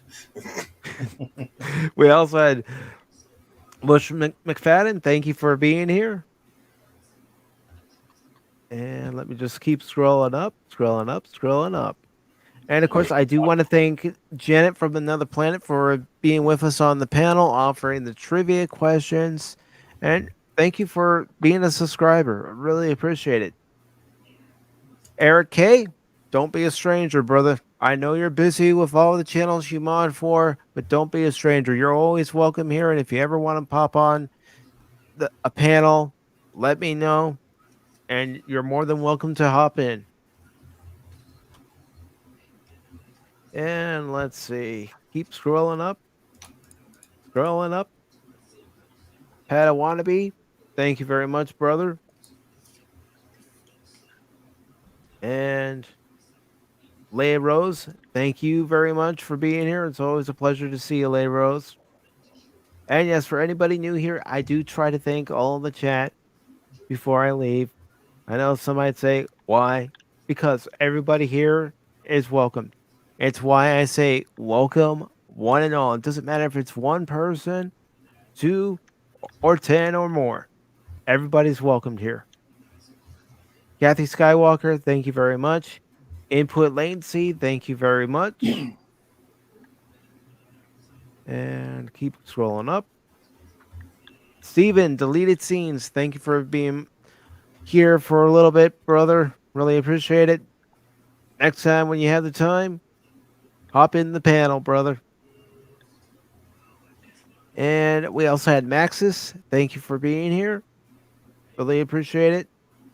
We had DJ Ronnie G. Thank you for being in the chat and on the panel, brother. My pleasure. Potato Revan, thank you for being here on the panel tonight, being in the chat, and we actually had a nice conversation backstage, and I'm looking forward to tomorrow's stream with him and Janet talking about classic 80s and 90s and 60s and 70s TV shows. That sounds like a good one. Yeah. And I'd like to thank him for the most stereotypical Irish accent I've heard in a while, so thank you, buddy. I also want to thank GMC, Games, Movies, and Comics Are Us. Always good to see you here, brother, and I do try to stop by your streams as often as I can. And we also had Brandon Looney Tunes Fans 2000. Thank you, Brandon.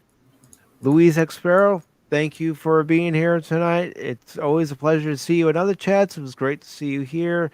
Talk about your experience of Star Trek in the chat, and thank you for subscribing earlier. Greatly appreciated.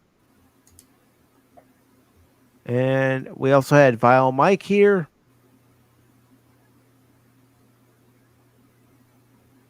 And got to keep going because I don't want to miss anybody. And of course, Yeah, it was active. Yeah, it was. It's nice to see that. We had Whoopa Troopa. Whoopa. And keep going here. Keep going. It's one of the names we saw in here tonight, and I want to thank her for being here before she hopped on a stream that she was going to be a part of tonight. Was Magic Mags. Mags, it was good seeing you, and it was always fun being on a panel with you and Pops and anyone else who might be on the panel as well. Over on Pop's channel for Talk Hard. That's fun. Of course, my fellow Cub brother, Alan Copeland. And let's see. We should be getting near the top. And keep going. And of course, TKO, the chaotic one, from the Digital Department of Defense. Thank you, brother. And of course, my other brother from another mother, the Smoking Patriot. Thank you, Josh. Yep. And let's see, making sure I don't forget anybody. Okay. Keep going. Scrolling up. All right. That is everybody who is active in the chat. And anybody who lurked, thank you very much. Everybody who was here on the panel, thank you very much. DJ Ronnie G, Nano Mas, The Old Man, Baron Ormantag, Chaos, Patriot, Nerdporeal Lifeform, Gaps, Afterdark, Potato Ribbon, Janet from Another Planet. Thank you all so very much for being here tonight. Don't forget Phil. I'm not going to forget Phil. You have to. You have to. I don't know why I said that. You have to announce His Majesty Phil McCracken last, because he wants the red carpet rolled out for him. But Phil, all kidding aside, thank you for being here, brother. Greatly appreciate it. I had a moment of relapse. I don't know what I did. You brought It's this okay. on. You wanted to roll the red carpet out just so you could yank it out from under him. Oh, that'd be nice. Yes. I'd pay good money to see that. So, as we leave you here tonight, I will say that the next place you can find me is over on Potato Revan's channel, Friday night at 8 p.m. Eastern. Again, topic we'll be talking about is classic TV. Let me just get his link into the chat. I know. I should have wrapped this up a few minutes ago. But, that's how I am sometimes. I tried going an hour with Pop Talk last night. And, well, we all know how well that worked. Didn't work, did it? No, I went an hour and a half. So let me get this link into the chat for everybody for tomorrow's stream on Potato Revan's channel. And I'm just going to end it with this. Thank you all for being here. And may you all live long and prosper. Thank you. This is TKO requesting beam out. You're going to stay on the ship. I need someone to take command.